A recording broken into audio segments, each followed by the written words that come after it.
Alright, folks. Welcome back. 皆さん、お帰りなさい。今日は171日目です。It is day 71, and there is a bit of a technical issue. Take two already. I wanted to get ahead of it. So it appears that I have some audio recording problems. So it's probably going to be very noticeable today where the mic maybe has some peaking.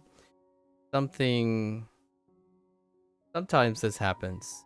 Now, it can be due to a Windows update. It could also be due to an OBS update, but typically it's not an OBS update. So my mic gain for the mic base volume is double. It's double its usual level because something, either the software side or possible a hardware failure or something like that, the sensitivity of the mic has been reduced by 50%. So I'll have to review the audio after today and maybe potentially look for a hardware substitute. I don't actually have a substitute mic. This mic has served me well for more than... How long has it been? Might have been more than 10 years continuous use, right? So been a while. It's an Audio Technica AT2020 10 years ago. So now today there might be some peaking. I typically try to not use the mic at max, right? So there might be a chance this is a hardware. It's happened one other time, and that last time I checked the software and whatnot and refreshed some software, and it held up for another 6 months. So maybe it's the same thing. If not, then looks like I'm definitely been pushing off that mic purchase for a while now, and maybe an audio interface go with it. So today, excuse the sudden sun departure, but I tried to restart my PC, look at if all the software... These things are difficult to diagnose because my habitual patterns do not change when it comes to setting up all the stuff. So something changed. I don't know what it is, but it has reduced the mic sensitivity down to below the threshold of everything that I set for like noise suppression and all that whatnot. So hopefully it's not too bad, and I'll keep my voice to a certain volume. Typically this level that I have it set at right now, there is a potential chance that there's high frequency, like higher crackling. You know, these things happen. I mean, they're bound to happen eventually. I would say happening twice in the last 10 years is a pretty decent consistency. All right, so take two. As I was saying, today is level up day, right? And we have a level up along with maybe one or two units here. We're gonna go through all of them. Actually, this might be the first half, and then the last 32 might be these. So we might be 11 minutes away from the level up, and we'll do our review at the moment. Again, technical difficulties. I didn't want to start and have all this, manage this stuff in real time. I just stopped the original start again, see if something changed, but it doesn't. So now the mic's gain is at double. Hopefully it's not too bad. Can't really get ahead of these things if you haven't prepared for it. that does mean I have to go and troubleshoot this in the end of the day. All right, so let's get into our reviews today so we can level up. These are this is one of the 2 days in an 11-day cycle that I actually learned something, like get new exposure to things. Right. Always refreshing. All right, so let's get into this.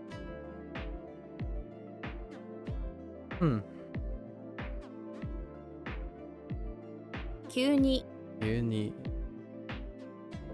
And there is a chance that the audio that's coming from your end is probably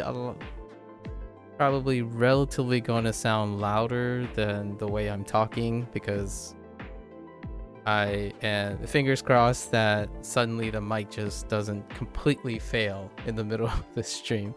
Otherwise, it's going to make tomorrow very awkward because I do not have a backup mic. We'll see. I've been living on the edge. One of the things that I didn't think to fail suddenly.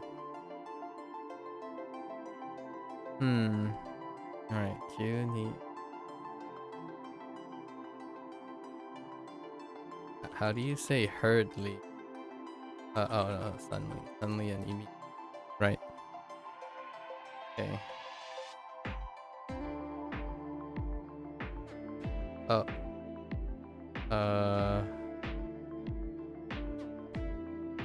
Akashi.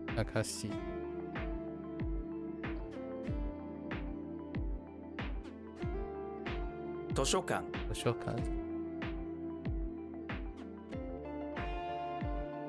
I'm not too upset about I wanted to make it clear. I'm not too upset about technical hardware failure. I mean, usually the electronics that I have tend to on average go well beyond their expected utility, and it's also a very great opportunity to reinvest in. I don't buy electronics very often. They usually are like 5 to 6 year periods. This one's 10 years.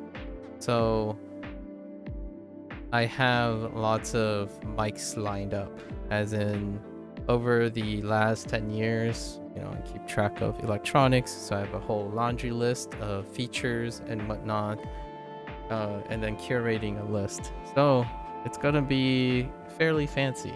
Maybe I'll change up some stuff, change up the mood. We'll see. Money certainly is something tough to spend for someone who doesn't spend too much on themselves, but this is quite an adventure when things fail and I need to replace them.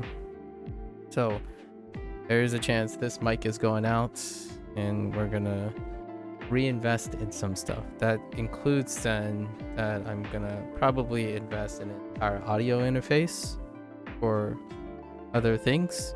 Audio interface would also encourage me to have a backup a backup mic in the future, although the audio interface could be a single point of failure. I'll have to consider those things. Hako.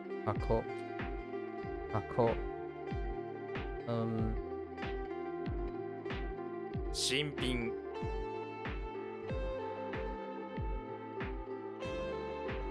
Meiji.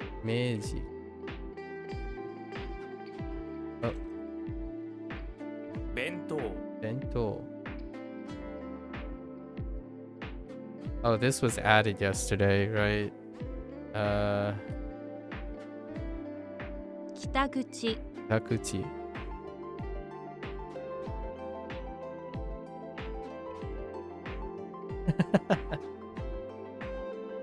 Sorry, I added that. North exists. Yes, that's exactly it. That is exactly it. It takes me a while.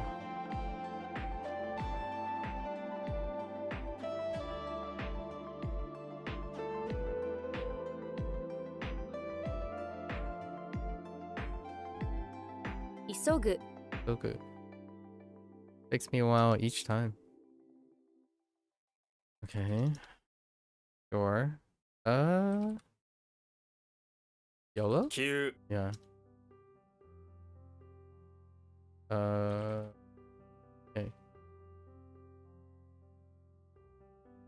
Oh. 真実 Injitsu.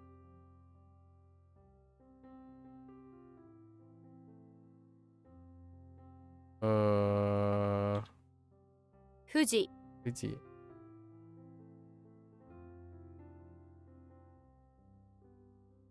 証明 Dome. Dome.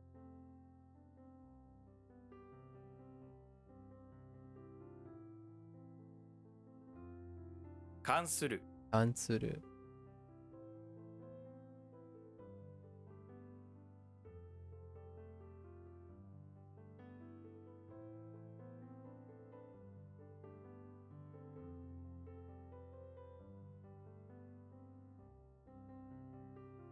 Makuro Makuro. Oops.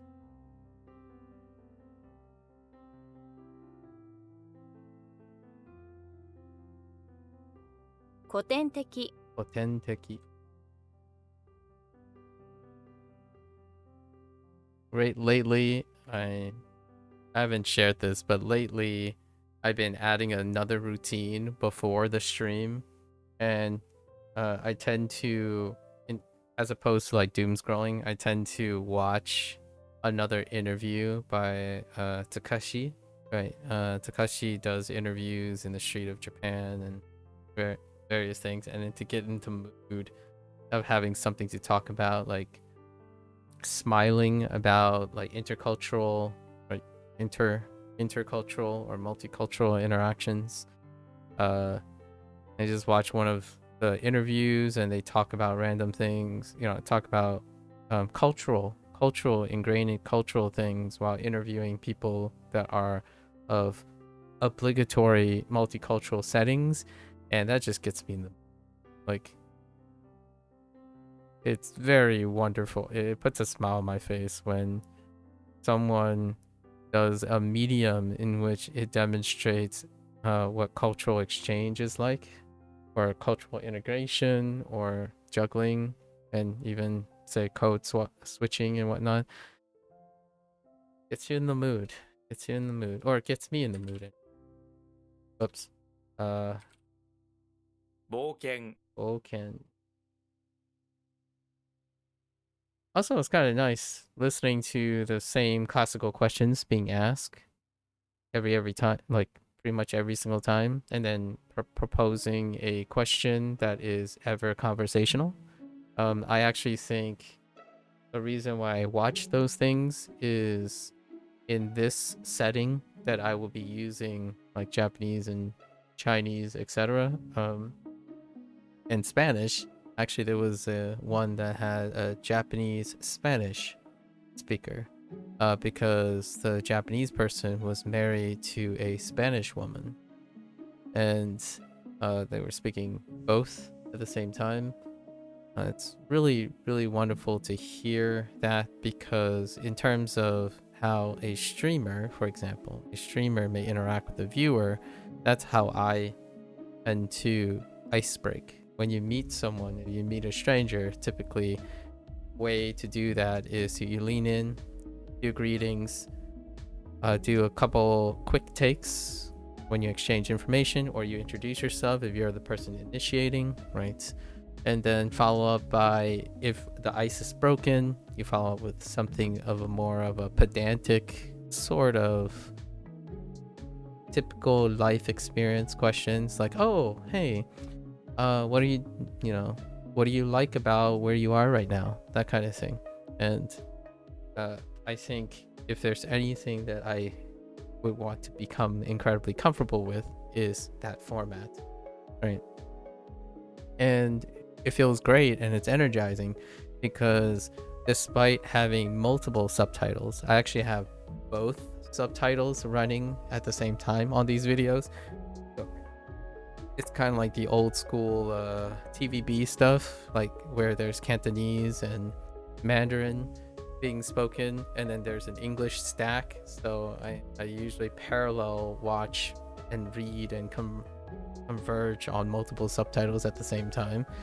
That really gets my juices going in right before streaming. So I've been integrating that into my daily routine. So before I start stream, how do I get pumped for language learning? I watch the format that I am most engaged in, and that's the typical format. No, it's not podcasts. I think podcasts is nuanced in a sense that it's a lot more emergent on the idea itself as opposed to pragmatic uses in lifestyle choices. Like mechanically, like I am not constructing podcasts. I don't think I will. I don't think I have any aspirations unless I find a collaborator.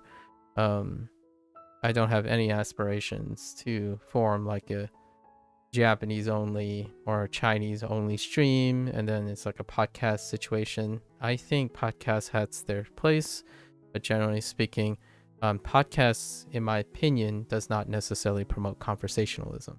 It promotes scripted, ideal expertise in exchange, and that's what's wonderful about them. However, using podcasts as a forum for practicing, like, I'm gonna offer a counter perspective because I've been had podcasts thrown at my face quite vigorously, almost trivializing what I'm doing, kind of like sweeping it under the rug. When it comes to conversationalism and communication, some of the barriers to even engaging in conversations that you would find in podcasts, with a very large exception, but typical podcasts, the content is for self-enrichment. It is very nuanced and it can be very specific, right? But finding the opportunity to engage in those things require that you have the conversational skills to lead into them, right? So if one is picking up on that, certainly. If you have problems introducing yourself to a stranger, initiating a form of conversation, that may be a far more natural way to lead into things you're interested in. So like you have a lot of interest and whatnot, but generally initiating and doing those things will lead into those conversations downstream. So it's more like a order of operations kind of deal. And when one keeps saying that the way they feel more comfortable with their Japanese or their target language is to listen to podcasts, that is for comprehension. Comprehension becomes wonderful. Execution and participation in initiating the conversation and communication is not part of the podcast. However, if you do an interview style stuff, that can lead to some potential input regarding that type, right? How do you initiate a conversation with someone?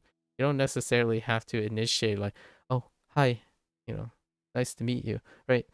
It can be professional. It can be very exacting. So listening to interviews as opposed to, I know podcasts has interviews, but they have extended nuanced conversations too. Follow-up questions that it's funny that a lot of people enjoy that type of content, but they rarely engage in doing that, like having an extended conversation with someone. I think there comes a time when you have a lot of input of that, but there's like no wisdom or experience gained from it, or it doesn't prompt experience. It's an excuse, in my opinion, to stay in a comfort zone instead of engaging in that activity. Now, there are exceptions. There are easily listening podcasts, which that's what people refer to when they talk about like comprehensible input through immersion, etc., like applied through immersion. Easy listening is great.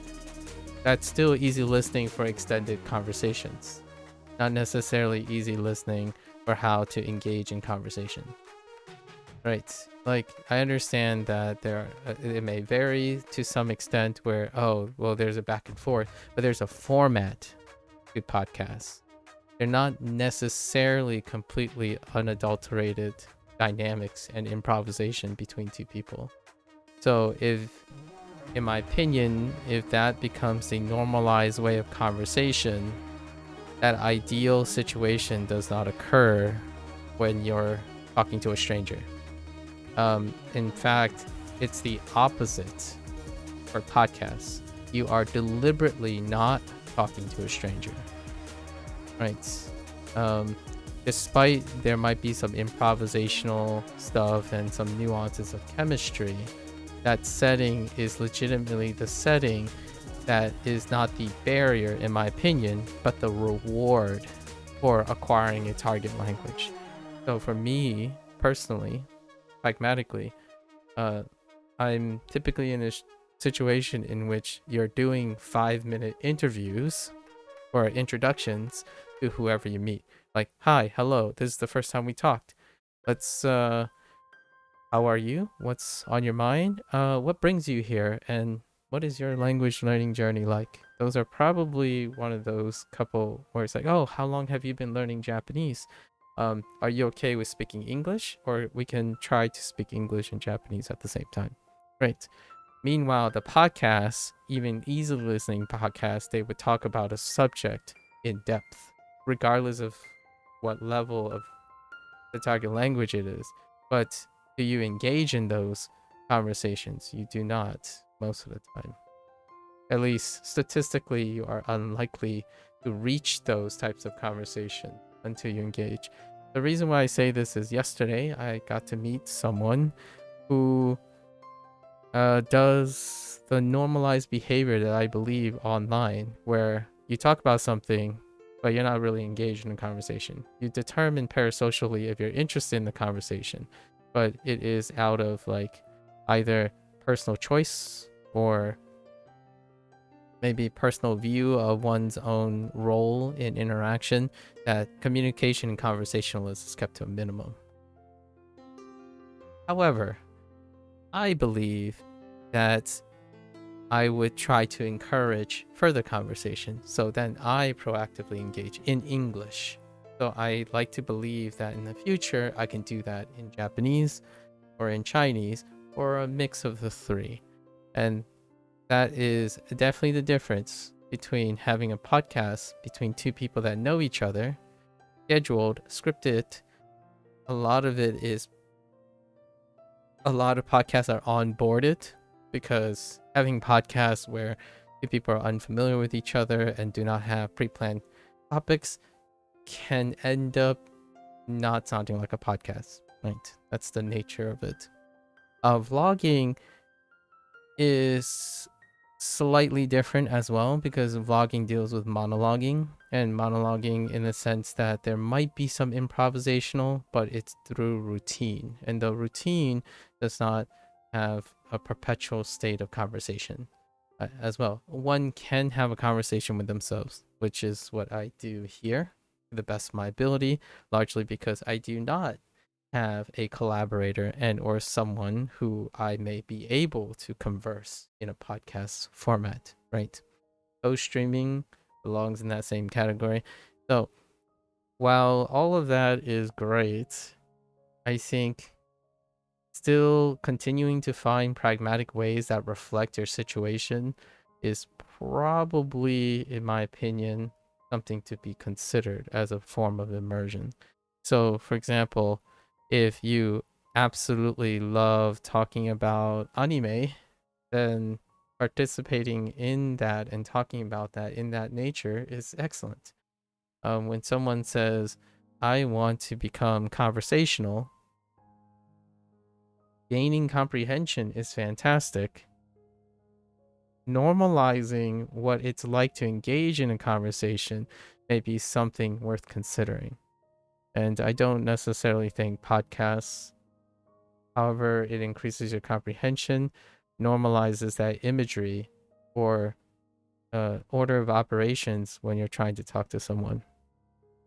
I think it's exceptionally overrated when it comes to increasing your comprehension somehow, and it does lower the barrier of initiating conversation with another person.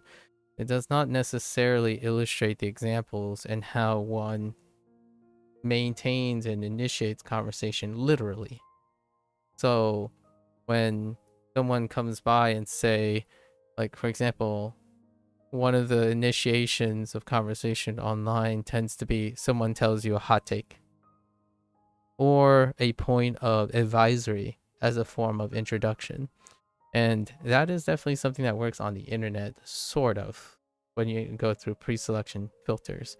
But when it comes to how people, at least in my opinion, how people, I have a dissonance with other people. There was once someone told me, I don't want to know how to say hello or goodbye or talk about food. I want to say I don't know, I don't understand as the first thing you learn regarding learning a target language.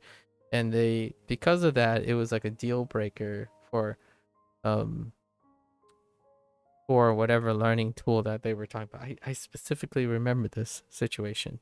And I asked the person, like, so you would prefer to go up to someone and say, I don't know and I don't understand as a form of greeting? And they're like, yeah, because it's more important than saying hello and asking as opposed to responding. And that kind of illustrates the difference, right?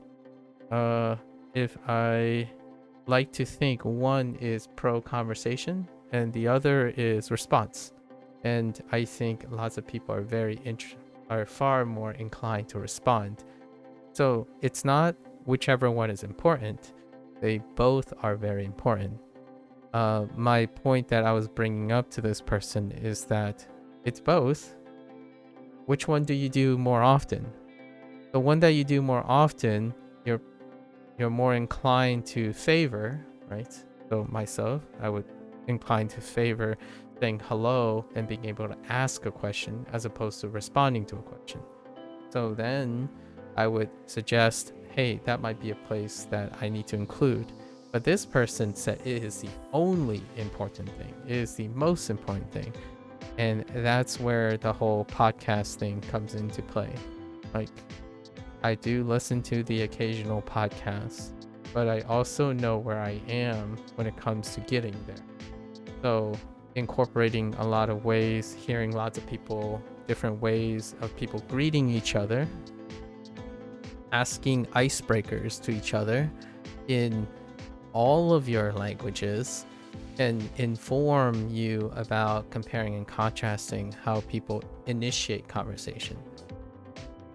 Especially by coincidence in the Japanese culture, I think initiating conversation is something that coincides with the current internet generation, where you're more in talking about responding. It's often about responding. Hello there, guys. It's about responding, and it can be very useful until it's relying on you to initiate. So I thought about this, right? When I was watching Takashi interview.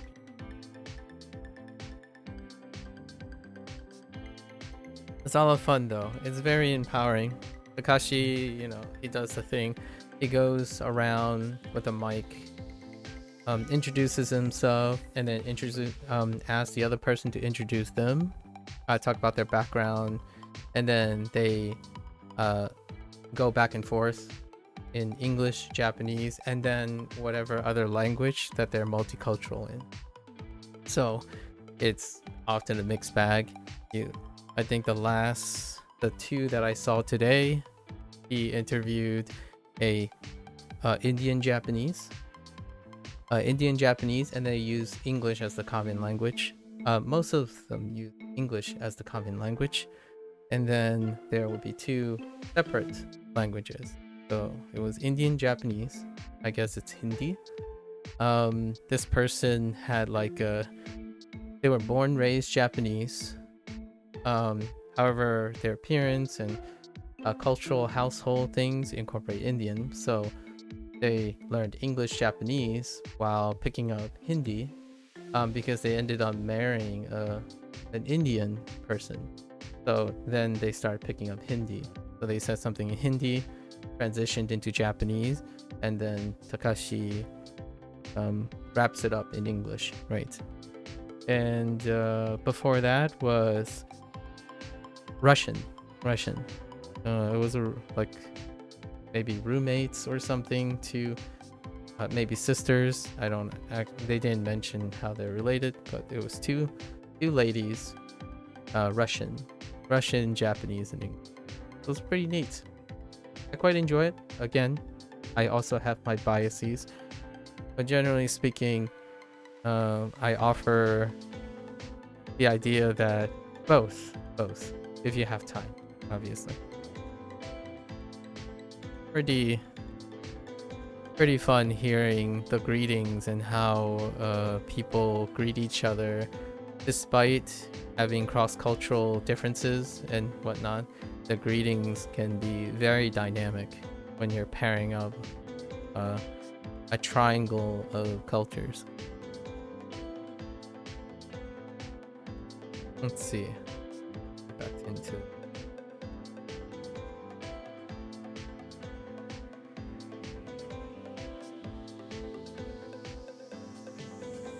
辞書休校休校は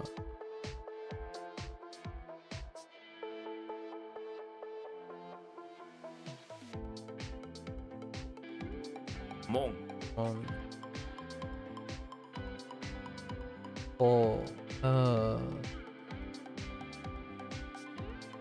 保守的保守的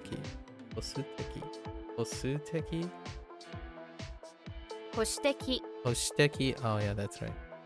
You can definitely shorten that. 保守的的は保守的は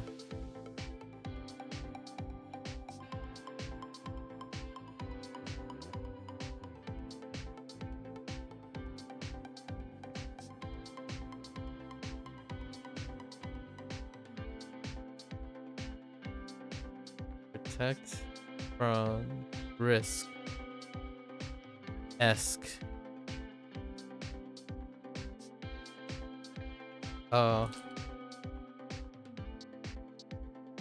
What? Oh, conservative is better. 作品作品 or 作品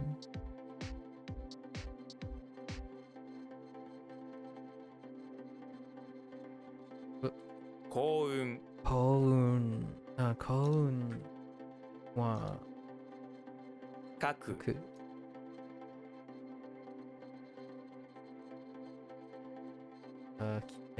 険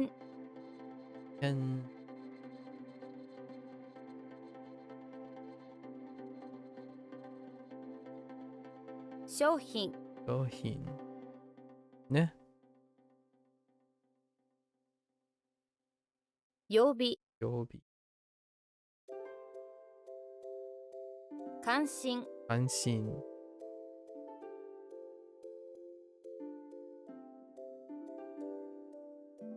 大阪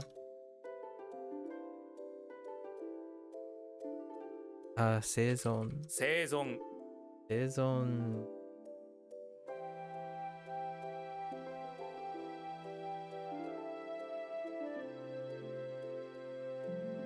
Okay. Oh, that's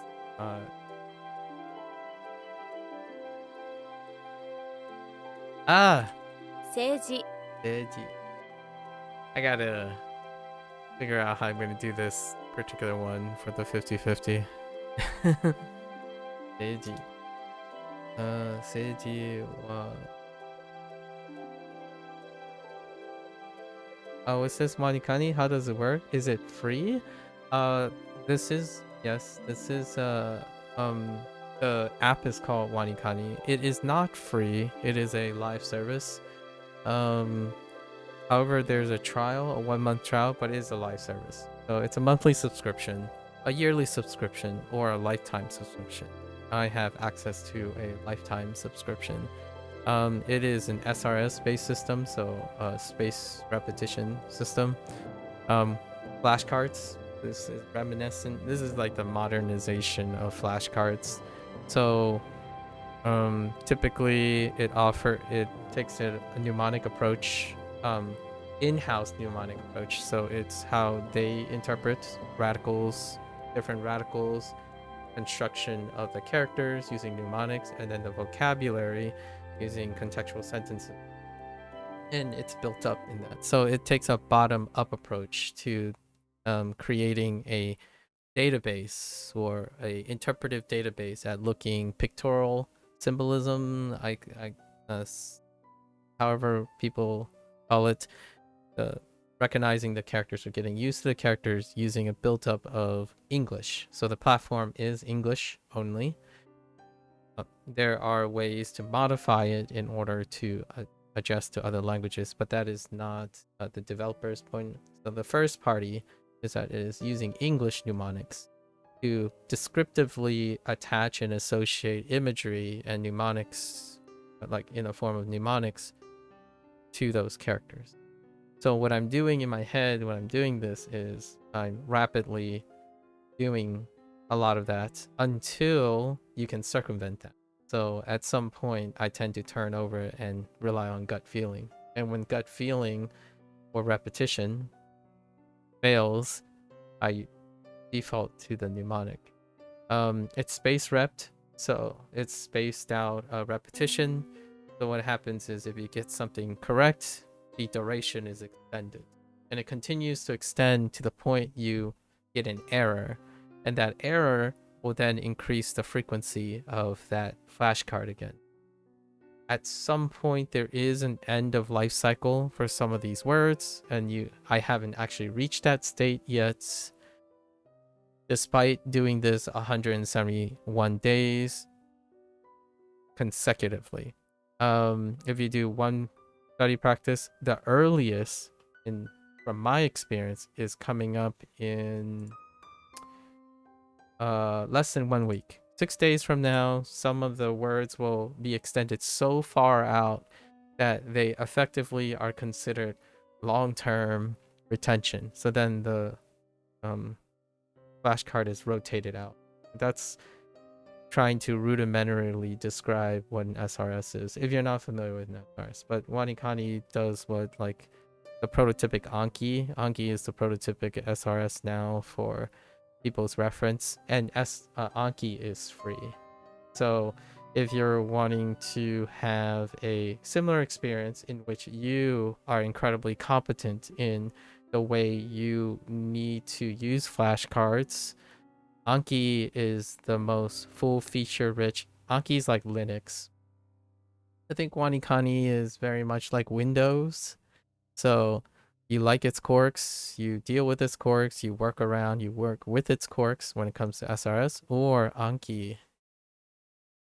Oh, that's my drawing from last time. Anki would be something that is free, right? It is free, and it is a framework. It's a framework platform that does pretty much all of these things. You can even mirror this experience if you have some technical backgrounds and or understand your learning things. WaniKani is prescriptory, so prescription.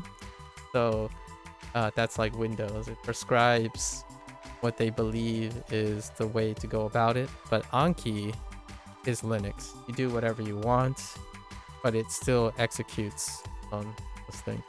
So yeah, this is a popularized method that I'm engaging in. The reason why I'm engaging in it is because I haven't ever used it. In my 30 plus years of formal education, I have not approached learning things like this. So it's a lot of fun.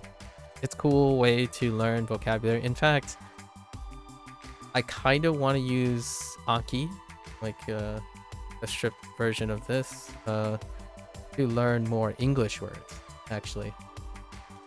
Like vocabulary words that I haven't used in a while. Like conspicuous.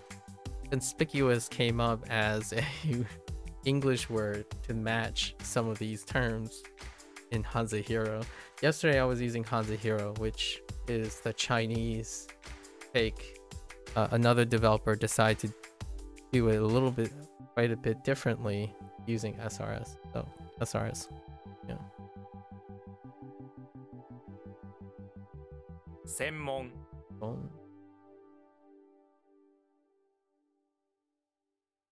I really would love to start working on my English vocabulary again. I haven't even tested that. I think I might do that. Learn new English words.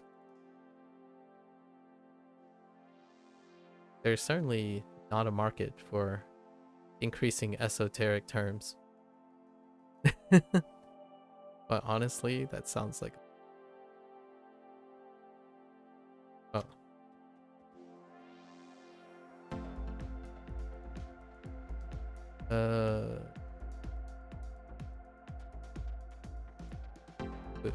Kofuku.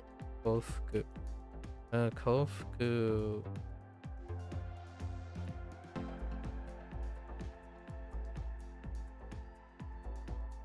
Gomibako. Gomibako.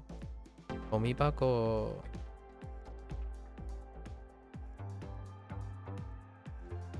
One thing you're kind of paying for when it comes to WaniKani is probably the speakers.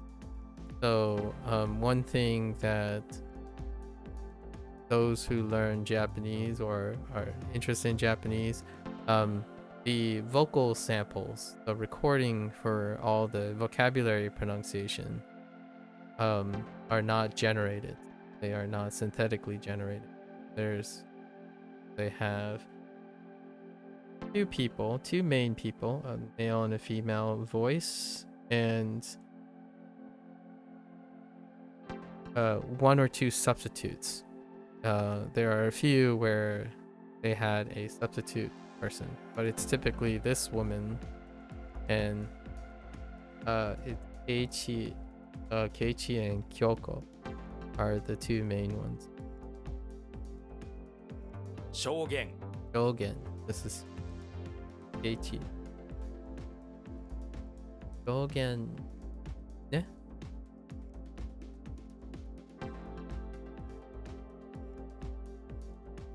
Hozon.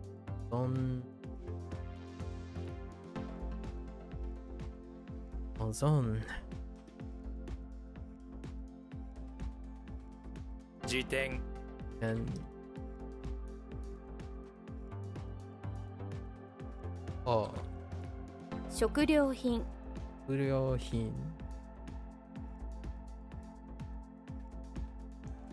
不幸。Oh, fuko. 辞典 And get away with dick. Character dick.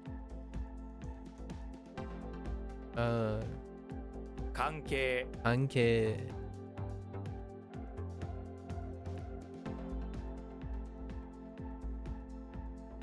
特急。特急。Oh, wait. Got a little excited there.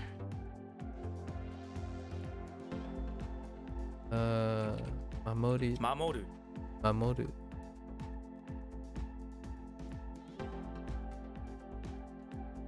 Double. My N double actuate.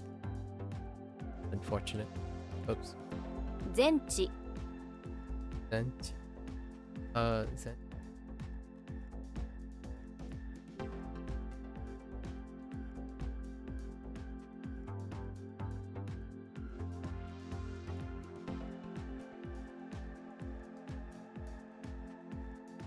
Oh no, I totally spaced out on what the right thing is.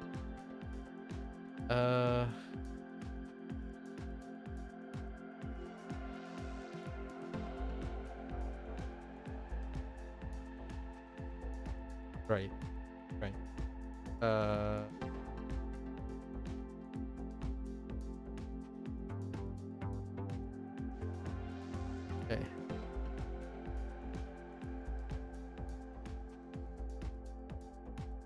お世辞 お世辞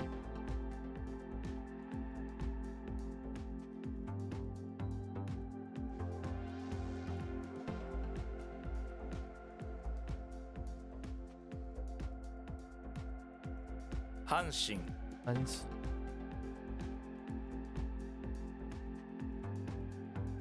Oh, wait. That's 下品 下品 下品 an 関西 辞典 and 弁 Ben.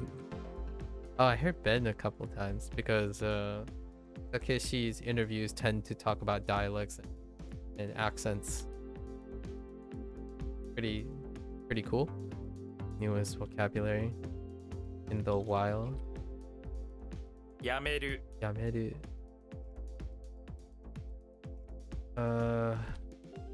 存じる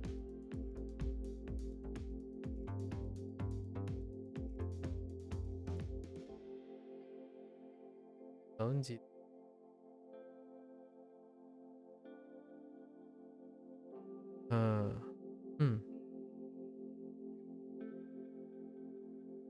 荷物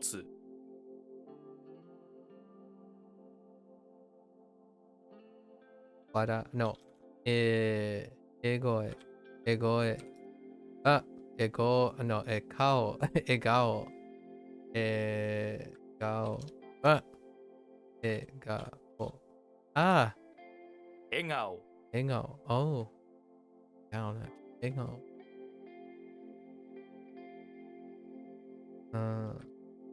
保証 保証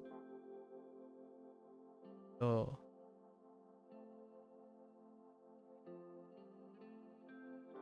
this has been off the entire time. Oh, they just want guarantee. Flat guarantee.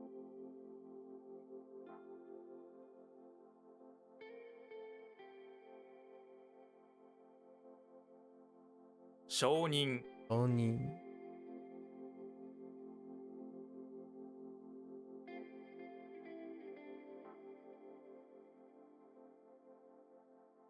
supposed to be.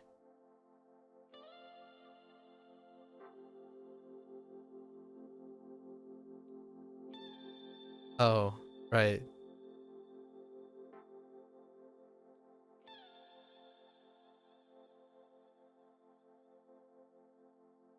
荷札 Nifuda. Abunai. 危ない」 Abunai. Stay up to. It's both based on that accent. 「品 In.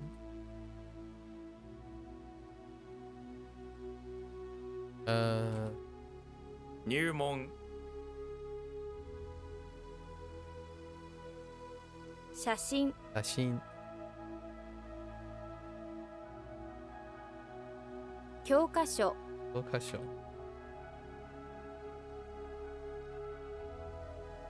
Ah. What? What? Wait. Did I? Was it a typo? 冗談 It was a typo. Jordan. Jordan. Oh. 笑う What out? Hmm.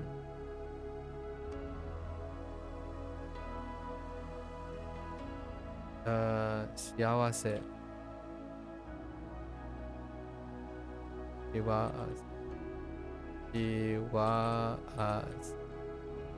No. No. What? Awase. 幸せ Siawase. Yep. Typing in the wrong order. Siawase.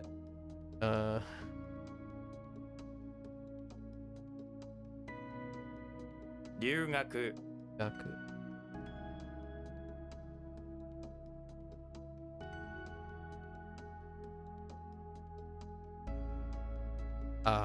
Whoa. Oh. 治安 Young.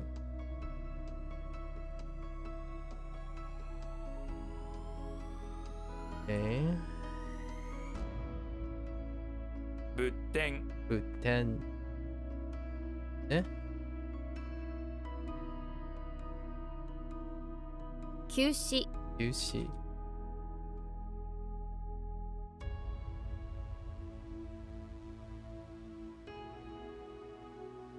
企画 Kaku.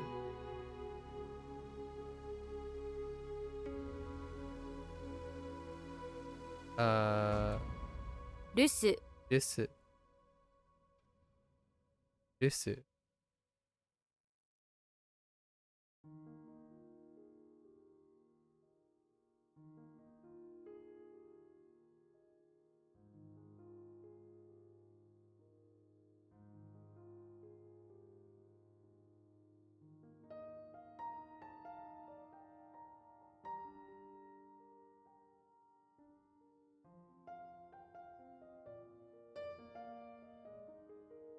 Sun blank on Nusu.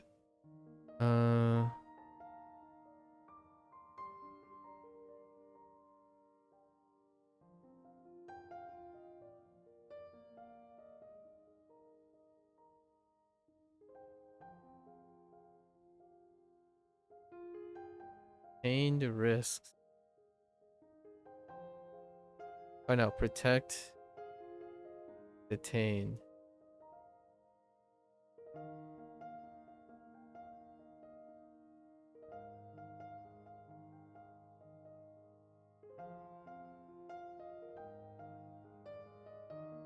Oh.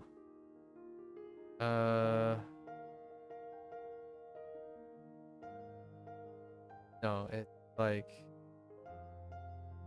Oh, this one kind of sucks. Absent. How did I?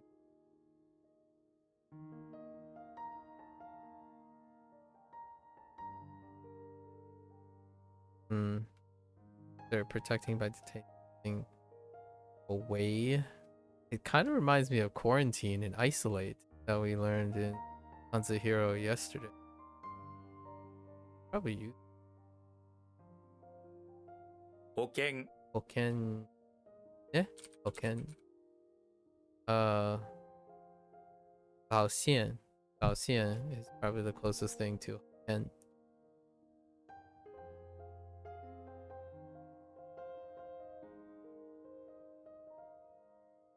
東京弁 Tokyo Ben. That's what I heard when I was watching. When I was watching the interviews yesterday.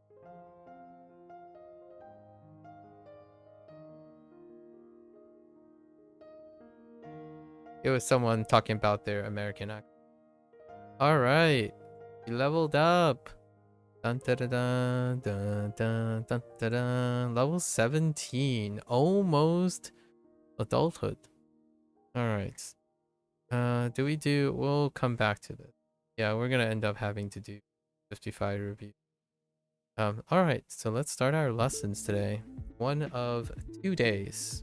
These are fun days. Days where we just soak in information for the first, or not really for the first time, because some of these might be repeats. A mask. Temporary face. Mask is very apt. 仮面 And kamen. Kamen 仮面 仮面 checks out. No additional things. Need it. Rejoice. Interesting. Instead of joyous. Can I add joyous? I'm probably gonna add joyous. Delighted, please.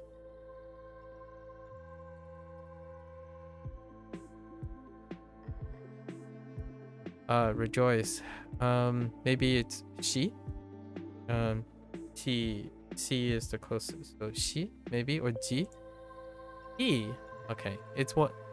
It's a 30-30. Like it's a 33% chance. Ki, G, she. Those are the 3. Or it can also be. No, Chi. Yeah.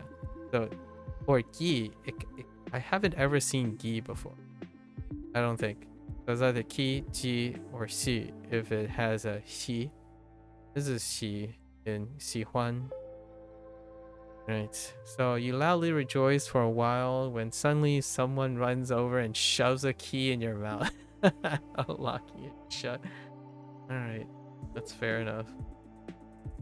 Can't rejoice anymore. Alright, that's kind of like opposite of rejoice. One could say the key to, you know,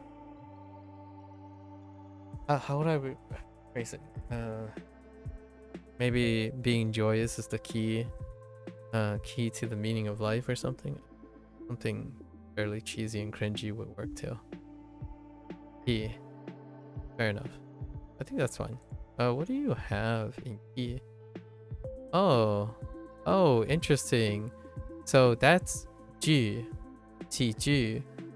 Maybe it's key. What is the closest to G? Iju? Igai? Oh my, it's very different. Igeki. Ageki. 77th birthday. That's oddly specific. I wonder what the importance is. It has a different interesting. It's a very special thing, huh? 7th birthday. Is it Japanese related? In Japanese, a 77th birthday is called Kiju. It is a special milestone today signifying prosperity and good fortune. The number 77 is considered a very specific term. Rejoice plus something. We don't have this. Interesting. Also the first time I'm seeing this character or this combination. Oh no, I've seen this character before. One other instance.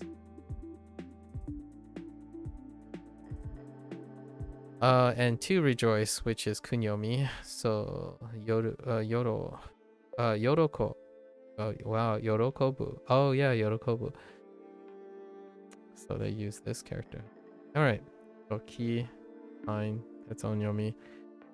Koen is fine. 公園 公園 So we can skip that. Government. Oh man, we got government in WaniKani before. We got government in Hero. What is this? We have Fu. Don't have this. I think it was like Guang Fu or something like that. Still missing Guan, I think. We do have both of these reads though. So we have Fu. It's still Fu. And Seifu, probably. 政府 Seifu. Okay. 政府 All right. We're good. It's government. Politics. The politics of governing. Government. Okay. And then original. Yeah. Yuan. Yuan. I'd like to think this is Sen. Let's go. Give me Sen. Oh, it's Gen. All right. That makes sense. The Tale of Genji original. Oh, yeah, that makes sense. Thought about Gen. It overlaps with the other Gen. Origin. Original. That's fine. Pretty good. Pretty good. What do they want? Something happy. Rejoice. 仮面 Amen.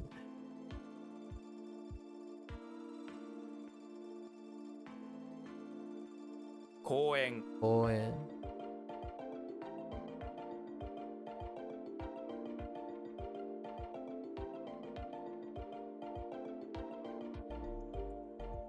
政府 Seifu. Seifu. Government. Yes. Bathen. I doubt Yoku. As if I remember correctly, Yoku is Onyomi. So, is this Abiru? This is probably Abiru. 浴びる Abiru. Yeah. Abiru. To be exposed to. Oh yeah, that's fair actually. Yeah, to bathe in makes sense. I wonder if they blocked to bathe because I'm thinking of. Oh, they didn't block to bathe. Interesting.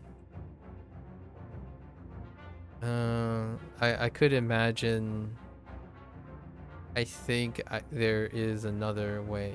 You're not really saying to like be in something, but maybe in a different way. Let's see. This verb is transitive, and the object wherever is whatever you're bathing in. It could be a bath or a shower, but it could also be the sun. So you can both. What the shaun for sun? Whoa, you the tile. We already have tile. Yikes. Oh wait. Or bathe in sunlight? Oh, that's Niku. Right, Nicole. Abiru. Or negatively, this can also mean to be exposed, such as criticism or radioactivity. That's kind of interesting that they decide to refer to radioactivity, radiation. Abiru. Okay. 浴びる I think that's fine. Wait. Aardvark. Oh, it's been a while, aardvarks. You know what the best way to bathe in something? To bathe in something with a bunch of aardvarks in the water. They use their sticky little tongues to clean all your cracks and crannies. Okay, that's alright. Alright, Ko. What? Alright. Abiru. Sure, WaniKani team. Alright. That's interesting imagery. Then, they probably go to kun for this, since it's an adjective, right? And not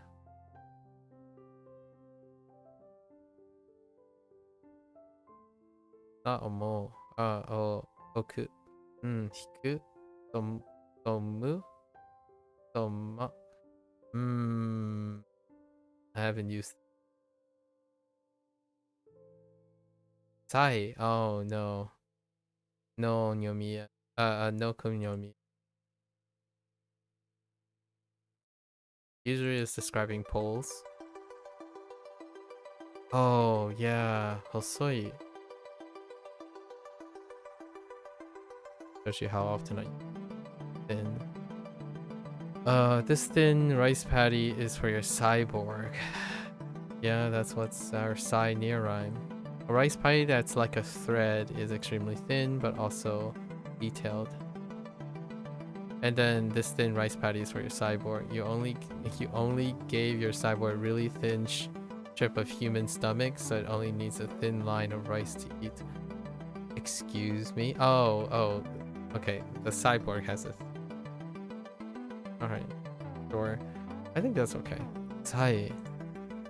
Do we have an example? Shosai. Not the greatest for me. And this is kun. Oh. It's a different kun. Homakai.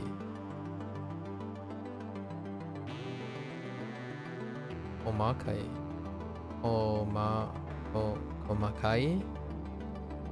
It can go so many different ways with the pitch. Okay. Alright. Sai, alright. Criminal. That's fine. I am gonna put prisoner. Well. Is that a new radical? Yeah, that's a new radical. It's been a while. Okay. Sunbathe. Oh. Interesting. They dropped the no. You know that's yeah.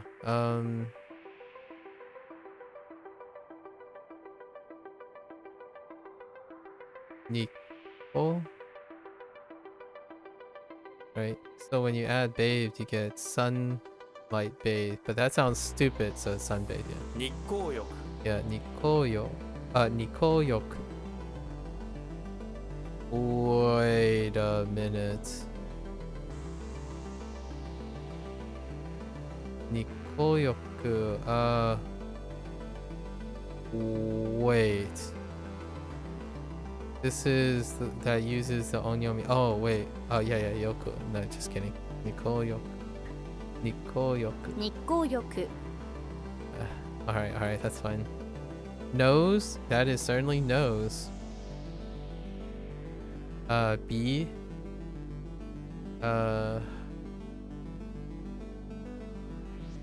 What is nose?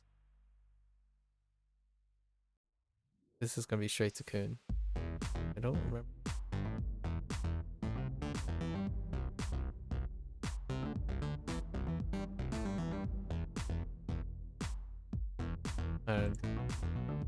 Hana. Oh yeah, that's right.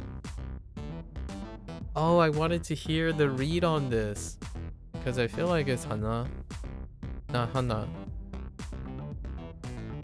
It could be Hana instead of Hana. Remember Hana from when she helped the leader with his flower problem? Hana. Looks like she got a bunch of. Yeah, that's right. That's right. I wanted to hear this. Oh, wait. Oh, it's here. Hold. We're gonna. Can I. 花 Yeah, Hana. Oh, Hana. Hold. Wait. Hold up. Let's. Oh. Yeah, okay. It's fine. It's going up, so Hana. So they go to Kun, Hana. Do I need the... No, I don't. Yeah, we're fine. No, we're good. 浴びる Abiru.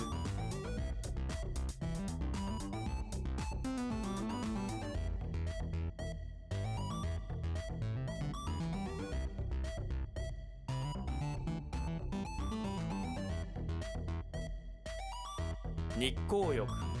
Oh, yo.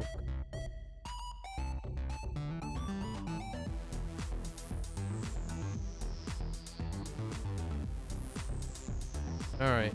R. Oi. Or is that Chikai? No, it's not Chikai.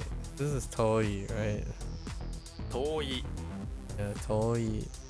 Am I okay with this? Okay, let's just read. This is a single kanji, right? That's fine. Toi. Toi.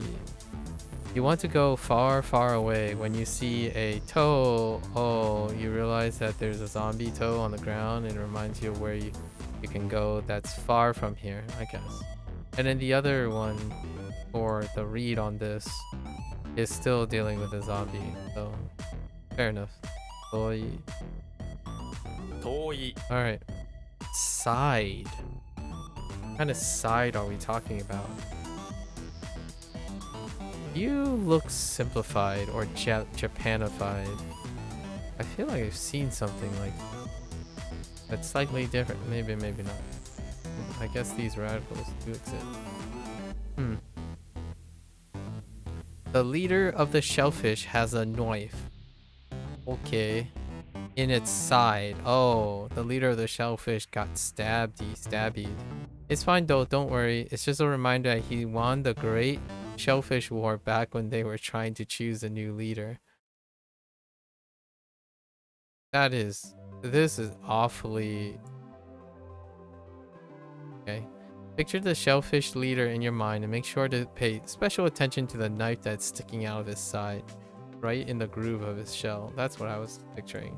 But doesn't necessarily require the embellishment of the Great Shellfish War. That's fine. Because of his knife... Oh, Kunyomi straight.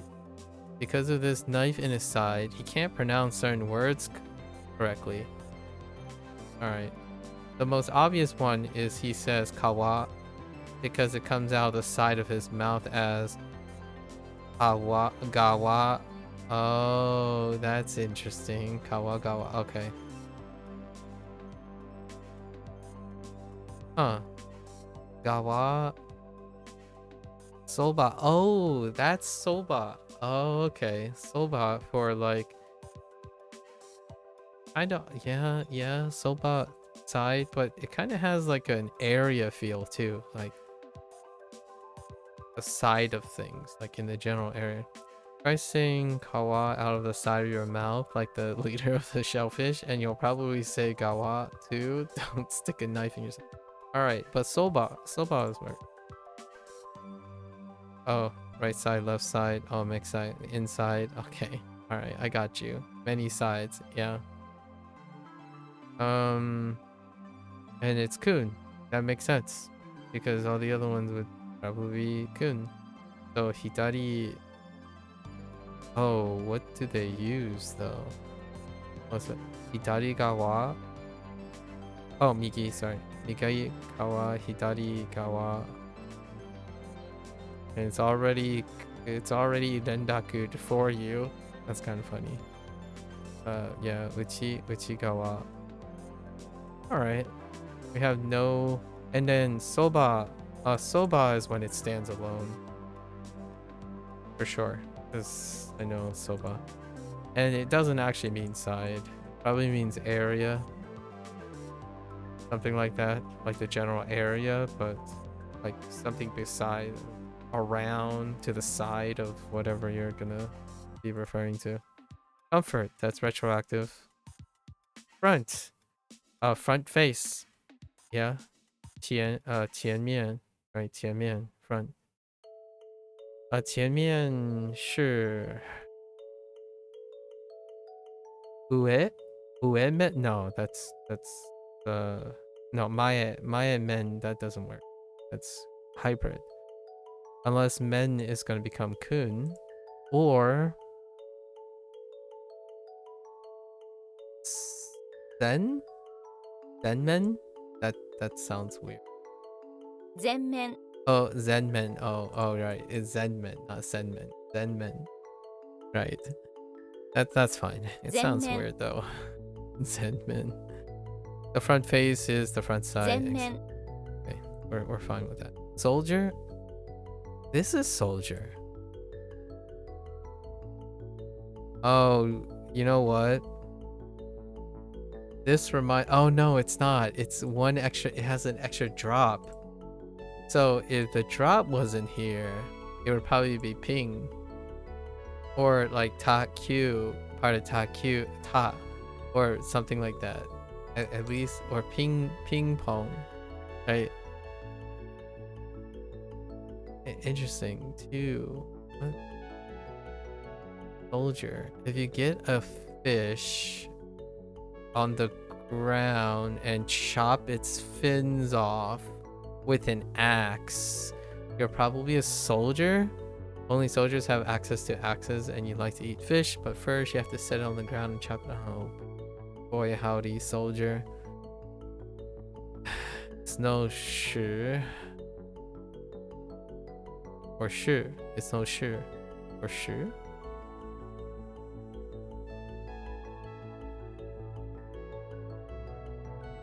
Shi. Alright, Onyomi. Uh-oh, it looks like the soldier with the axe, was so excited about chopping the fins off of his fish that he didn't think about how he was going to cook them. The only thing nearby to light on fire is a bale of hay. I mean, well, it's not the best thing, but at least it will get these fish cooked. And then hyo. That's hail. Hail and hay kind of right. Imagine this soldier lighting a bale of hay on fire to cook his fish. The hay burns really fast, but it should be okay.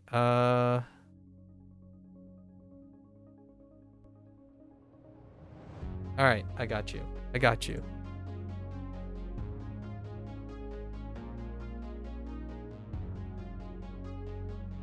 Toi. Imagine it. Yep. Gotcha. Okay. What was the other one? Gawa and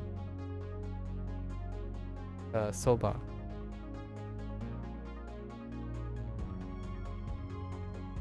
Got he and hyo.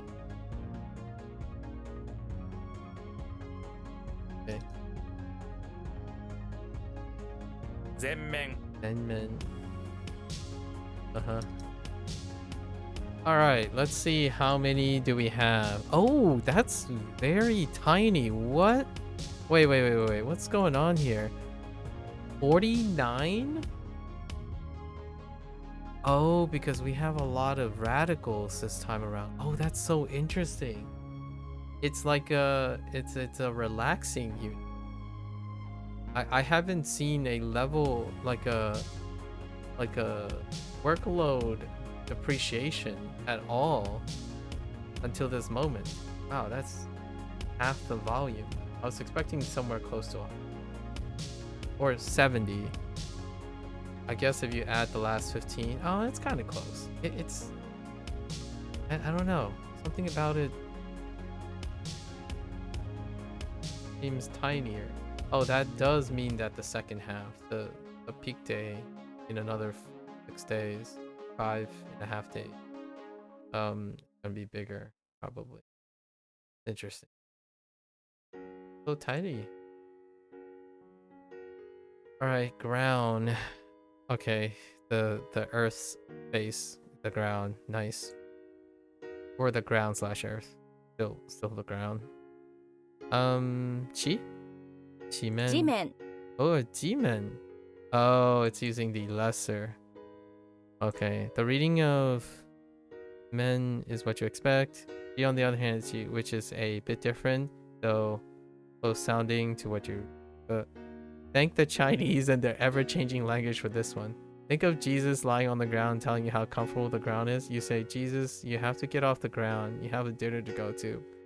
Oh, I see what they... But he doesn't want to leave.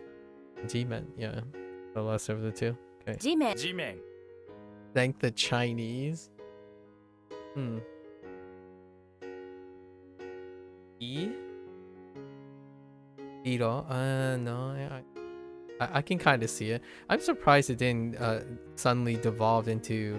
Oh, because D doesn't exist. Oh, I get it. I totally get it. Yeah, I mean, I don't know what they mean by thank the Chinese. It's probably well before my time.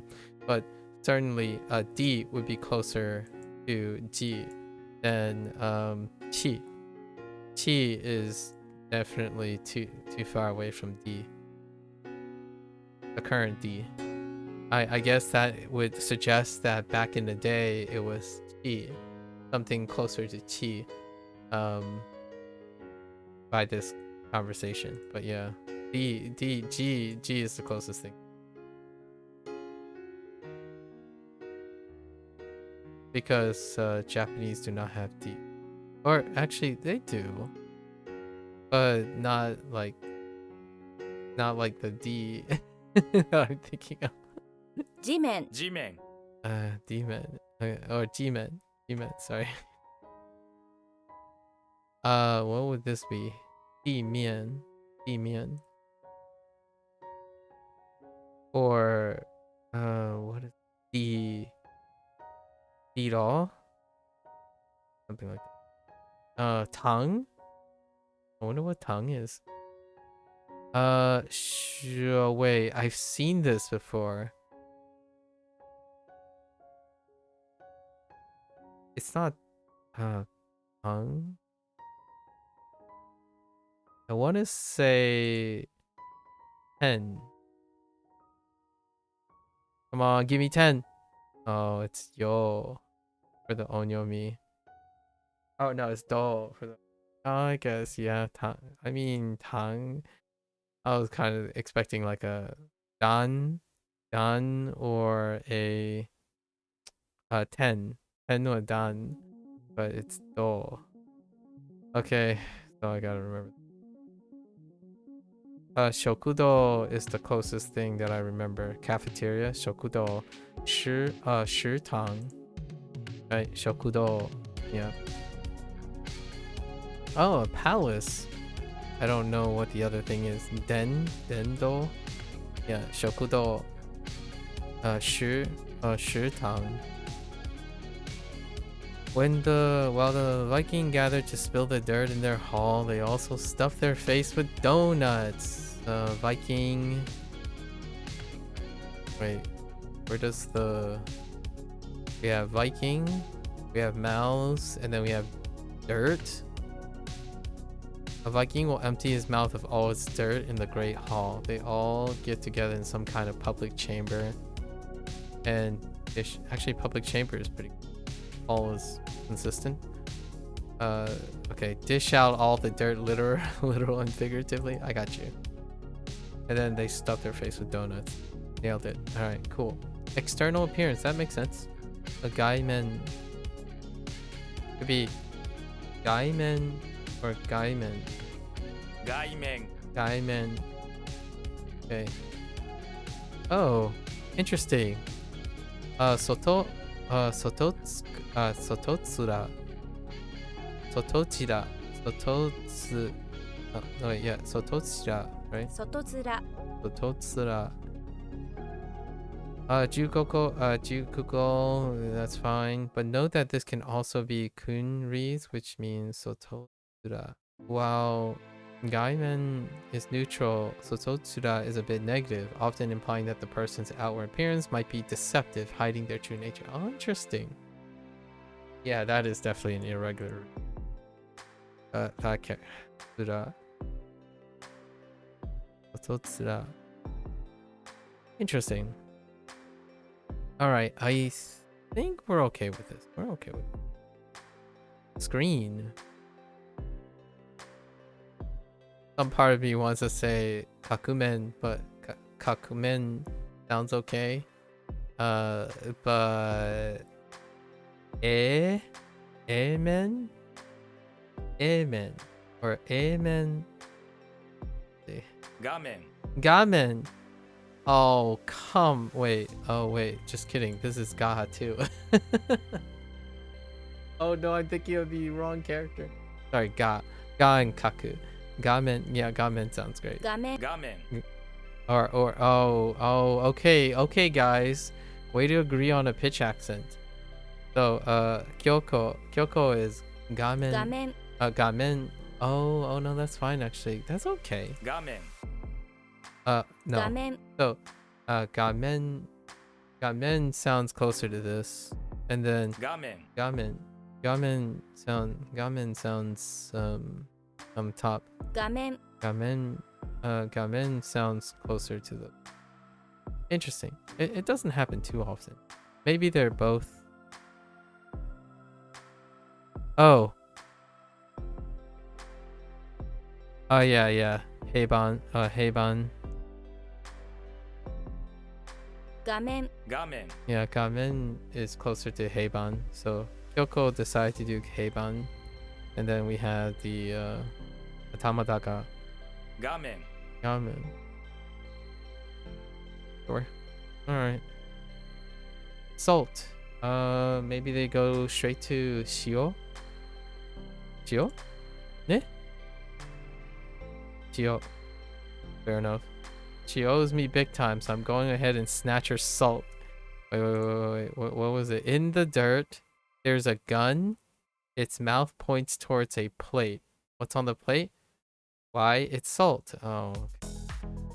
When you see the salt, you think to yourself, she owes me big time, so I'm going to go ahead and snatch her salt. Who is she, you ask? She's a lady who owns the salt. And the gun in the dirt, of course. Alright. Shio. Is there an onyomi for this? Ooh, what is the onyomi? No, that's still kun. Nope, that's still kun. Yeah, shioaji. Shiomizu. Yeah, so no example of an onyomi yet. Okay, right. Viking mouths filled with dirt, and then they empty them, and then they shove what? Oh, um, 地面 demon. 外面 Gaiman. Ne?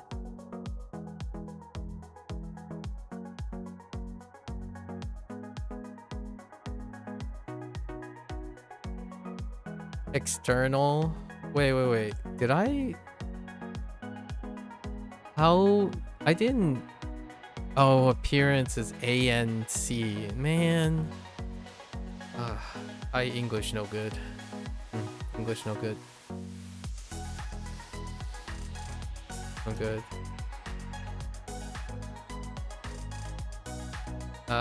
Gamen. 画面 Gamen. I defaulted to Heiban. Gamen.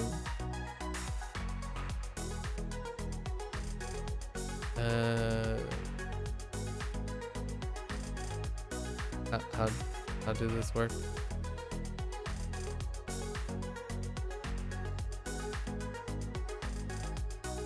How? Oh no!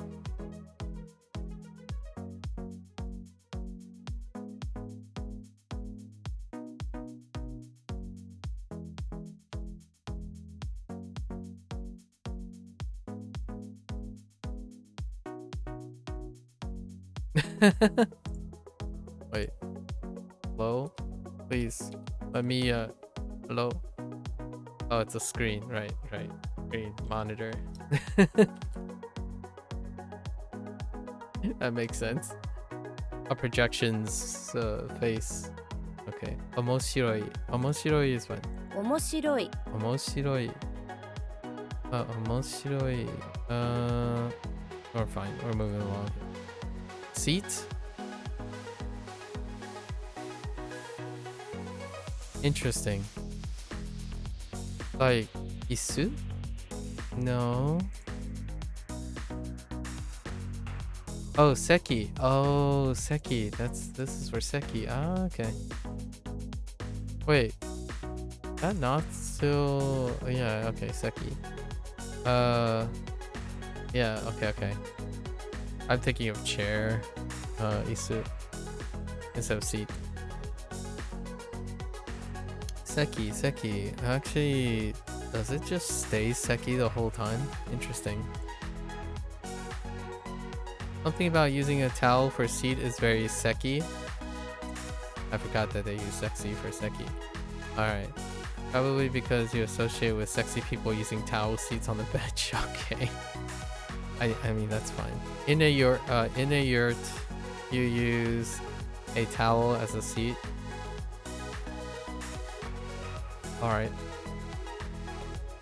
Alright, I got you.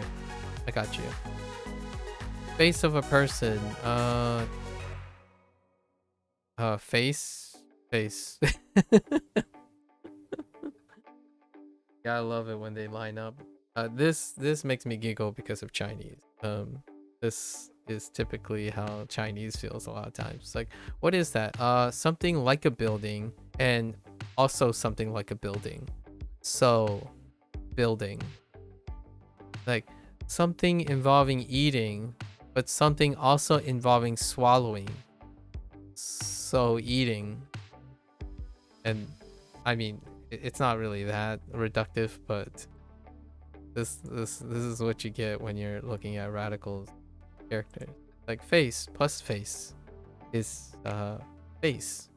But, personal face but more specifically the face of a person, probably because the most face-like thing you can ever have is a human face, at least in our eyes. By our, I mean the human race's eyes, because I'm totally with you guys on that one. So this could be a kunyomi because it's a body part. So does that mean I have a kunyomi for this? I don't. So maybe they just go with no. I think this might end up changing. I don't remember.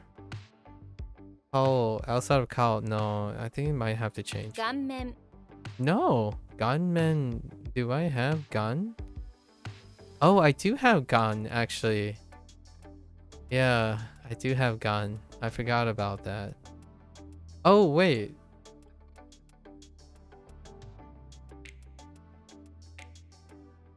I'm thinking of something else. Wait. Oh, yeah, I think I'm thinking of something else. Is that not? The reading for isn't the one you learn with the kanji. Oh. Oh, okay. It's second. Another read. Okay. The worst thing that can happen to a face is if a face disappears. That's kind of creepy. If it becomes totally gone instead of Gandhi, we're just pivoting away from Gandhi now. Gone. If it becomes totally gone, I don't like it. A man that is walking up to you with no face is a man with a gone face. Those men are men who are part of the gone men. Alright, sure. Okay. Gone men faces. Zoo. 動物園 動物園 動物園 Alright, that's fine. A failure. I think I know this one. Or seems familiar enough. A shellfish that can live through winter is failure. Oh, that can't live through winter. I'm like, can live through? That sounds like a success. A shellfish that can't live through winter is a failure. Any proper shellfish would survive through the winter. So this is quite an embarrassing defeat. Ah, yes, defeat. Right. Although, onyomi. The best way to avoid failure is to say a little haiku to distract you from the cold. In fact, this can work in any situation where you're afraid of defeat. Say haiku out loud. It will calm your nerves and warm. Actually, poetry and idioms alike tend to be quite cathartic. Especially if the poem and slash idiom like things is related to the situation. Like ochisuke. Something with ochitsuke in there. It's like just calm yourself, right? But you could instead recite something that is a calming haiku instead. Yeah, okay. Yeah. I think yabureru. It might not be this one. To like, there was. Oh, here it is. No. Shohai. No, Shohai is not. There's one to like defeat a boss, and I'm not sure what character it used. But to take down a boss, it's probably not. Oh, no, it's not this. Because this is... Oh, yeah. Oh. Yeah, alright. That's fine. We're good. 面白い Omosiroi.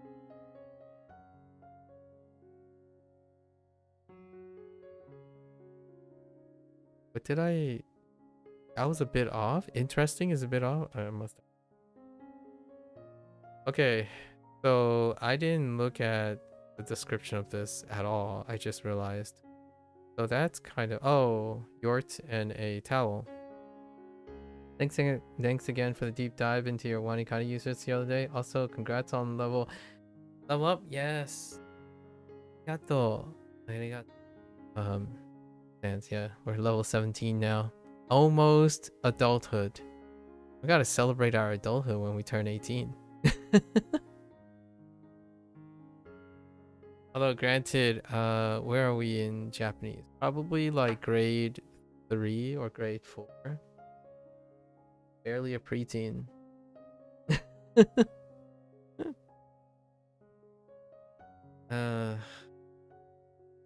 Becky.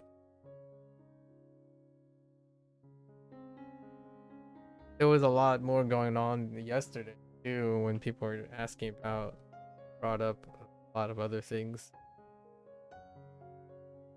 Been interesting. We're almost close to our burn review, so less than a week now. June 25th.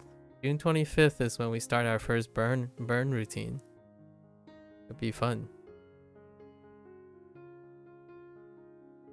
Oh. 顔面 Gunmen. Gunmen.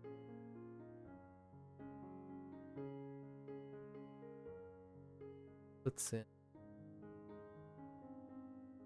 動物園 Dobutsuren. What do we have? Zoological, right?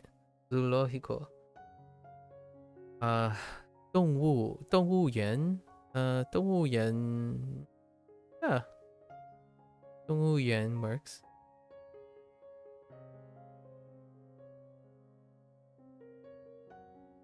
I don't know how to say zoo in Fujianese. Gung, so actually I don't know how to say animal either. Dongwu. Dong. That convert. I've been secretly trying to look for more Fujo references, but nothing has cropped up even. Like it's still barren. It hasn't changed from like 3 years ago.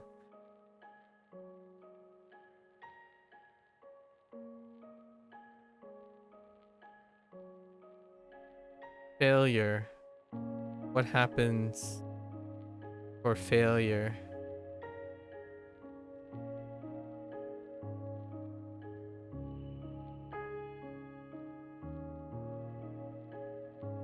Something.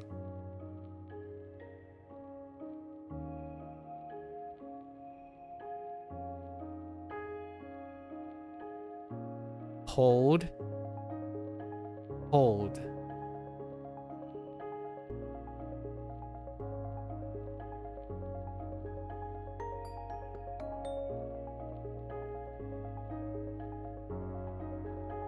I don't have anything. Type ha. Hi. That's right, the haiku. Haiku.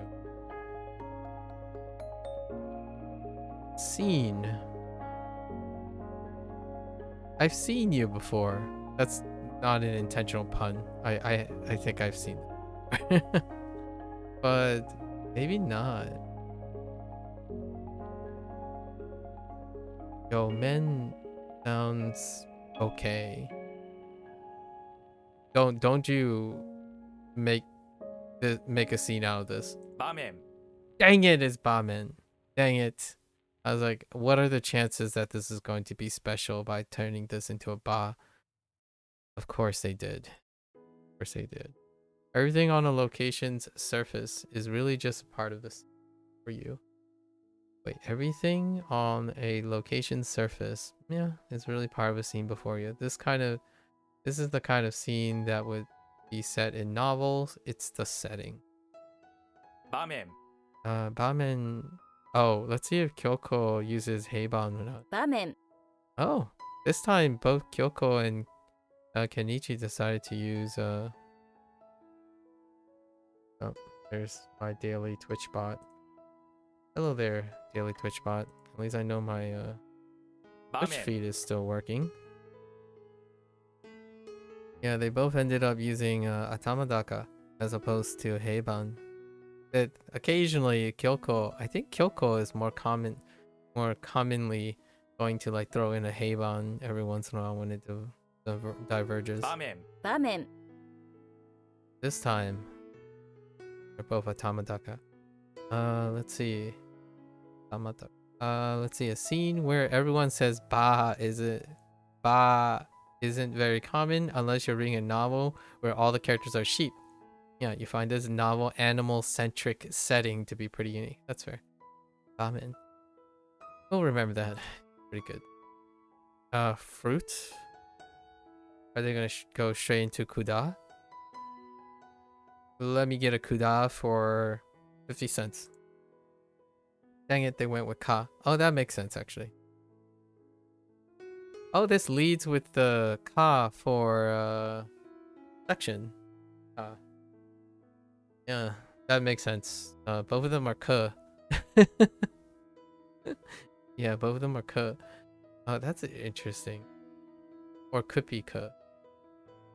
Or related to ka. I don't know. Really? They sell fruit at the store and you need to drive your car to get there. A car is the fastest way to fruit. Alright. What do we got? Evil breeds evil. What in the actual... Oh, that's kind of cute. Yeah. Oh, no. Aku... Oh, interesting. Okay. So, akuaka. No, aka. Okay, so aka, and then akuin. Interesting. That's a lot of evil. Kudamono. I was thinking they go straight to kuda because of kudamono. Keka. Hold. I fruit. Oh, hey, result. Yeah. Yeah, 结果is result too. Nice. You gotta love it when kudamono doesn't check out. What would this be? 果物 doesn't sound great. But 结果 works.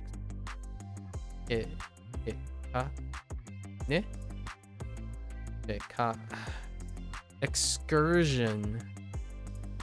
Well, that's one way to say adventure. Excursion. Bar and foot. Okay. Excursion. Bar feet are feet that have gone on long excursions. These feet have been on some trips, outing. Yeah, and then they probably blocked adventure. I'm kind of curious if they blocked adventure because of other... Oh no, they didn't, because it's still adventure. At least with this. Okay. Outing and trip. All right, excursion. I haven't used excursion in a while. I haven't used outing in a while. Trip is pretty... Excursion. Interesting. Ensoku. Ensoku. Okay, we're good. Ensoku. No change. Affluent. Interesting. Pera pera. Ne? ペラペラペラペラ。ペラペラペラペラ。Both Hayaban. ペラペラペラペラ。 Pera pera. Okay, related to this, pera pera also means leafing through a book. Yes. Yeah, like skimming, flipping through it. It can also mean, it can also sometimes, it can describe something paper thin. Oh, pera pera. I get it. That does sound like something that's like flimsy, like flapping. Pera pera. Okay, all ペ right. ラペラ。 What do we got? Ume? Dream? Ume? Wait. No. Ume is plum. Oh, when I hear ume, I think of dream all the time. So, but Japanese plum, yeah, that's right. That is right. Very different from Li. Oh, wait. Do they use the same? No, Li uses... Yeah. Li uses different character. Interesting. Ume. Aiming your gun out the window. You shoot at a tree filled with ume. Or actually, I'm not sure how they... But ume... Ume wa ume desu. Japanese plums. This is, in your opinion, the best way to harvest the plums. Shooting at them out your window with a gun. No comment. You've probably heard of ume before, depending on your exposure to Japan, but ume is the Japanese. Yeah, I got you. I got you. Fine. Okay. 場面 Ramen. Ne? Ramen. Ne.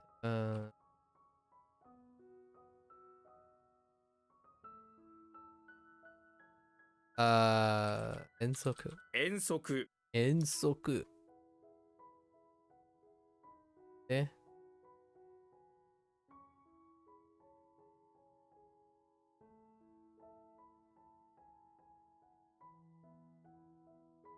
Oh. Okay. Sorry. That happens every oh. Qing? Qing Chun. Oh, Qing Chun. Or Qing Chun. Qing Chun. Qing Chun. Yeah, Qing Chun for Earth. For youth. This is where I get spring chicken from. Whenever I call people spring chickens in English, I'm referring to Qing Chun, which is young spring. So I often call people spring chickens. Not because well, sort of because where I'm from, that phrase is also very common in English to call someone a spring chicken, but it also overlaps with Chinese, where you refer to someone as of blue or green spring.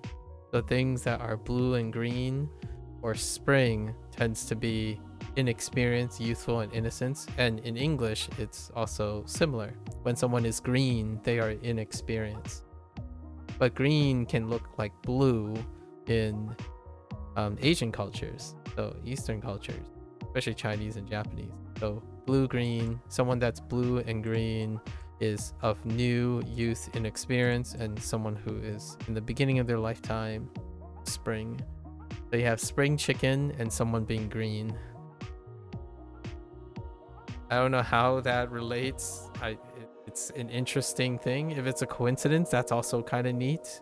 Again, I'm not an etymologist, nor am I a linguist, but it is fun to observe coincidences when you grow up with two different languages, right? Like, oh, okay, oh, that's just, and blue or technically green, but when it's used in a vocabulary sense, not in the character. I guess you can define this as blue if you want, but it's both blue and green. I like red is both orange and red, and then sometimes red is both black and red. Fun things, fun times, right? And pink can be light red, not pink. Adolescence, yeah, springtime of one's life. Yes, the springtime of one's life. Adolescence, youth.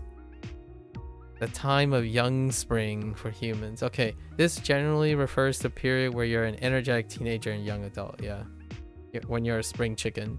It can have connotations of exhilarating experiences and bittersweet feelings, as well as nostalgic memories. Exactly. Yep. Whenever I refer to someone as a spring chicken, there's a loss in translation. However, over time, the people who are much younger than me tend to catch on to it. Like, a lot of times, I think there's this haste to get older, right? It's like, but I'm not a spring chicken. I'm experienced and wise, and yeah, it can feel like that sometimes. But when you're really happy, thriving, and you're innocent and exhilarating, that's I'm using spring chicken for. It's wonderful to be young and also seeking wisdom, but being old by default to be wise is not quite the capturing of youth. I think I've encountered several times when someone's like, no, but I'm older than I am, and I'm like, that's fair, but you have a very youthful impression of of the world. Like a very youthful impression is when you talk and that person only cares about themselves. That's a very youthful impression. It's not implying that you're selfish. You're youthfully. Like it's part of aging. When you are young, you have to identify yourself, focus on yourself, improve yourself, get a grasp of yourself, right? Be about yourself. And then with that success and identity and strong ability, you begin to then have the opportunities and the privilege to look outward and empathize and interact with other people, which then is associated, I would imagine, when I start learning more Japanese in like the more technical side of things, the older age stuff, it would deal with empathy, sympathy, politics, things that are dealing with beyond the person, something great and bigger than themselves. And that is a cultural difference. I think sometimes one of the biggest aspects of being around people with a East meets West kind of interface, you get this mix of individuals who believe the most valuable thing is to be egocentric, right? And that's perfectly all right. And then be empathetic or mildly empathetic, but largely sympathetic most of the time in order to continue to bolster one's position. And then you have the Eastern culture. And what I really mean, I guess, the Chinese-esque value system that my parents imparted me, and that's communal. Most of the things are communal. At first, you are born in a manner that emphasizes self-preservation, self-success, like making yourself. And then once that goes into adulthood, it's about contributing to society, right? There's a heavy emphasis on public decorum, and then finding relational and developing relational abilities, which is necessary because one of the natural expectations of Eastern households, at least in the Chinese diaspora sense, is developing socialization skills in order to start a family, relational skills and stuff, which is developed later. Procall asked my opinion or my perspective not long ago about the contrast between the priorities in East meets West, like what it's like to grow up surrounded by Western cultivated or dominated trends when I'm outside the house, and then when I'm inside the house, what it's like to grow up in a diaspora of Eastern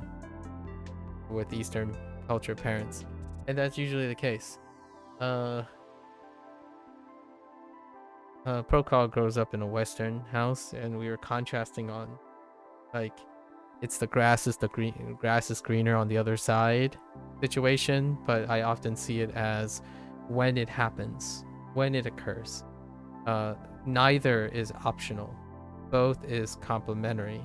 So either you learn all the things that Western culture thinks is useful later in adulthood first, or you have an emphasis on all the things that are later in adulthood for Eastern. So while the freedom of expression, self-identity, self-want, desires, and expression of particularly only self-desires take priority in Western household, the Eastern household deals with building the person ready to contribute to society first, and then explore themselves when they become adults with the privilege of, now that you're self-sustaining and a contributor to society, now you start on working on building your selfish needs, and selfish needs in a pragmatic way, like starting a family, expressing what you want in a way, right? So when I was younger, I was far more focused on how am I going to contribute to society? How do society portray me, right? How do I act in a public space? How do I develop careers, become independent? So the moment I exit out of the door, when I'm 18, I am self-sustaining from a Western culture perspective. So whenever someone says, oh, Asians seem to, when they leave the nest, they seem to know how to be polite, be tolerant, act professionally, worry about budgets and all that. Like, well, yes, but they also, which is relatable this nowadays, they also lack communication skills, in my opinion, like roughly speaking, or forms of expression, self-expression, self ability to elevate and stick out, all that stuff, because usually in the country of those origin, that culture, it's the social norm. But then what I discovered growing up in the United States is when I left the nest, I don't stick out. I don't have a form of expression. I manage and stoically minimize my form of emotional empathy. So I am not sympathetic or empathetic when I leave the household. I am a cold, calculating shark, right? If you suck, you suck. I strictly do not worry about how much you suck compared to me. I have to be better than you. That's kind of the cold-hearted nature of the internet nowadays. Now the internet is a great way to promote I almost even want to say the Easternization. This is a coincidence, by the way. It's not because of some sort of inherent human property. It's a coincidence that the type of thing lines up. When you apply human objectives, like metrics, to many things, and you hyper optimize for it, it can appear like the things that worked in Japan and in China, because results, pragmatism is the thing. If you don't like someone, deal with it. Learn to at least show your respect to that other person, because it is everyone's duty to show proper respect in public. If you don't like something, you're still going to do it. You learn how to problem solve and critically think to make something you don't like to do into something you're at least good at, right? And those are like the properties that Procol was talking about when Asian people leave the nest. I'm like, yes, because they're taught to moderate their emotions, not express a lot of them. And if you don't like something, you still apologize if you're part of the problem. Righteous indignation and valuing the self over the community is not something that will prepare you for quote unquote adulthood, right? But in Western society, people leave and they know how to talk about themselves. They know that they are the most important thing. So when you try to stick out and try to get hired and whatnot, you learn how to talk about yourself, how you're important to the team, and whatnot, individualistic forward, right? This is a little bit reductive or generalization. I could probably talk about this. I could spend the whole channel dedicated to these type of idiosyncrasies. But generally speaking, it's one of the early flags or early indications, used as converging evidence for pattern recognition of people's background. If you look and see at least a diaspora of Eastern descent or Eastern culture descent, when they get into college, those people, they don't say much to you. In fact, they don't have to, because in like the U.S. education system, they grow up knowing that they have to solve their own problems. So if they're struggling, they're not going to come to you for help. They rarely do, or they are less likely to. And when they fail, they bottle it up and still don't ask for help. They work harder and then try to solve the problem. Meanwhile, in my opinion, since I grew up in the Western education system, those who are more likely to approach me for help, like if I was a teacher assistant or something, those people end up improving their performances, because I am quite Westernized.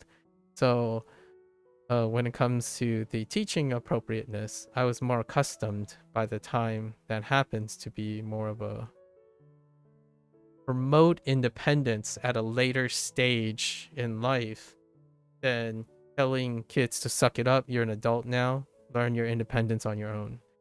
So that was kind of one of those characterizations. It's actually pretty brutal. I haven't grown up in obviously I haven't grown up in China, nor have I gone to China or Japan, but oftentimes that sink or swim mentality is largely not necessarily sink or swim. When you are born into, like, for the Chinese household diaspora, you are born for that moment. You are raised for the moment that you get tossed into the ocean, and you should already know how to swim. So it's a balancing act. I actually do code switching when I'm helping as a teaching assistant. Like in office hours when they approach me, I do code switching, or the other way around, as a mentor or an assistant or someone who's providing guidance to help people perform, like students to perform better or try to perform better or be encouraged. There's code swapping. You talk to westernized people, westernized children, in a way that elevates their confidence in their own abilities, and then provide explicit instruction because it's cut to the chase, right?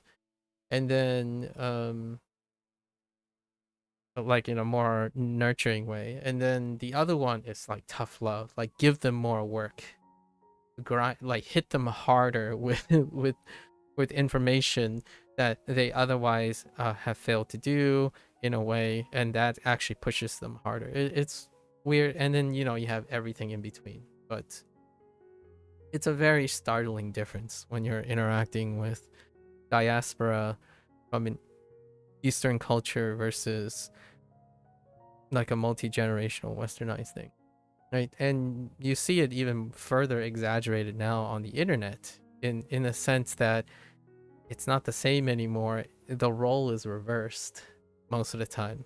So what was exaggerated becomes even more exaggerated. So those who like embrace objectivity, right, metrics and whatnot, they come with all the classical drawbacks of hyper focusing on pragmatism and objectivity. They have lack of emotional intelligence in conversation. They are conditioned and problem solve by avoiding social contact because you don't need it. It's only needed when you have to. So you might be thinking, oh yeah, but Japanese people, or like Japanese, have this air of being polite in public. Yeah, but being polite is different from being conversational, right? You have to go through a lot of barriers before it makes sense for them to invest in any form of conversation.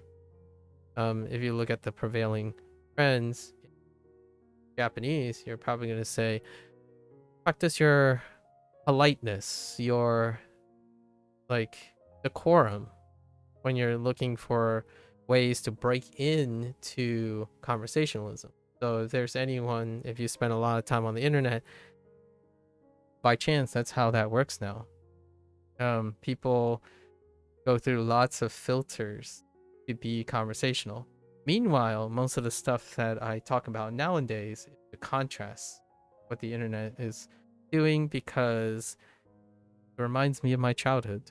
Most of the anecdotes that I use from my childhood, or most of the things I talk about that's facing socialization, conversational, and communication skills that are on in like an Americanized internet, Americanized internet.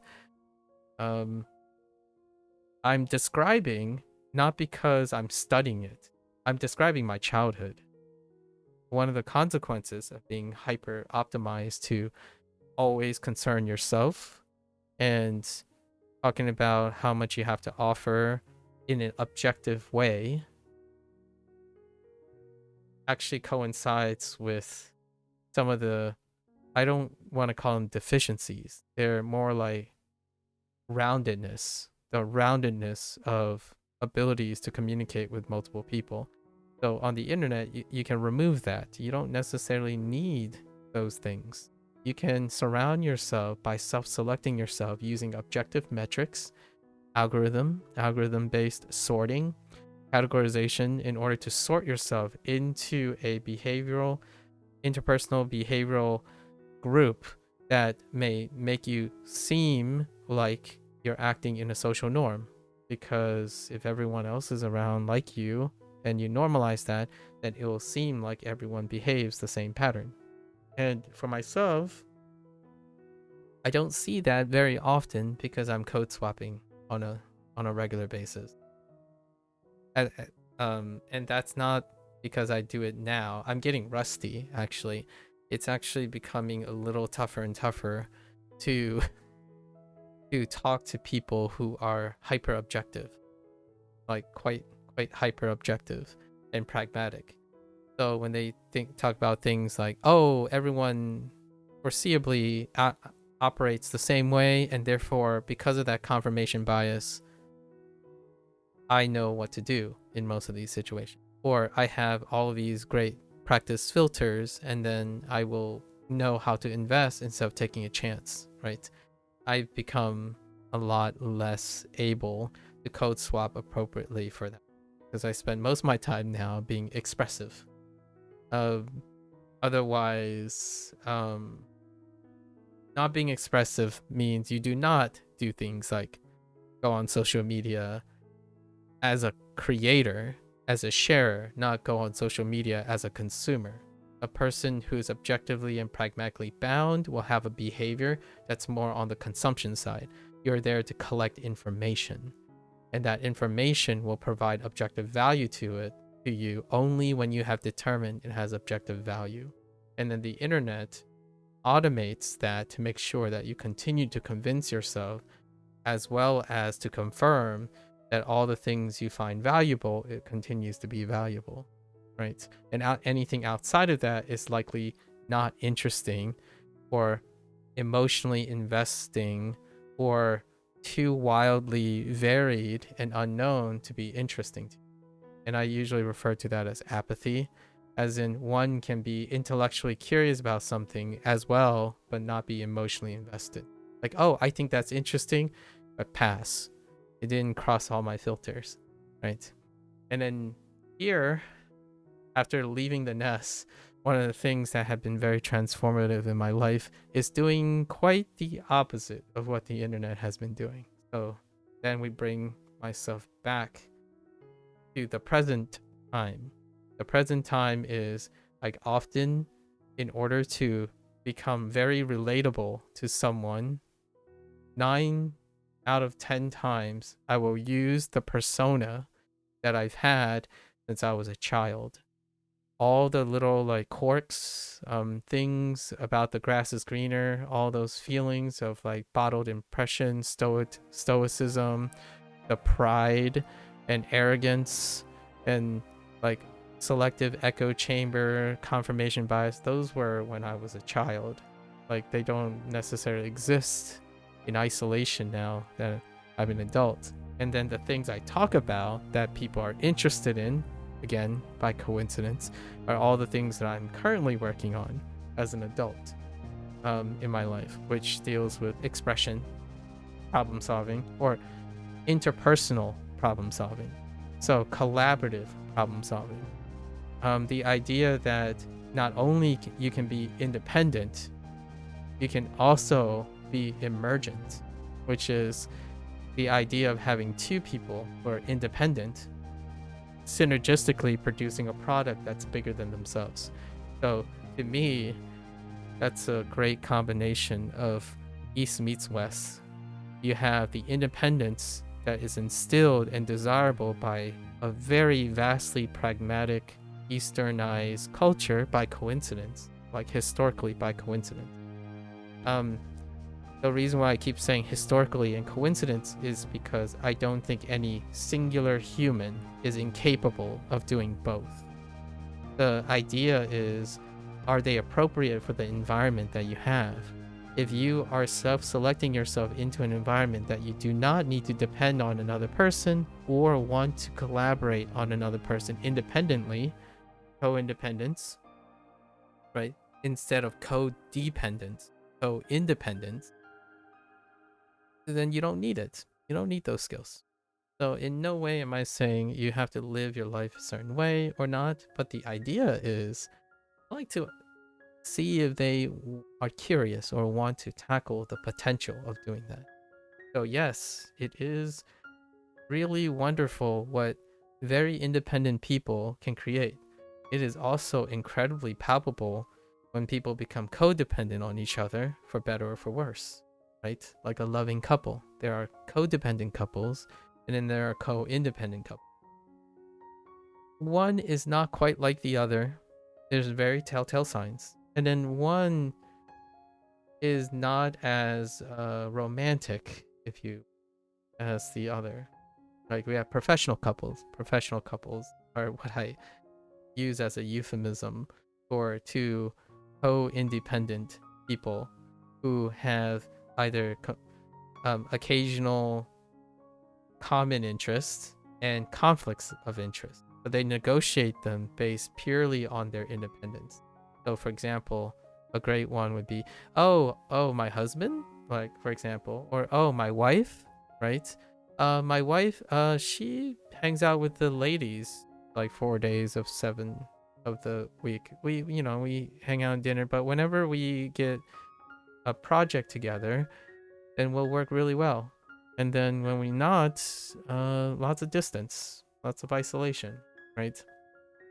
And then you have codependent ones, and there are far more, like statistically, there are far more codependents than there are co-independent. And the success rate of co-independence relationships, especially those that end up having children and what, are fairly low, largely because behaviorally they also do not engage in taking risks or unknowns. And I find that very relatable, largely because I do feel like the people that I attract most of the time, that I keep as long-standing friends, they are largely co-independent. And the scores are in so far. 0 out of 15. 0 out of 15 couples that I know without children. Meanwhile, my extended family, all of them have, but they are codependent, and they're not necessarily codependent for reasons you're thinking. They're codependent because of familial bounds and tradition and duty, which is one of those things that very difficult to communicate when it comes to a purely Western or westernized, selfish dependence, individualism forward things. And myself, I'm a blend of that. So there's a very great explainer as to why I'm still single and not with children, right? But that's a fun one. I like talking about these. I think youth is such a wonderful topic. Right, it's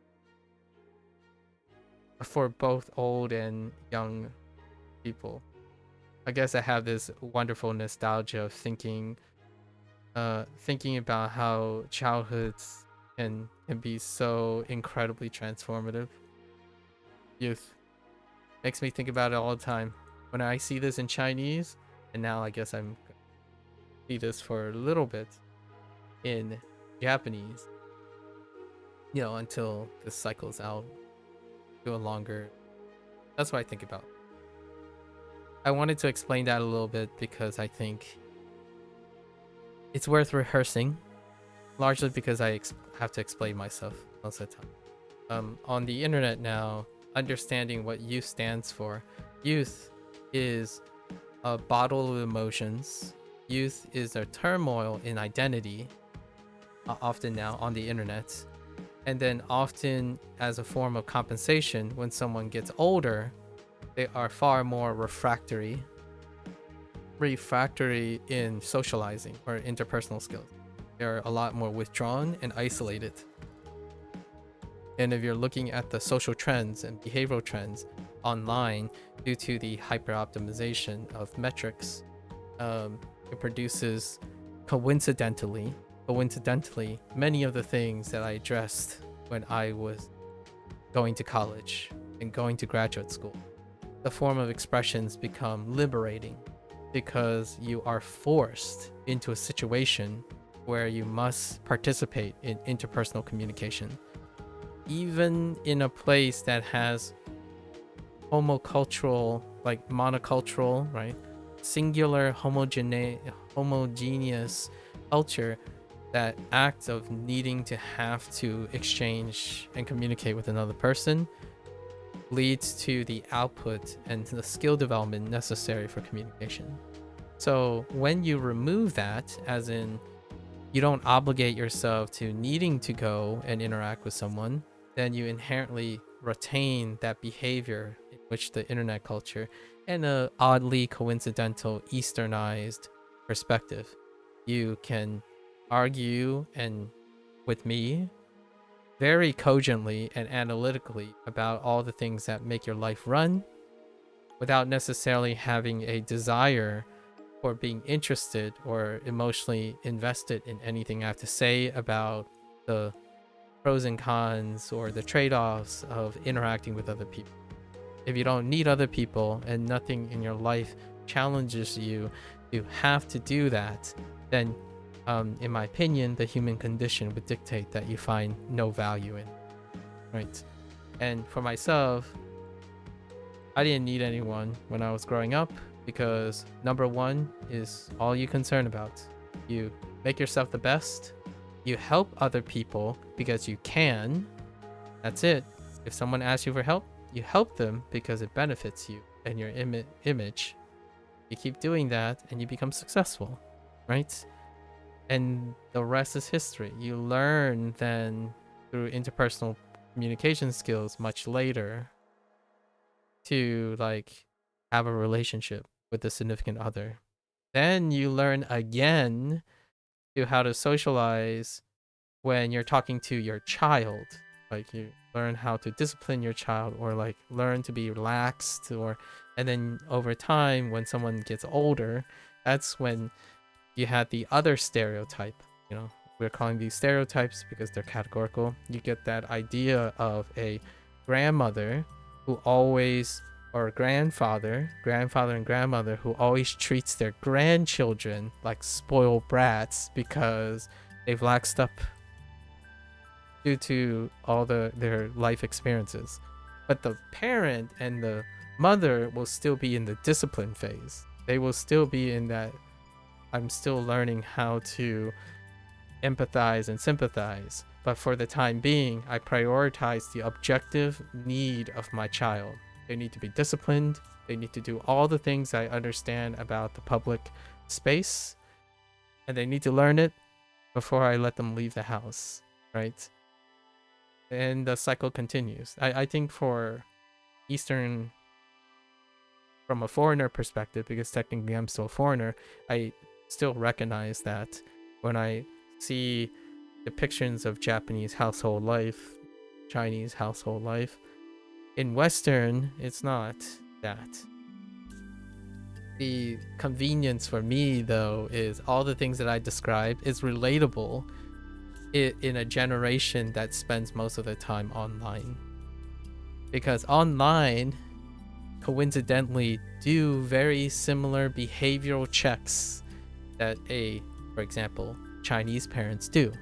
What do Chinese parents do in order to motivate you to do better? They show you an example that is better than you. So whatever you like online, the online internet will provide an example and expose you to whatever you like, but better than you. So now parents don't have to do that. But what are the consequences? My parents did that literally because the internet wasn't around, by the way. Like video games isn't going to show me a better example of myself and my interest. Like when I'm playing Sonic the Hedgehog, I'm not being bombarded by everyone who's better at Sonic the Hedgehog than me. My parents do that, but my parents don't play video games. So they do it in other ways. They tell me like, oh, you got a 99.9%. Why didn't you get a 100%? Your cousin got a 100% in math. You can do better. And then, when I get 100%, my parents are going to ask, so which kid in your school has the highest grade? Oh, this kid. They got 125% because they got a weighted average. Like, well, why didn't you get a 125%?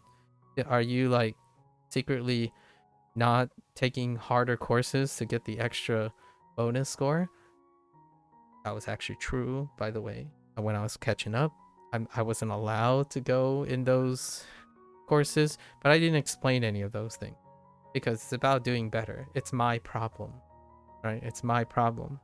Like, my parents did so much for us to move to better education, right? Better education, but I have to catch up. I was like two years behind. So when my parents asked me, why didn't you get a 120% as opposed to 100%? I would explain to them, I can't, but I will do better next time. Period. Like, I just didn't. I couldn't. But that's not their problem. They wouldn't understand, so I shouldn't share it. I get the results. Online, that replaces that mentality. You don't have to anymore ask if there's a better example of what you're doing. You get fed that online. In fact, it's to the point where some people get so caught up in celebrating people who do better than them that they stop wanting to do it at all. Which is interesting because when you're growing up in a household in the Chinese way, if you're not good at something, don't do it. But if you're not good at something that your parents think you have to do, get good. It's kind of like how the internet works, doesn't it? Like when you talk to someone else, like you would type an expressive, like, the rare expressive person would say, oh, I don't know what I'm doing wrong and stuff. I think over 50% of the comments would be get good, skill issue. And honestly, when I'm being brutal with myself, that's kind of the household that I grew up in. Like, that is what made me good. Foreseeably, right? That's what made me fictitious. Get good, skill issue. So it's an acquired taste. It's an acquired taste. Now here's the downside. Here's the problem, per se, the foreseeable problem I have with this order. You grow up as a kid, right? As a kid, knowing that that is the only way to do things. What happens when you fail? What happens when you become an adult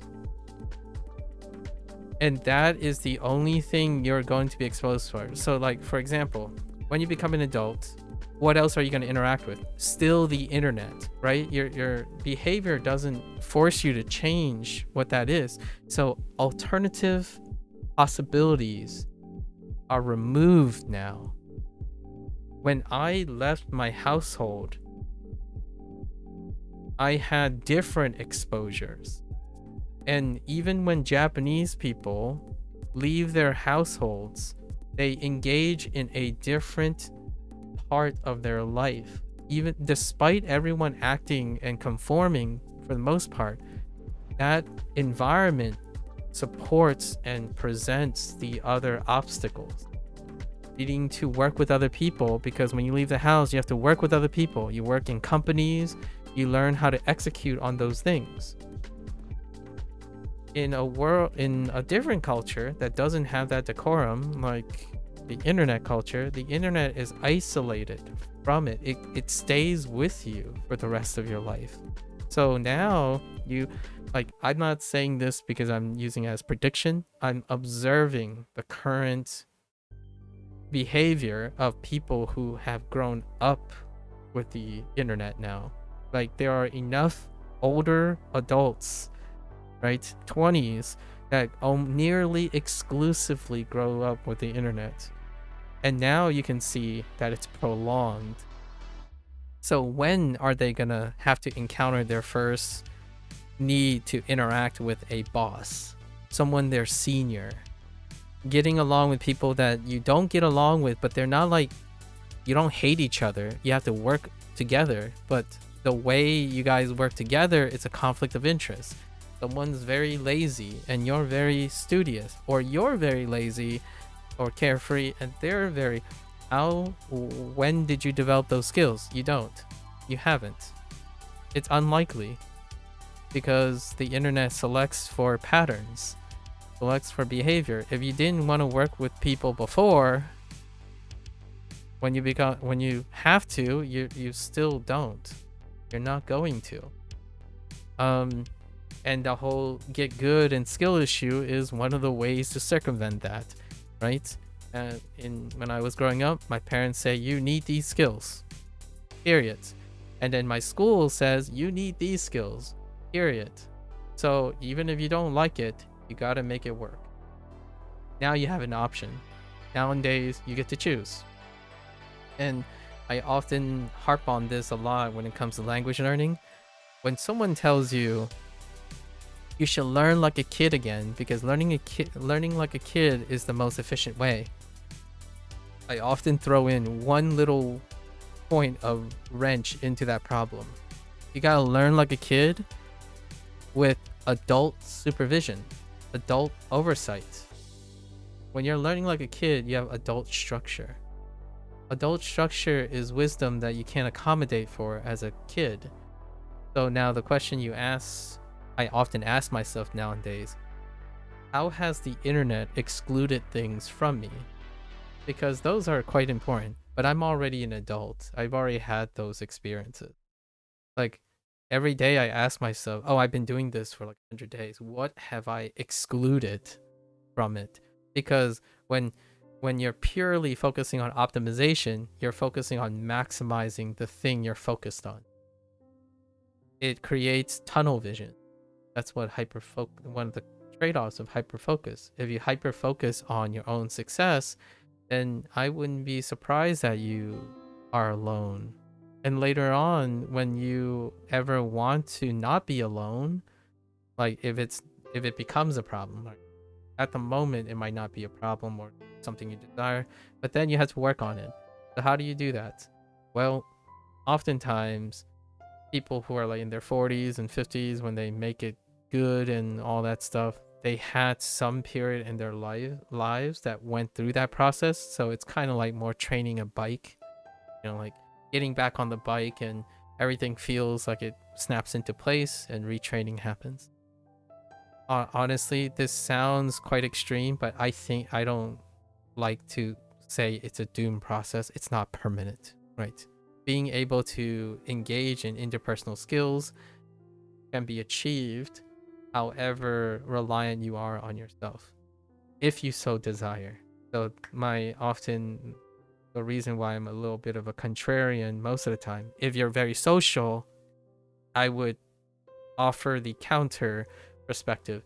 Have you ever considered finding some isolation, sitting down, breathing, meditating? Because when you're hyper socializing, you don't have any peace and quiet to yourself, and then you rarely engage in self-identity and stuff anymore. It's not that they don't have it or the capacity to do so. The idea is balancing. Humans are homeostatic. They are able to, when balancing things, it doesn't rear the ugly head of boredom, right? Ugly head of boredom, stagnation, repetition, and just things that make life seem so dull and gray, right? So that balance, you can have skills in which when you switch it up again, it's not as hard, quote unquote hard from a subjective standpoint. Is it hard to talk to a stranger? When I was younger, it felt like the world ends when I have to talk to a stranger. It's even hard. When I left high school, it's even hard to ask a teacher for help. It was even hard to ask someone for help when I was depressed. it was even hard when I started having intrusive thoughts. Like, those are the consequences that a singular person may not be able to achieve, right? Like, and it's through the interaction of being a social creature that you can circumvent, if not transformatively resolve these problems. So oftentimes I often think there's a really interesting irony and coincidence here that like to separate cause and effect. One of them is, what does being incredibly communal or socially forward require? Incredible strong independence, right? Which is something that I don't think people make the same connections. They think, in my opinion, in terms of the order of things, is that to become a very socially adept and communal forward person, you would require to be incredibly extroverted and trained to be social and interpersonal as a child growing up, right? Then they would care about society and whatnot.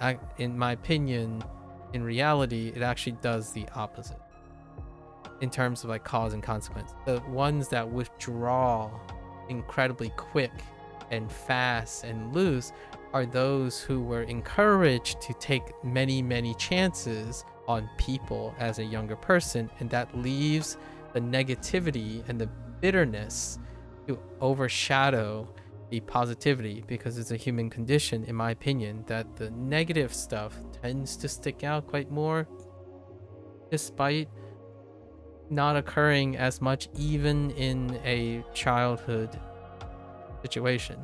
So those who are incredibly independent are incredibly cold-hearted when they become adults, but they're cold-hearted but consistent. And then and it's through like strong identity practice and rigor when they were younger. And the opposite is those who are incredibly empathetic and sympathetic as a younger kid, goes through all the ropes and ups and downs of that, and they typically less likely to engage in that when they're adults. They become more selective, right? Because they've nailed this down, so they have fewer friends but higher quality friends and situations. So that, in my opinion, is a way to explain some of this stuff.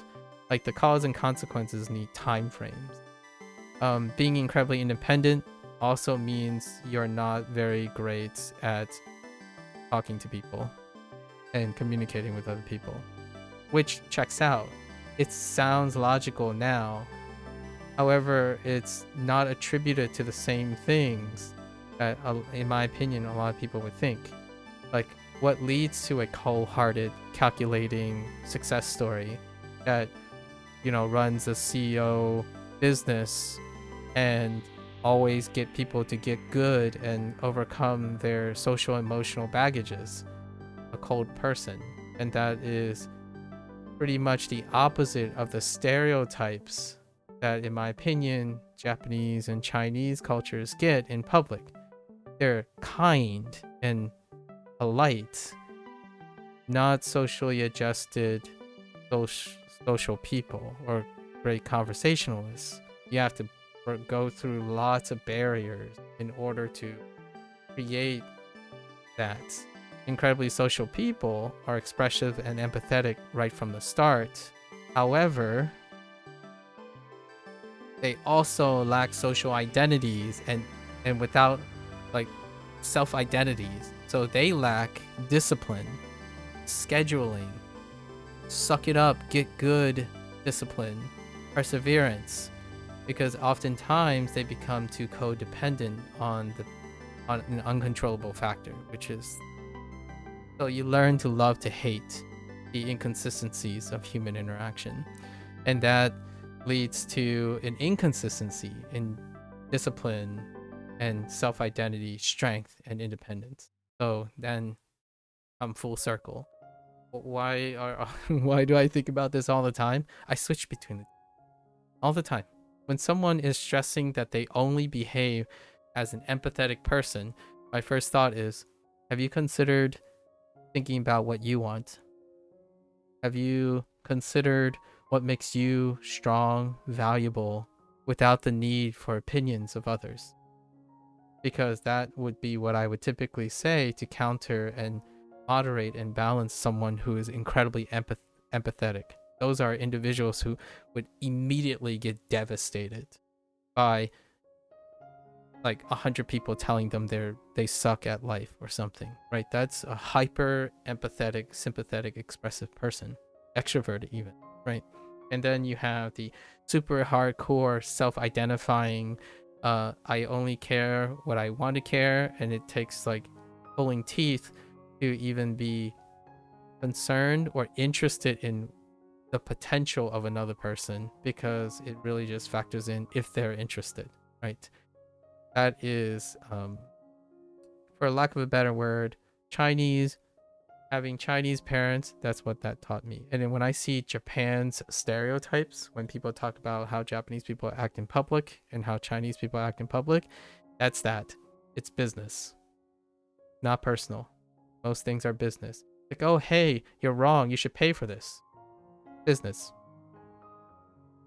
And then it's like, oh, I'm sorry, but we all know who's wrong here. But we're gonna apologize to each other to be polite. But each person is expected, if they're wrong, they know that they're wrong, and they do to make it right. That's how conformity creates public decorum behavior that is acceptable, because everyone is on faith, right? They are in good faith.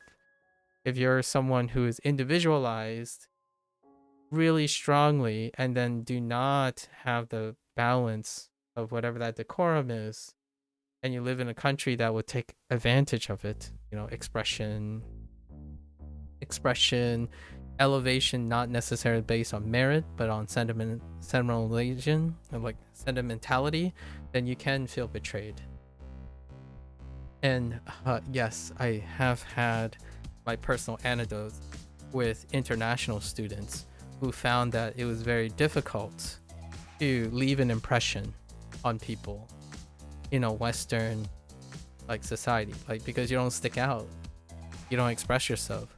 It doesn't matter how much you know, like how good you are. If you can't express it, then the other person won't know. And then you may argue, well, I could demonstrate it. That is a form of expression. What I'm talking about is when people don't ask, do you have the capacity to express it? I'm not literally talking about like using your words or something. Are you motivated to demonstrate something?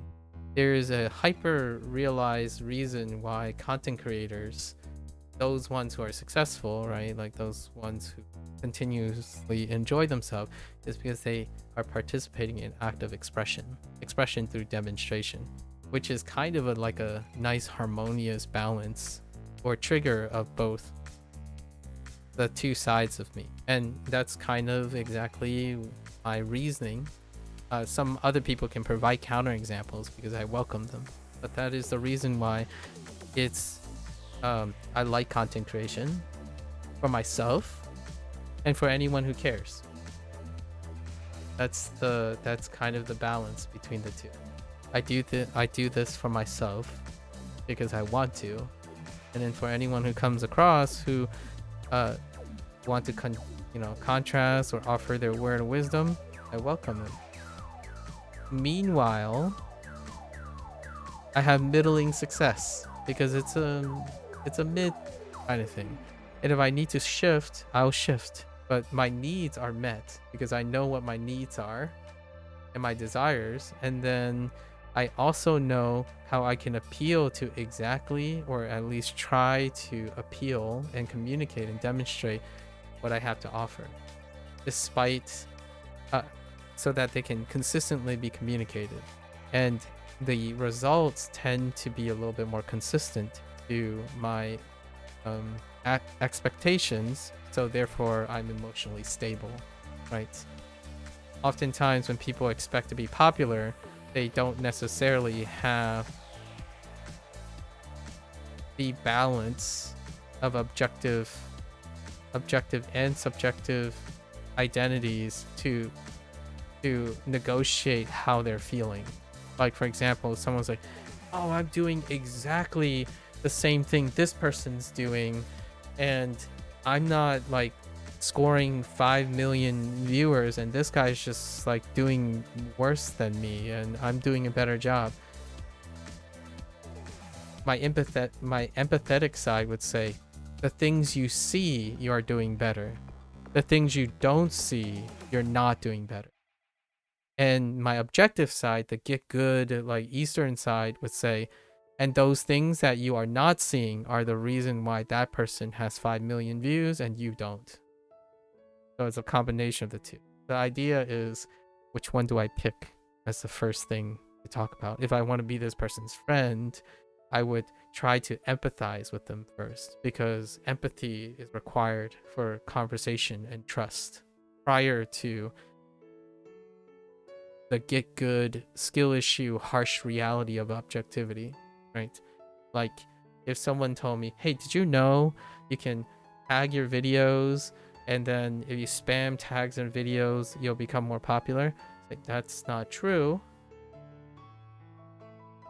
But let me level with you. I can understand where you would get that idea. When you spam, mere exposure is very great. But the thing you're missing, the thing you want to see, is that I'm a streamer, and so I'm like everyone else. Before then, what you don't see is, even if I spam the tags that I spam that's relevant to my content is not trendy. The objective truth is this stuff is not popular. People do not care about this stuff. So when you're focusing on specific things that are in common with all the streamers, it is well balanced to also see what is absent between the thing you're observing and the trends you're looking at. If you don't, in my opinion, it leads to situations like the person that I discussed, where this person thinks they are incredibly successful, they're very good at the one thing they're doing, and they think they should be popular. And then when they compare themselves to another person, they focus on the thing they're good at, and then they do not entertain or observe what is actually different between the two.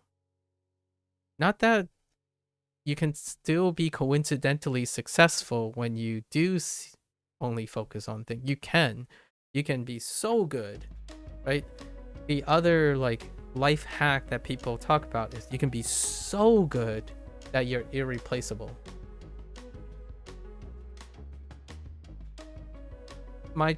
The Chinese instilled tradition that I have is I prefer to take the 80% chance that it's something I don't see, and there are plenty of solutions to that, versus banking on the idea that I am the best, right?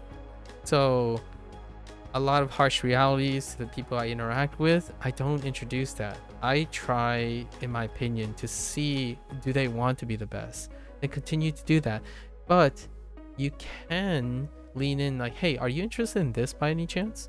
Like, if you could do the best thing you can do, but also have it relate to this thing, that creates an opportunity for that person to develop skills without necessarily them knowing it, because they don't want to do the analytical, objective thing, right? And that is the difference between making someone independent than encouraging them to become dependent on you, right? And that is the tact that I tend to use for someone has a stronger self-identity. The person who doesn't have a strong identity, yeah, of course, you would provide it, or you would demonstrate, or you let them shove them into an environment and get them to solve it themselves.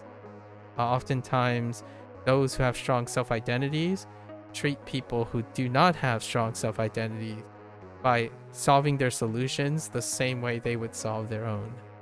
And then those who are dependent on other people, like expressive, extroverted people, they require demonstration from another way, because it's through empathy and sympathy that they acquire their skills. So whenever I'm speaking to someone who has a strong identity, right, and you see a child who is not independent, then you kind of want to balance that out in some way. People, again, it sounds like a broken record, but people, yes, they all learn differently and they all have different motivations. The older you get, the more likely you are fossilized into a specific way of learning. And the person who is chatting and talking become exponentially more charismatic because they can code swap and try to get some granularity between the two.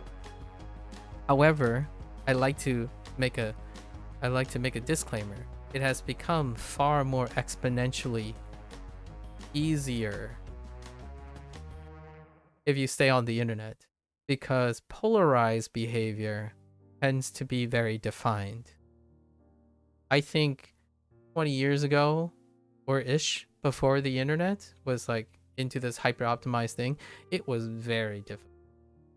It was so difficult to the point where I would argue that those people who have a great self-identity, they would not succeed most of the time. They would fail to succeed, which is why they aren't the CEOs of today.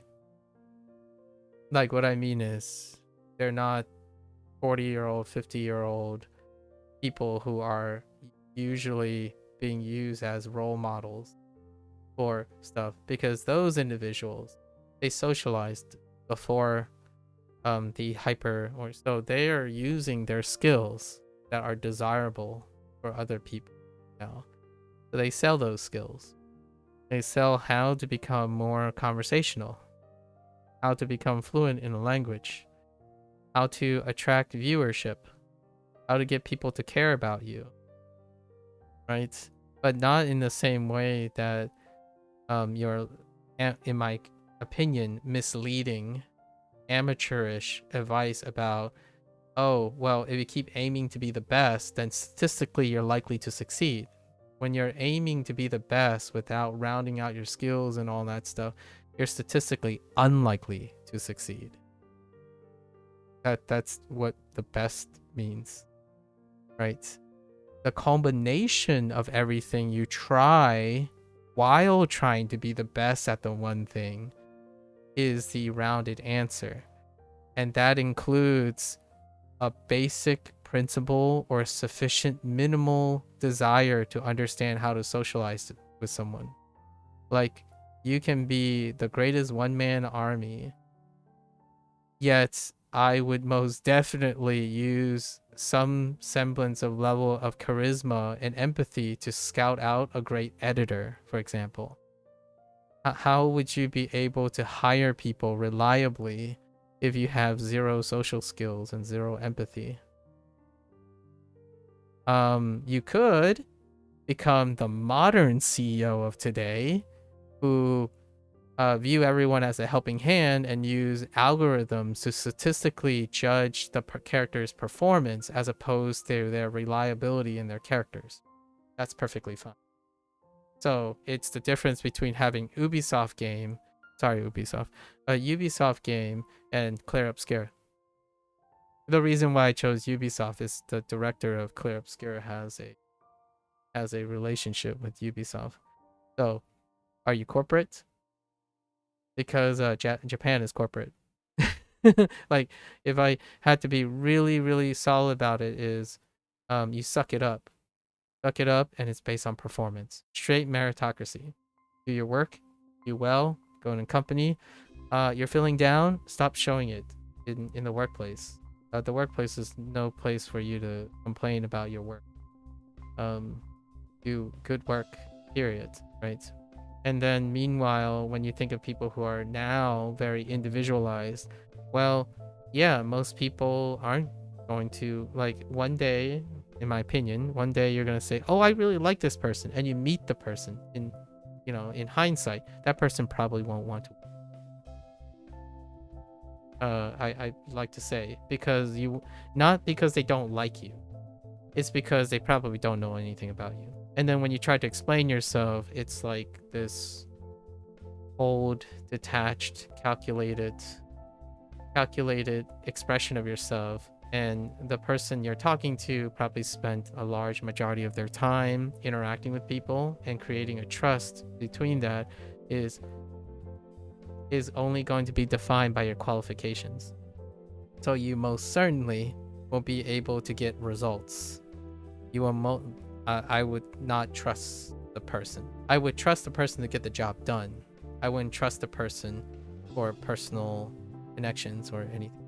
Like, for example, yesterday the word dependent, or I like to say the word dependent, is a great word to illustrate meritocracy.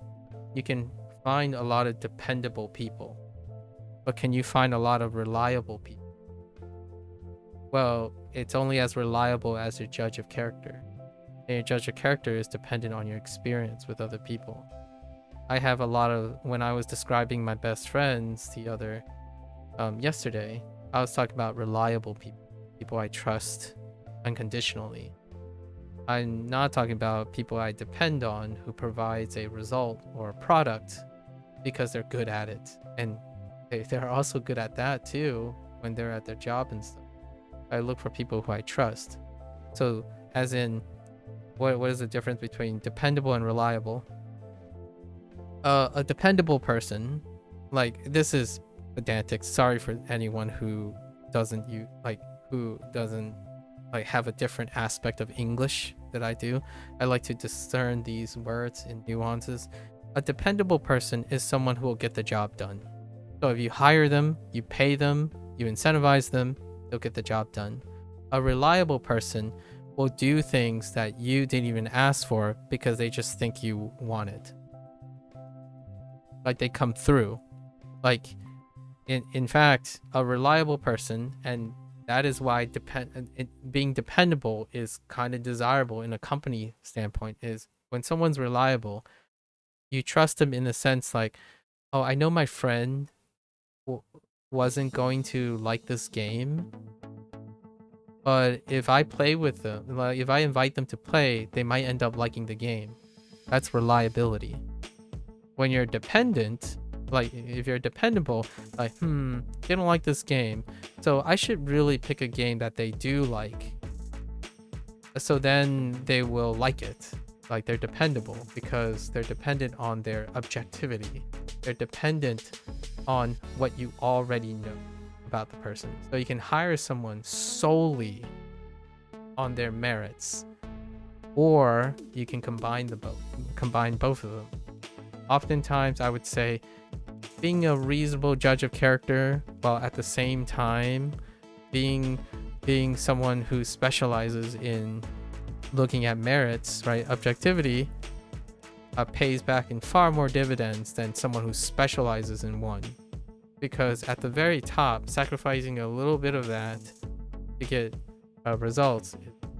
So oftentimes, I am a very direct person in terms of contrasting when someone gives me such a bipolar, hyperbolic expression of, or intellectual exploration, and maybe intellectual and emotional exploration. Not that I'm telling them they have to or not have to. Personally, if a person says, I'm incredibly happy, this is how I operate, and I found an environment suitable for that, they are able to express all of that in a objective way anyways. And then there are other people who say things like they put their happiness first, right? So they're able to qualitate their the things that make them feel with an action. Then I would ask them, do your actions lead to like sustainability of your emotions? Because then we're applying objective things. And that's kind of how I see exchanging ideas. And it doesn't get old, in my opinion, because the moment you apply both of them, one or the other is going to make it so that you have something to talk about. And this is going to be a double standard. It's going to feel like a double standard for someone who's incredibly objective. But at the end of the day, that answer, that question, that lingering satisfaction that you have is the human condition. And that's the satisfaction of connecting with. So if you don't want to live beyond yourself, that's perfectly fine. Objectively, also, someone who is objective and independent should also know that you're not equipped to also make comments about how other people interact with each other because you don't engage in that. So oftentimes it takes the first step to interacting with another person to figure out objectively, I suppose, where you are in your communication skills. And to me, it is a double standard because someone who interacts with people will be able to see that more commonly than someone who doesn't interact with other people. If you don't interact with other people, knowledge only goes so far. I believe objectively that is also very logical, right? If you don't observe evidence of something, then you haven't practiced that thing, and therefore most likely underperform compared to someone who actually practice and have evidence. That's kind of the youth is what I'm talking about. Youth. I love Western youth because it reminds me of what modern adult, like internet modern adults may need a little of. Not Eastern youth, Western youth. The adults of today do not operate with the youth that I saw when I was a kid. I saw other kids do the things that young adults these days do not do anymore. And that's why I tend to advocate and suggest these things through demonstration. When and here's a disclaimer: when the stream goes off, I'm not this. I'm not like very expressive. I practice this. So on stream is a way to help me practice communication, monologuing to myself, talking about these things, because personally I still default to, yeah, when the stream goes off, if I'm not solving people's problems, I move along. I make products, I write papers, I do research.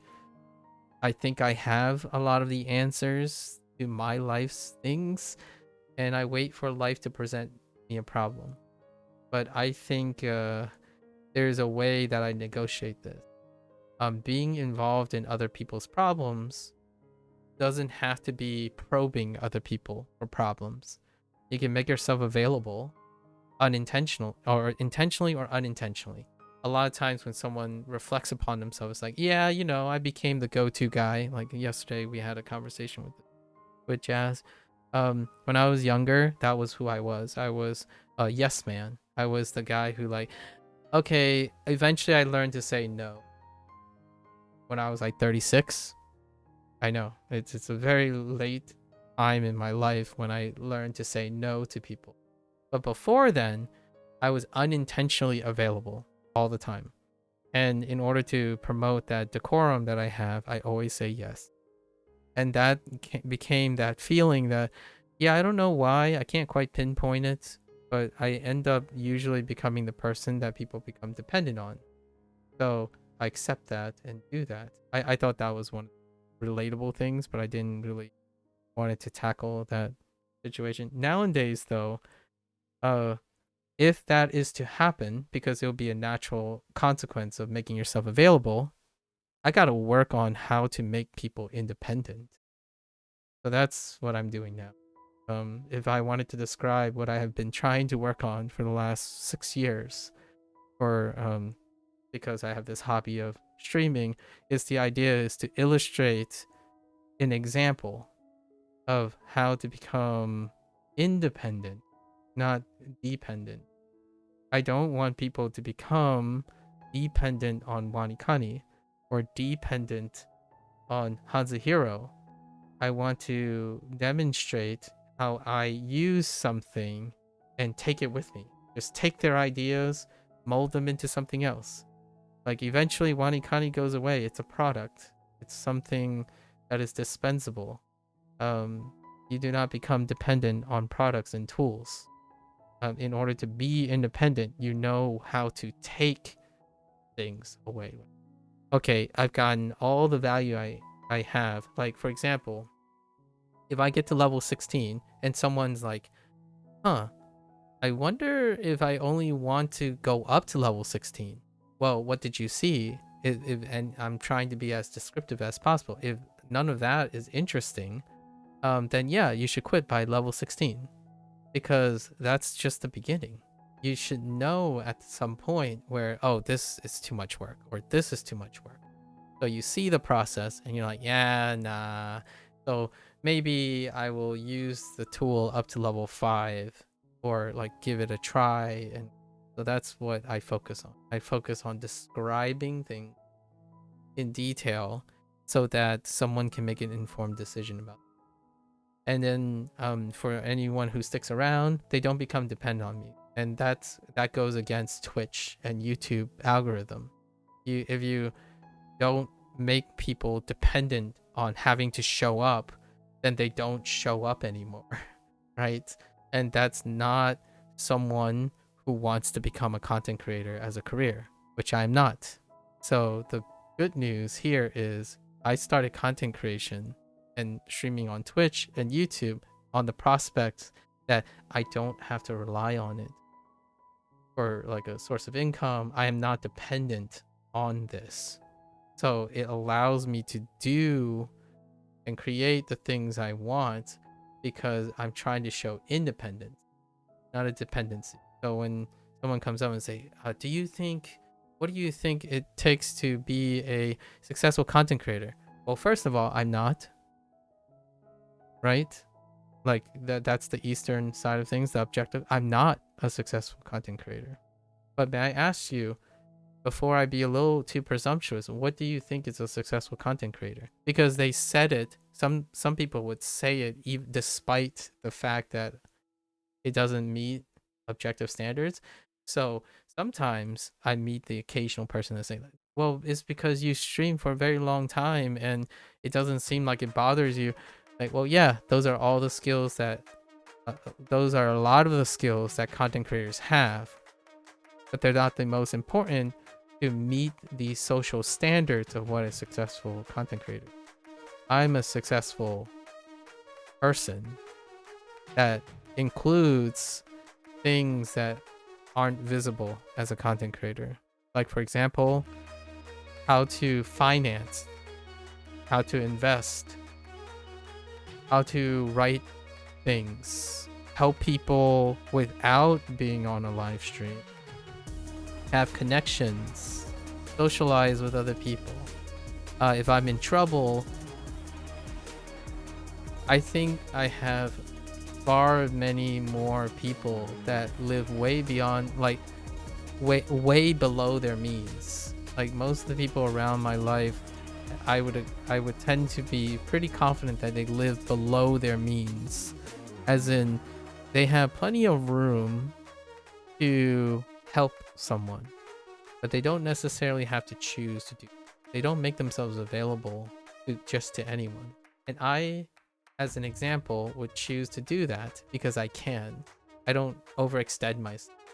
So if I choose to live stream, to welcome and make myself available, I'm not being dependable.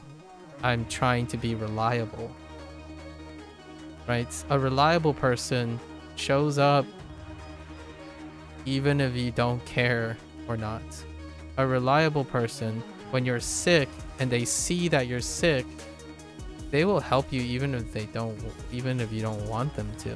They might know you even better than you know yourself on certain things that you can't observe yourself. That's reliability. It's trust, loyalty, the things a person might have difficulty finding if it's solely based on objectivity. Now, I'm not saying that Japanese people and Chinese people don't have these. It's later down the road. So you are evaluated first through the door on decorum, dependency, or like dependence, like being dependable, and then it can foster into loyalty and whatnot. Although I would say it's definitely a different aspect since everyone else is behaving, since everyone else is reinforcing conformity. Individualism, an individualistic country, has a lot, even more weight on trying to be reliable at the end of the game, right? Like, would you bank yourself on someone who is like, would you hire your friend who isn't the best at their job versus hiring a stranger who's the best at their job? These are the two sides of the same coin. You can hire the stranger who's best at their job in order for the opportunity to be more than just a hire on dependency. You might begin to trust the person and become loyal. So that's one avenue. Or you take someone who's already loyal to you, who's reliable, who despite them not being good at the job, they can become the best at their job because you already have that reliability. They both can lead, both of them can lead to a successful dynamic. The question is, if you only adhere to one dynamic, then I hope that you live in an environment, in a country that supports that.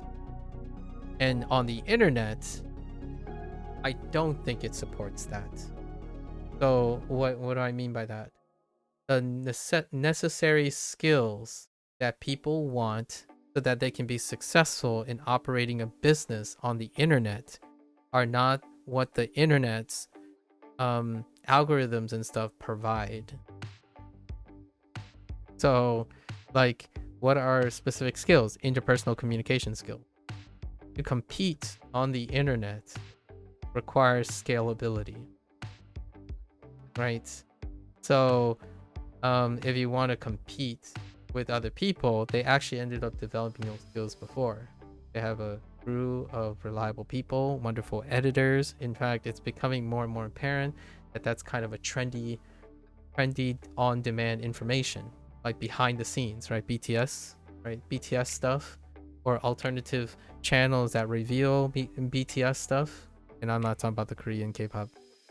Sorry, BTS fans.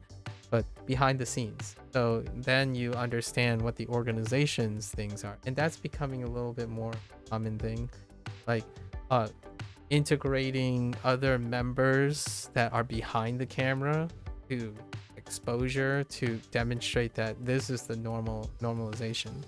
So when someone says they are very well put together and they only care about the things they want and whatnot, I like to believe that they're either the leader and they have privileges that allows them to make humans more dispensable based on their dependability, then yeah, it would work all the time. And funny enough, yesterday and the day before, we talked about CEO decisions, like AI integration of AI and all that stuff. That dispenses with the necessity of needing to interact with the human aspect of things. And that can work. It can work in an operation, in specific operation.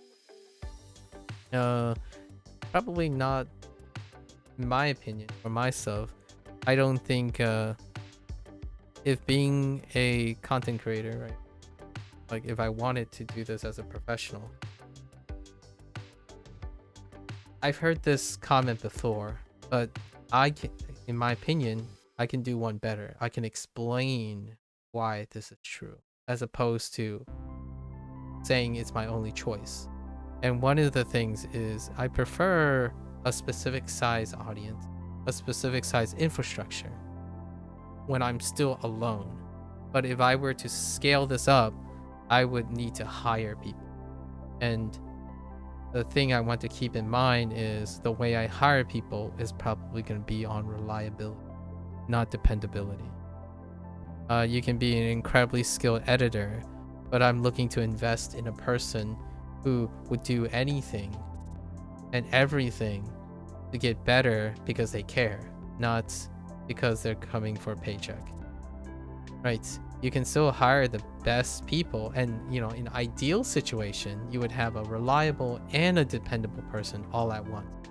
But to me, oftentimes, especially when you talk on the internet, the most dependable people are the least reliable people. And not that it's always the case, but they tend to be less reliable than those who are just middling. So I tend to, when I think about friends and stuff, I don't see perfection. I see potential. That's what I look for in friends, right? Not professional colleagues. Like if I were to enter a professional contract, maybe 70-30. 70% dependable, so their resume checks out and whatnot. But I need at least some semblance of room to grow, to promote loyalty, legacy, and whatnot. Like you could pull a BuzzFeed, for example. Sorry, BuzzFeed. A BuzzFeed where most people use BuzzFeed as a stepping stone. It's a very, very open secret, or a well-known secret, that when you have a company that offers as a dependable source of credibility and stepping stone and experience, that's what you'll get. Loyalty falls by the wayside and retention falls by the wayside. So if you're cycling through friends and you find that that's the nature of humans, I disagree with you. It's the nature of the humans you interact with. If you feel like friends are always temporary and people are always temporary, it might be true for your environment, but it's certainly not true for me. So if I exist, then I'm your antithesis. When you say people always say the same thing, for example, I see people literally saying the same thing, but totally thinking different things. Largely because the granularity speaks for itself.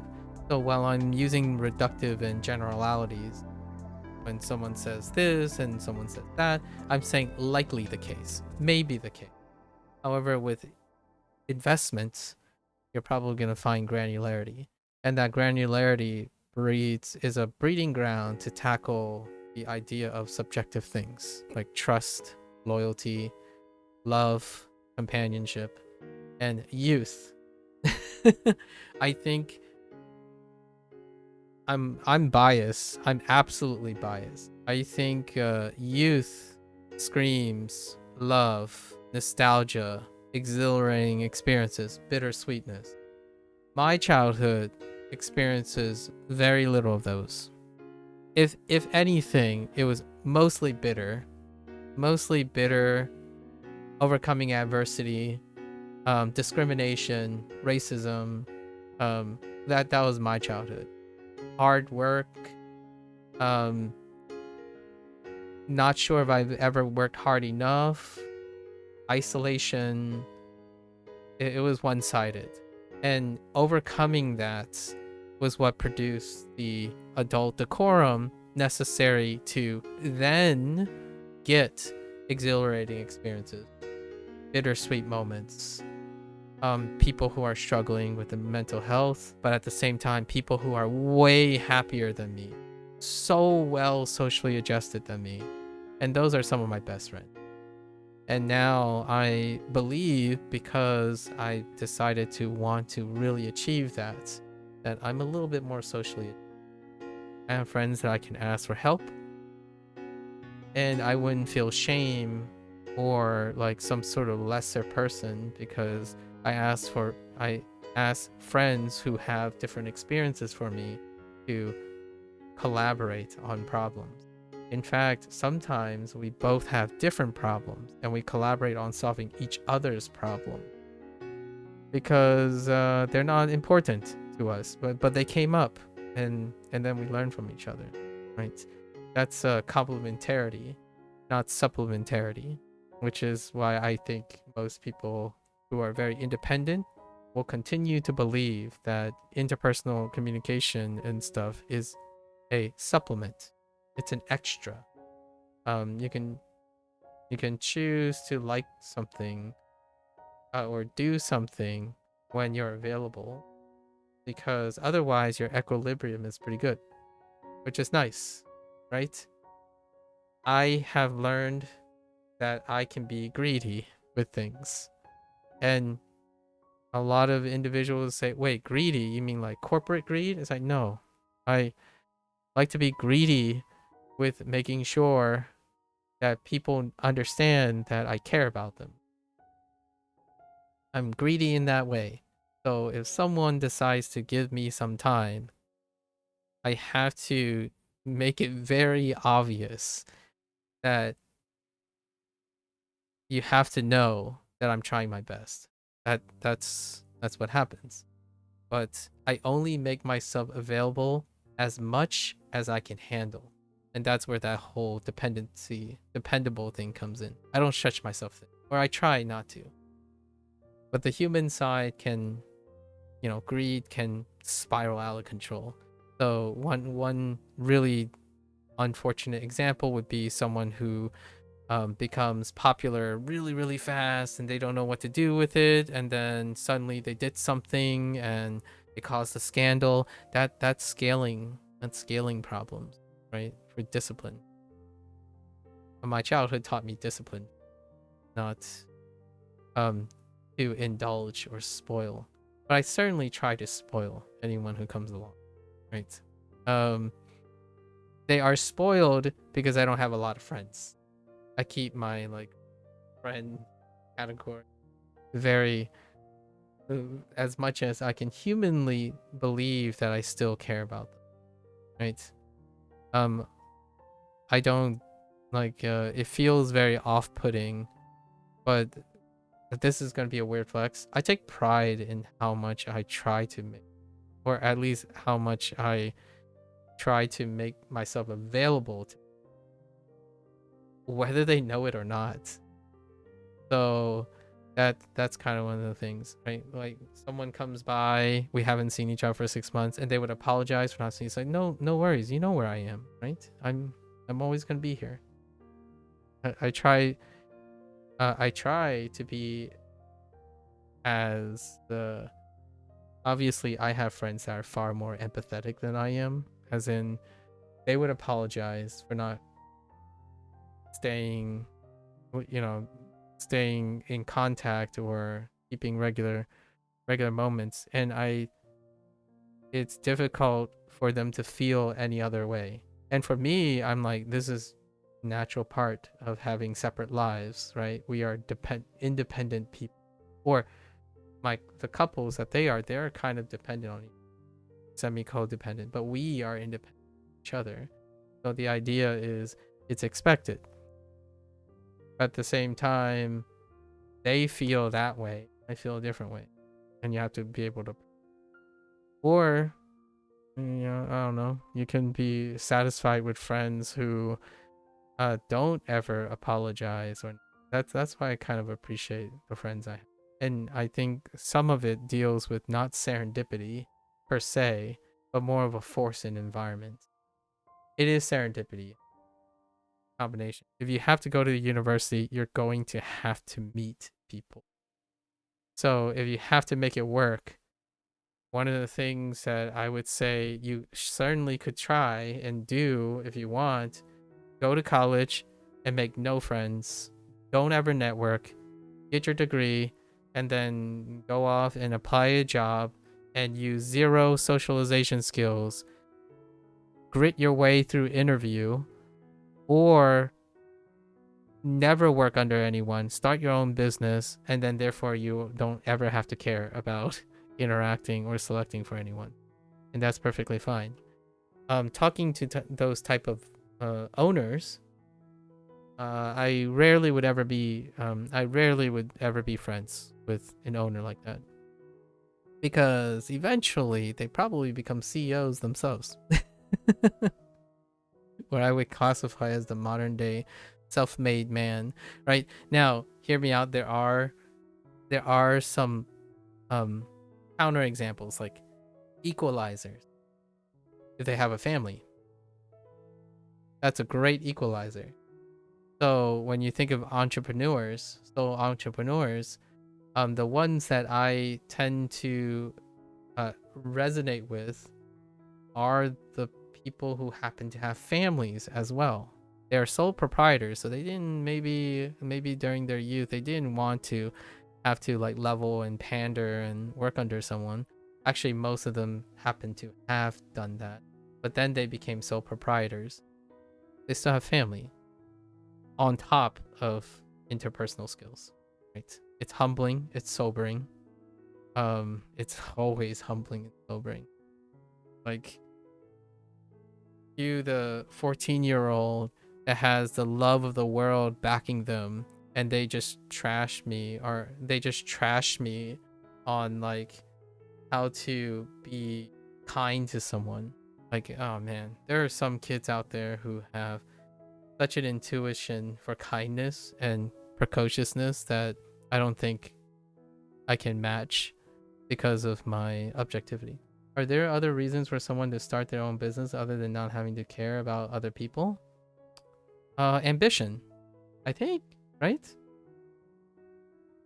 I think Jeff Bezos, in one of the documentaries or interviews, I'm not sure if he started the business because you. Oh wait, are there other? Wait, hold on. Are there other reasons someone to start their own business other than not having to care about other people? So hold up. So other reasons.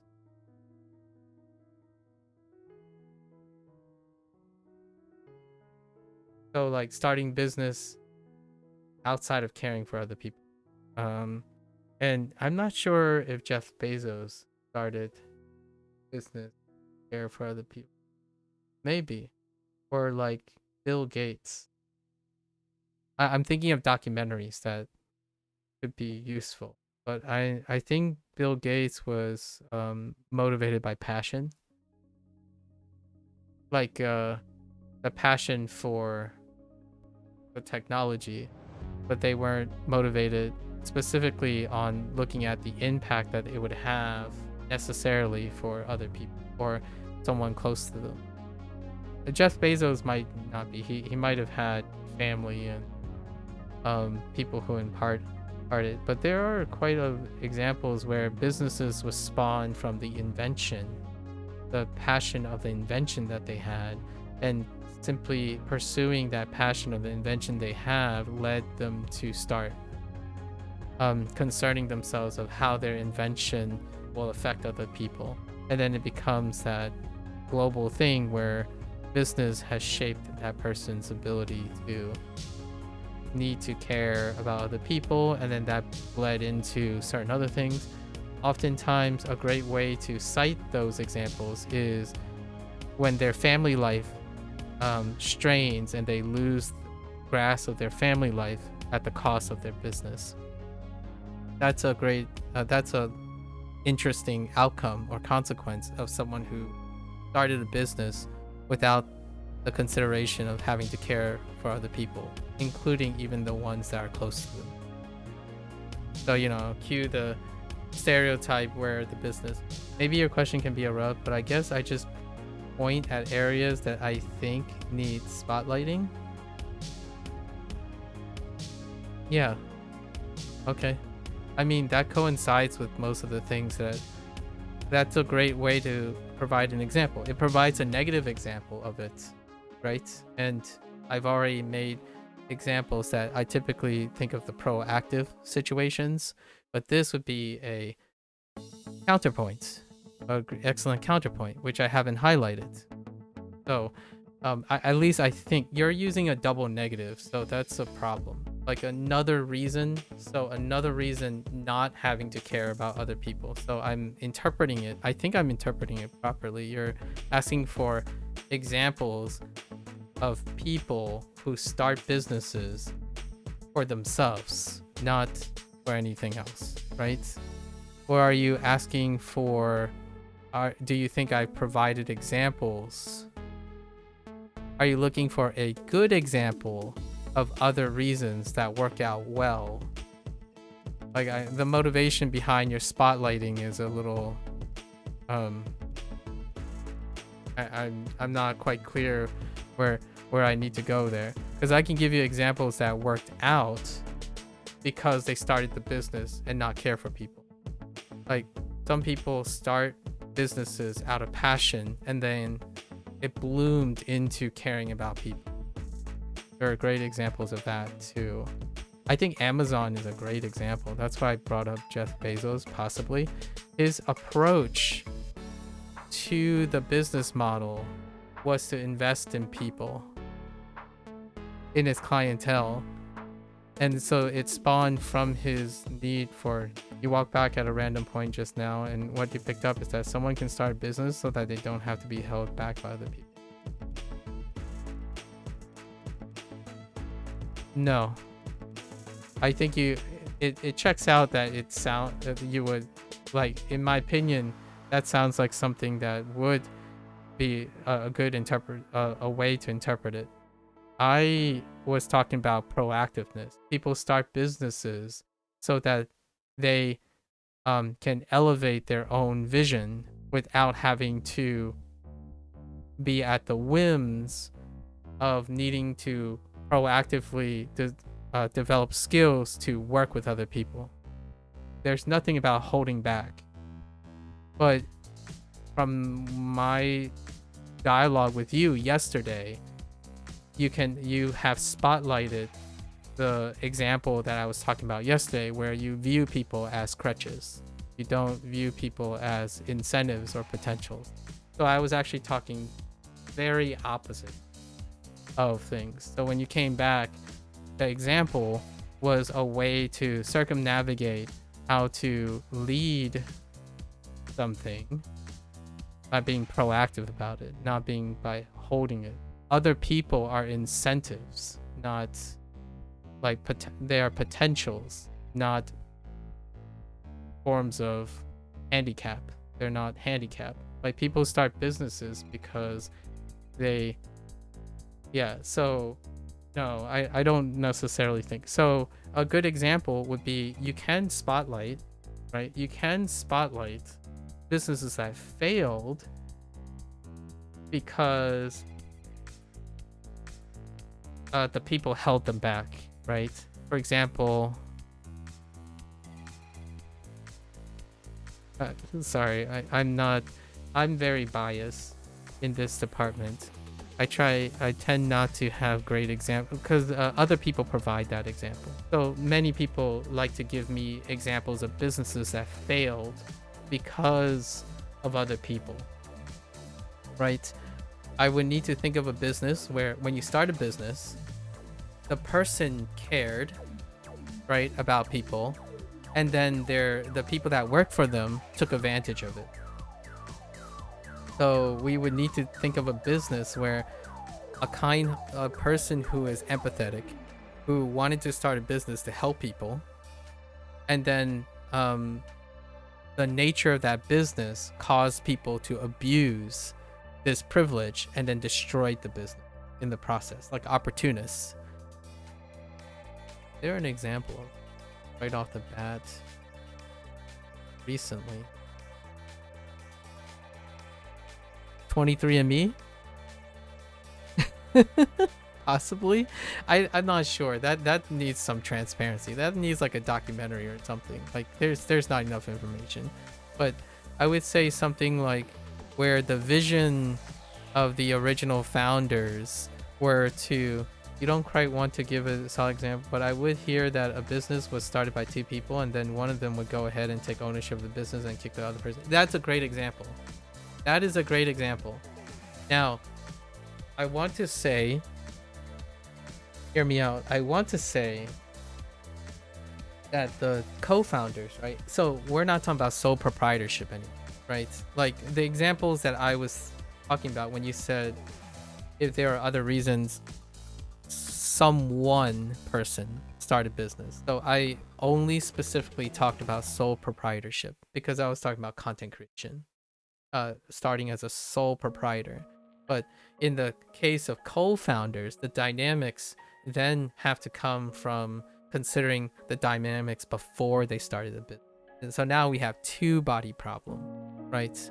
Now there's a two-body problem. So the question is, what was their relationship before the business started? The whole interpersonal relationship thing is to circumvent and bridge a lack of interpersonal skills.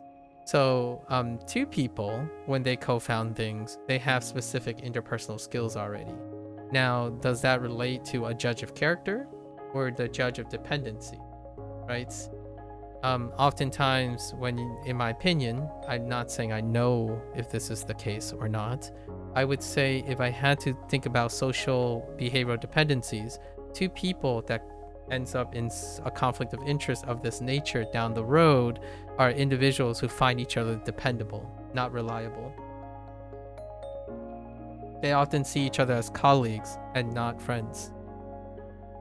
And what I mean by that is friends in the communicative standpoint that they are willing to go down with the ship together, then having a conflict of interest of who is right later down the road based on performance.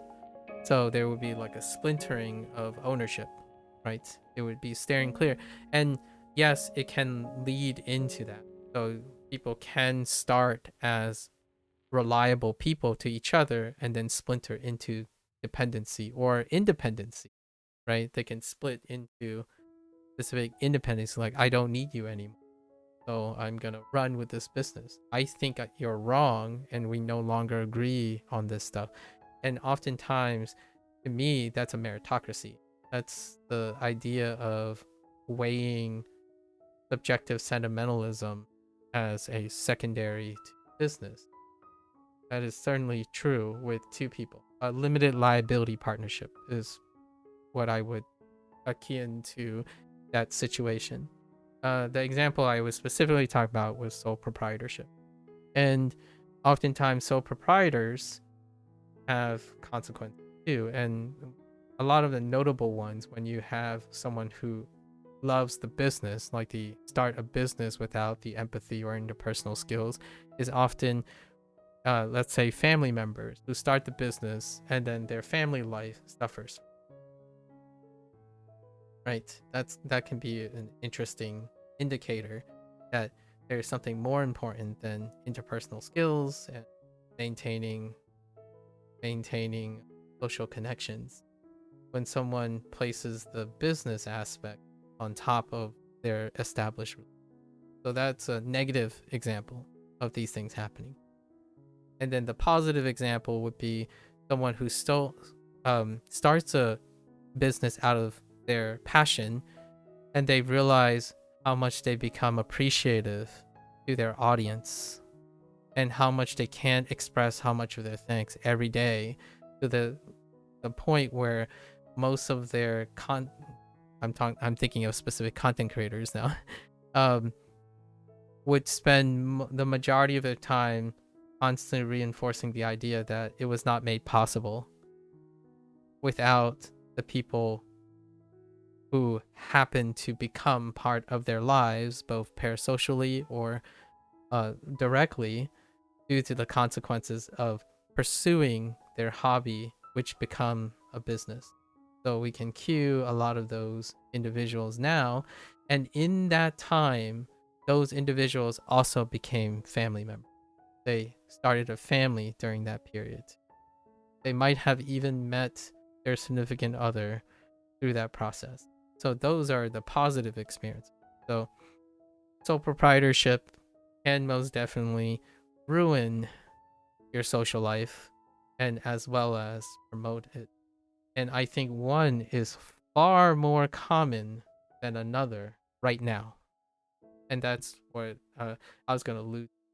But yeah, the the limited liability partnership examples, we're not going to use solid examples, obviously, but there are certainly very, very prominent examples when there are co-founders. Two, it gets exponentially shaky when it's three. The example that I know that have 4 or 5 is kind of nebulous because the groups break up very quickly. So like I can think of a company that has 5 co-founders and immediately it goes down to 2 very quickly because social links are too stretched. 5 co-founders. But the 2 one, yeah, very, very I got some solid examples. But I try to refrain from talking beyond my knowledge. So when I said 23andMe, that's because that's a current event right now. So people have eyes on 20. I'm not suggesting that I know something about it, but the mission statement that 23andMe was started on was, I think, spearheaded by more than one person, I think.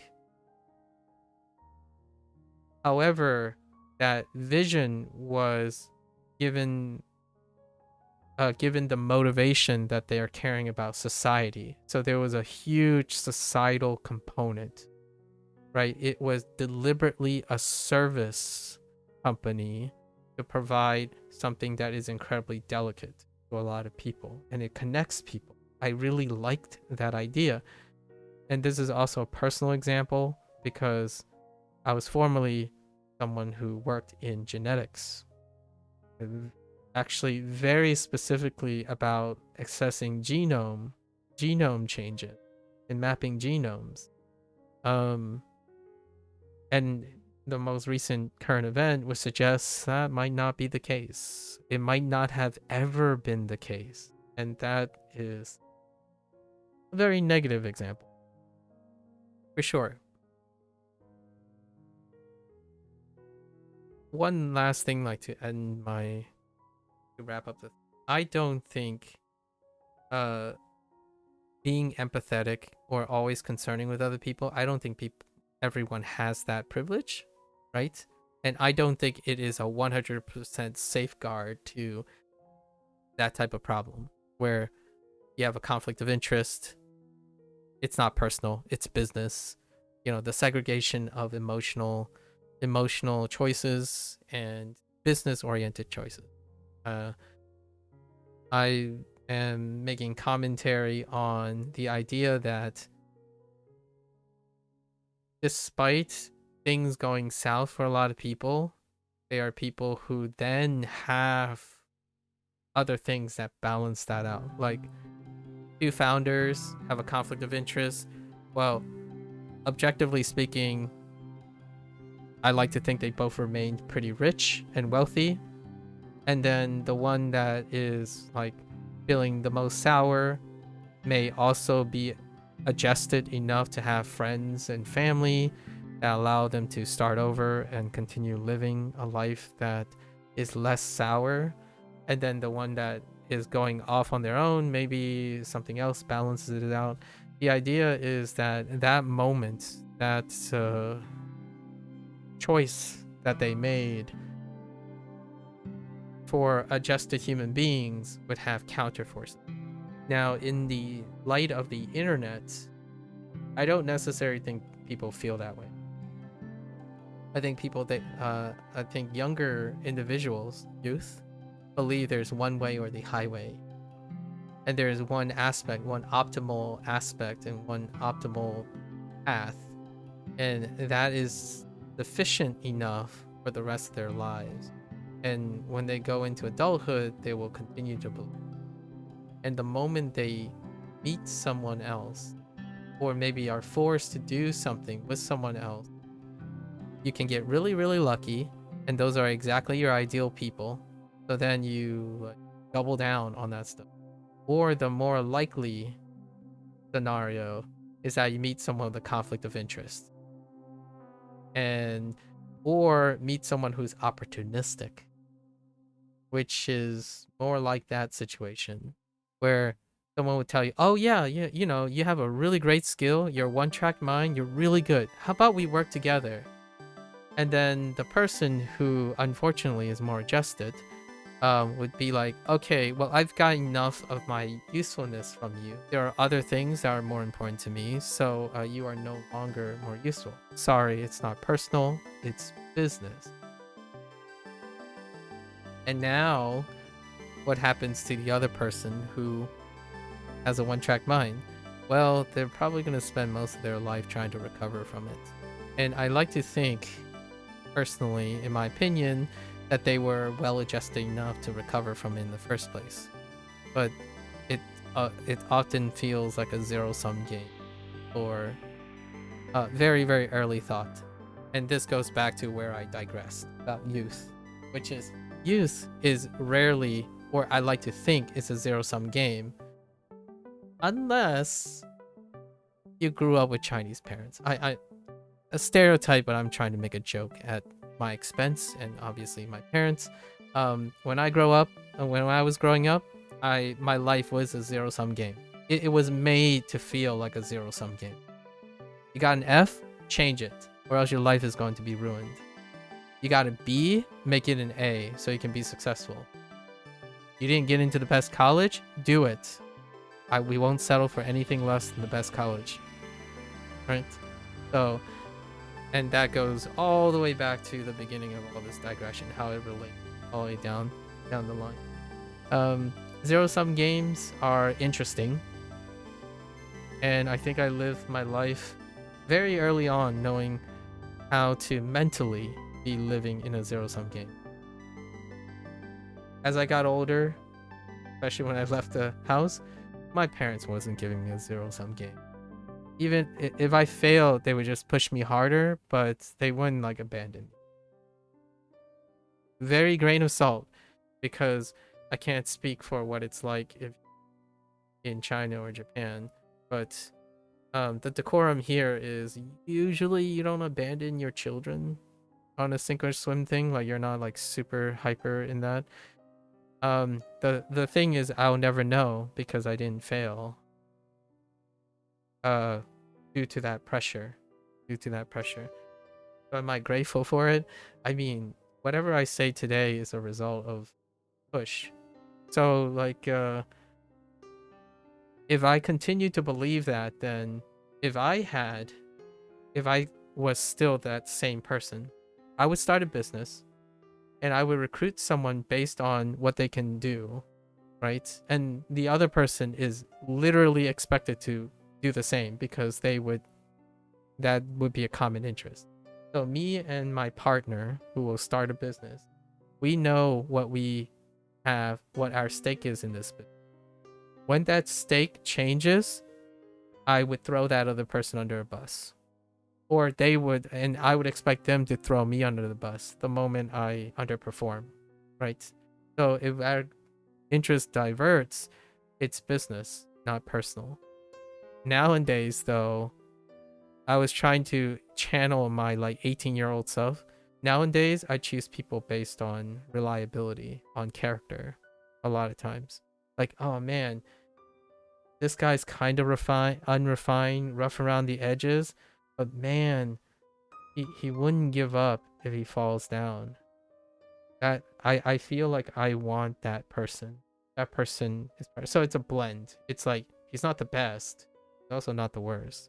And he has other character, like the person, that theoretical partner has different characteristics. And I'm willing to say being mildly successful is better than being a catastrophic failure for one of us down the road.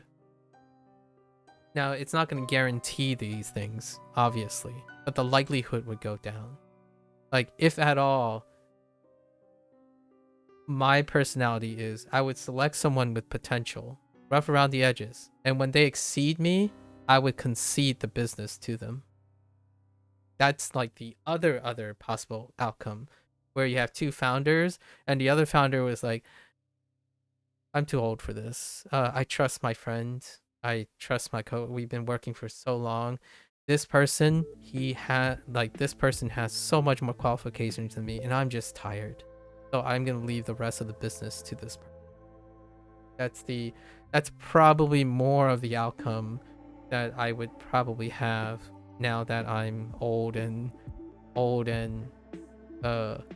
less aspiring and less pushing. I see someone, I want to work with them until they are successful and they become independent, and I'm just gone. Like, keep on doing what you're doing. It's more of a teacher thing. That's kind of how I like teaching. I love teaching because the goal is to see potential, but you need to have enough trust with them in order for them to trust you enough. And then you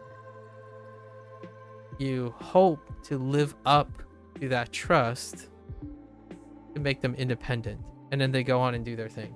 So if I ever had a business proposition, my contract or my sentimental verbal contract with this person is, when this business becomes really big, you're taking over. I don't want to be part of the business because I just want to be your friend.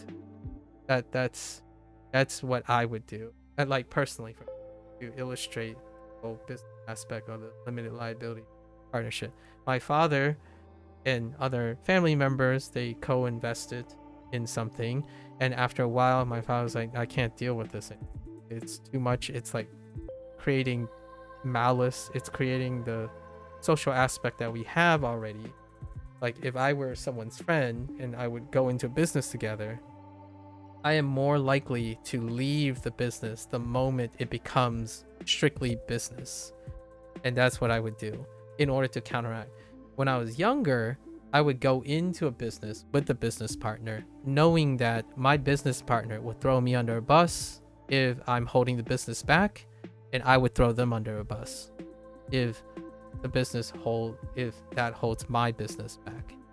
Youth, much younger, there's a lot of time, but I'm like, I know I say this a lot of time, I'm not 40 yet, but for myself, if I enter a business partnership with someone who's much younger, I expect them to be far more ambitious. And if they throw me under a bus a lot earlier than I would expect, that also means that the business probably had become successful, so I'd be compensated for it. But losing a friend is far more devastating to me than or losing like a protege or losing legacy than I'm trying to prop up a business.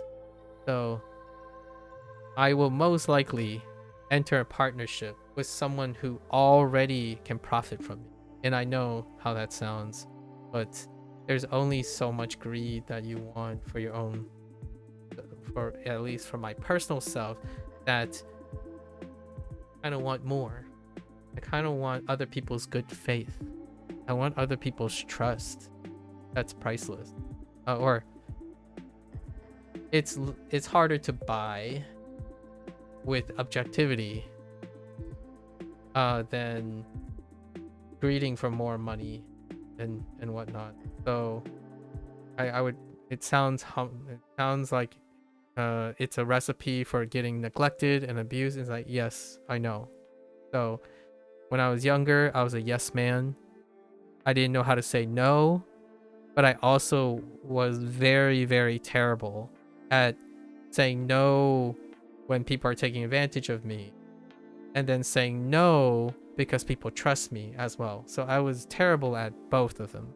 Like, I was terrible at seeing that my friends feel guilt if I keep saying yes, and that's kind of a vicious cycle. So now I know how to say no, right? It's like, oh, okay, go on, like, you know, and we don't have like this vicious negative feedback cycle, but we love, you know, we care about each other. And then there's the ones where, oh, they're just here business, like, you offered help, I'll take it, and then leave. Like, cool, that's fine. Actually, I'm more fine with that situation than where, like, my friends and I keep playing this game of chicken where, like, oh, do you want to come? But it's no obligation. It's no obligation. It's like, oh, okay. Does that mean you want me to come, or like to like I don't want this. I don't want you to have to deal with me. So that type of situation, that's more of the common situation that I'm in.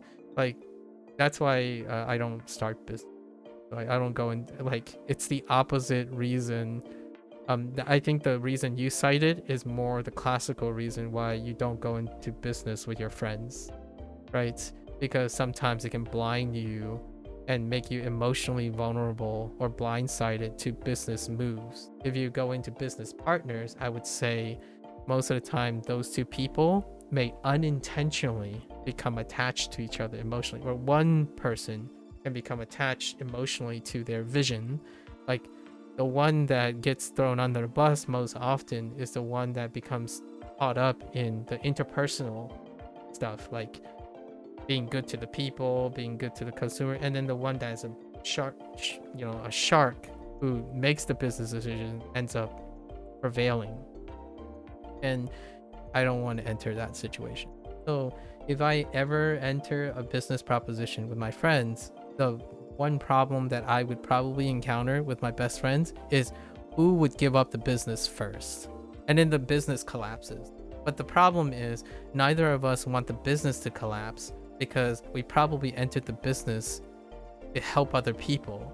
So then it's a game of chicken again, where like, dude, I'm really exhausted. Like, I think you're much better at handling this, and we don't want the business to fail because the business is to help people. So that's where I am. Like, that's probably, in order for someone to get me into a partnership with them for business, they are held accountable for keeping the business running because it's for other people. The moment it becomes a profit thing, and they want to, if they make it a profit thing, they can change their mind, want to make it a for-profit business, I leave. I concede the business to them. I can still stay friends with them because I'm no longer in a conflict of interest. I would remove myself from the conflict of interest. At least that would be a personal choice, you know. Or you can go cold turkey. You can burn the bridge, which still means that you're not going to spend a lifetime of waiting to find out when you're going to get blindsided, because you're trying to maintain a friendship that doesn't exist anymore, or like refractorily, or not reciprocated. So that's to me a combination of judge of character when you're entering a business, and understanding the objective, like the investment opportunities for yourself while entering a business. It is very, those situations that occur when two people split, an ideology split. I think the more common ones are they were friends, but there was an unexpected development in the conflict of interest, or the alternative is two opportunists who were there for it to happen already, but people are not very transparent about the aftermath of founders splitting, right? It's either he say or she said, or they said, a lot of situations, but usually that conflict of interest, I would like to think, is two people who already saw it coming. If they have a very successful business, they saw it coming.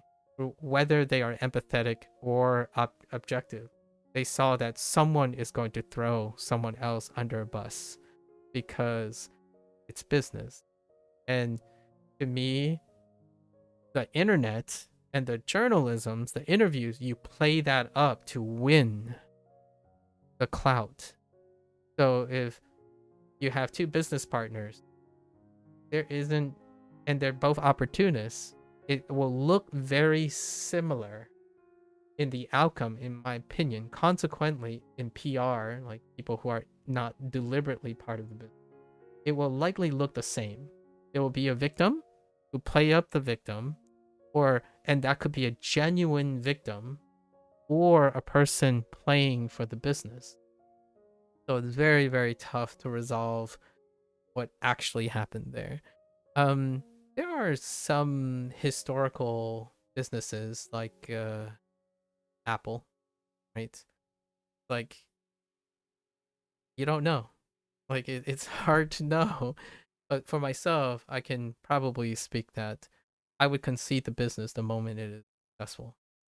Like, if my partner shows me if my co-founder or someone shows any evidence that they're independent, I leave and they pay me royalties. That's it. Like, what I mean is, the reason I already have that investment, right? So I don't need more money. I don't need more of that stuff. I just want my partner to be, whoever that I go into business, be independent.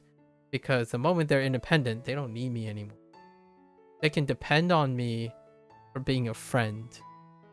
Like, I don't know, honorary chair or something like that, or like an honorary faculty member. That's my life. In my opinion, that's what happens when you get older. At least myself. So I don't leave I try to leave most if not 90% of my life now, is trying to not leave a trail of bodies, is to leave a path of friends. So I don't know if you watch anime, yes, but there's an anime that was recent, maybe now over a year and a half ago, called Frien. And Frien is an anime that celebrates how to enjoy the journey by doing your best with all the people you meet along the way, as opposed to looking at towards the ultimate results.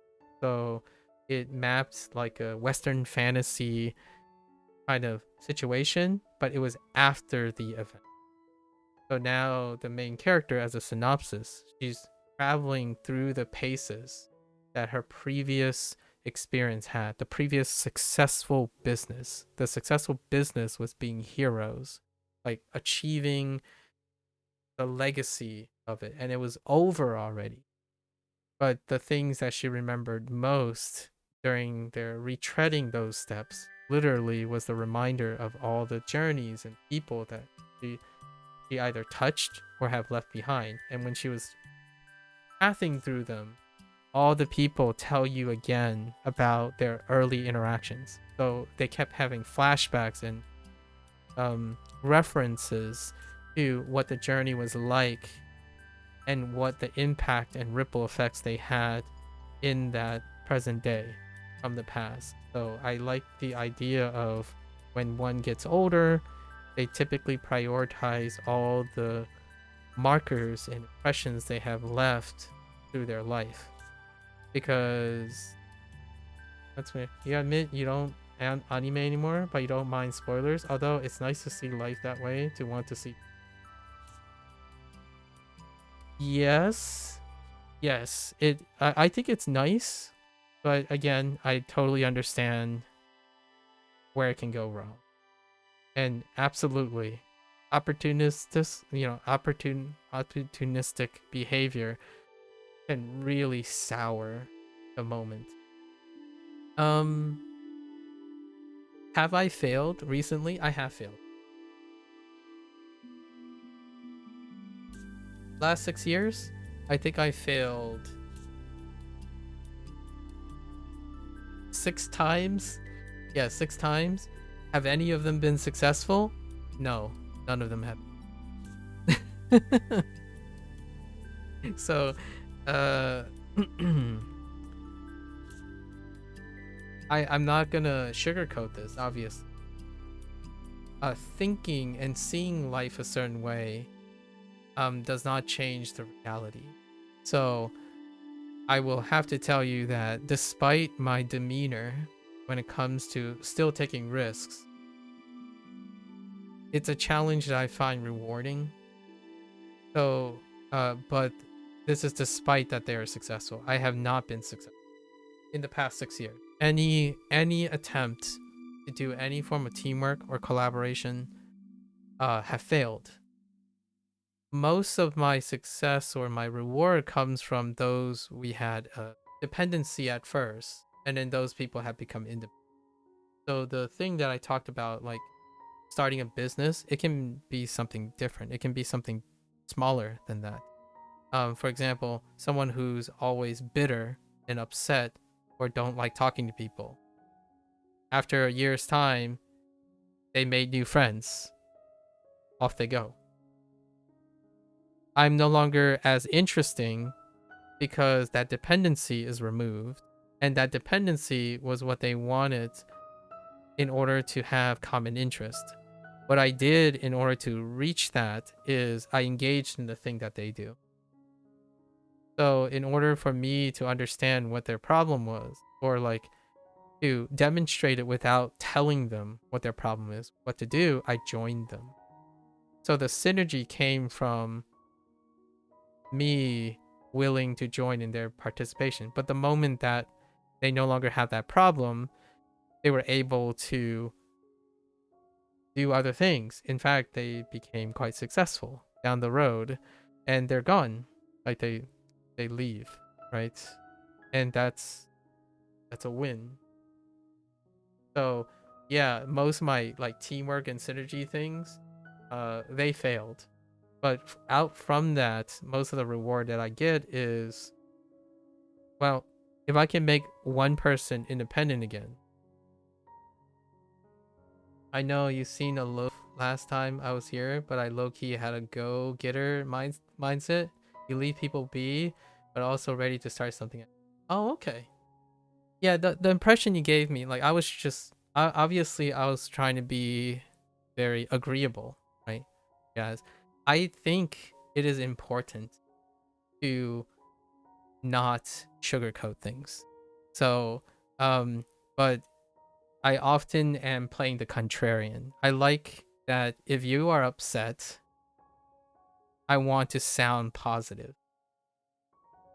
And then like as a safe thing. So I would like acknowledge that I would try to get as many examples as possible to meet with you in your mindset. So if you have a go-getter mindset, I would say go-getter things and then offer a contrarian, largely because I think if you bump into people like that or have people like that at very early on, it means nothing can get in the way.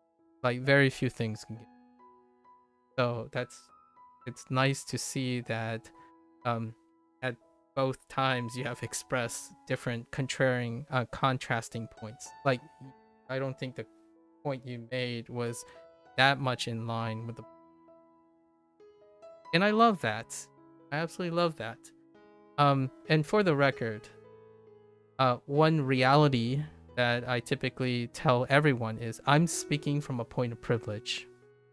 So it has been very obvious to me that one thing that I cannot empathize with very well anymore, like for lots of purposes of understanding how the internet culture works, is that I often sound like there is a choice because that is my bias. I think if I can think about a problem, I can find different choices for that problem. But that can be incredibly frustrating to someone who don't believe that there are choices. As in, if they have been traumatized or live in a country or live in a certain circumstance that they literally are not privileged to even be exposed to choices and creativity or have that luxury, I can come off as incredibly argumentative. I think that's one thing that is very obvious. Even for things that I would argue slightly, I've admitted this, that I believe I'm kind of right. I don't typically do like I'm straight up right or they're straight up wrong. Like for example, choosing to learn another language, and they spend so much time telling people only way you can learn a language, I can be quite argumentative.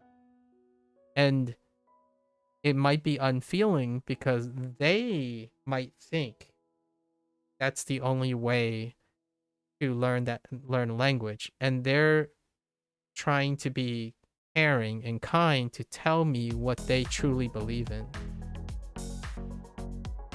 And that is a problem sometimes. Like obviously I fail in that situation. It's not gonna necessarily linger and hurt me emotionally to some extent, but it is a great form of intellectual exercise. To be honest, it's okay. You learn very randomly that something that I've been avoiding is accepting criticism. Contrary inputs and challenges can count here. It was a journaling session, and that's what you found. After that session, you thought you can start easing into here. Oh, interesting. Journaling session.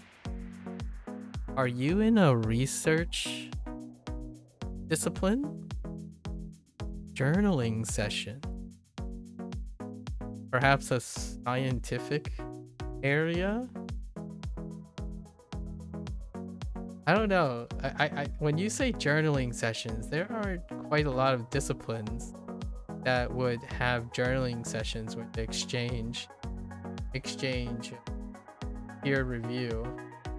Sorry, so I'm not sure if that this is too personal. I haven't gotten an opportunity to. I was like droning on yesterday and ranting, so I didn't ask you about like your professional background or what what is it that you are interested in? Because usually I ask like, oh hey, how did you come across someone who's randomly ranting and monologuing while staring at a flashcard for language learning? And then you asked me about WaniKani today, and I was thinking, maybe you don't do language learning? Journaling session, like, how do I say this? Like, knowing oneself, self-discovery. Okay. Oh, I see. Oh, you're doing that. That's great. Personally, I'm a fan. I'm super biased in introspective writing. So, in fact, that can become a thing you share with other people. Like, what I mean by that is a lot of those like really awesome, well-written pieces of literature and whatnot tend to be born out of this desire for introspection, self-introspection. I have a couple lying around, like figuratively, it's in a digital storage, but I have a couple of like word process things that maybe one day it'll be interesting to share with other people. But it's not that dissimilar from the things I say. Like, I it would be cool if I started doing it earlier in age, because I honestly think I was a kind of a butthead when I was younger, and not in a bad way. Like, I needed to be a butthead to understand how to not be a butthead, but I was a very strong butthead. Like, I wouldn't even say the go-getter. Like, I think a go-getter mindset has aspirations of youth, right? This is what prompted the entire digression. Like, what the things you said yesterday reminds me of you. Like, it reminds me of someone. If I can be so presumptuous, I imagine some of the things I said might have triggered a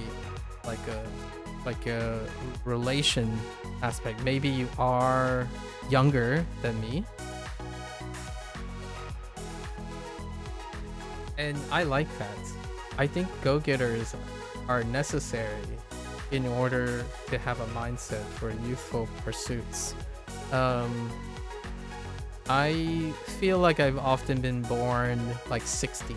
When I was a kid, I wasn't necessarily a go-getter. It was more like a must. And that's kind of what by coincidence again, what the internet kids nowadays feel. Everything is a must. It must be done. I need to get A's on my like grades. I need a part-time job the first time I can get it. So I got a part-time job when I was 16. I mean, I still worked with my parents and stuff because they ran a business, but legally 16, I got a job. I need a car. My parents knew I needed a car. They buy the car expecting to buy a car at 16. So everything was like and that can come off as go-getting, where, oh, I'm go-getting something, or I'm working. Most things are like, it must happen. So in a sense, I could also sound like a go-getter younger. Nowadays, things seem more like, for lack of a better word, I'm the guy that would pass you a feeling stick. Like, here's your turn. Tell me what you want to do in the next couple months. Explain to everyone what is it that motivates you to do that, and then how are you going to divide your months into working towards that goal. It sounds cringe, but honestly, that's kind of how I sound when I talk to other people. So in Discord, when they send a message, that's kind of how I sound. I'm someone who would love to be a father figure, right? Like, I would love to raise a family now. I'm in my 40s. Like, this is around the time where most of my friends either decide to not have children. I've already mentioned this. Every friend I know who is married have decided not to have children.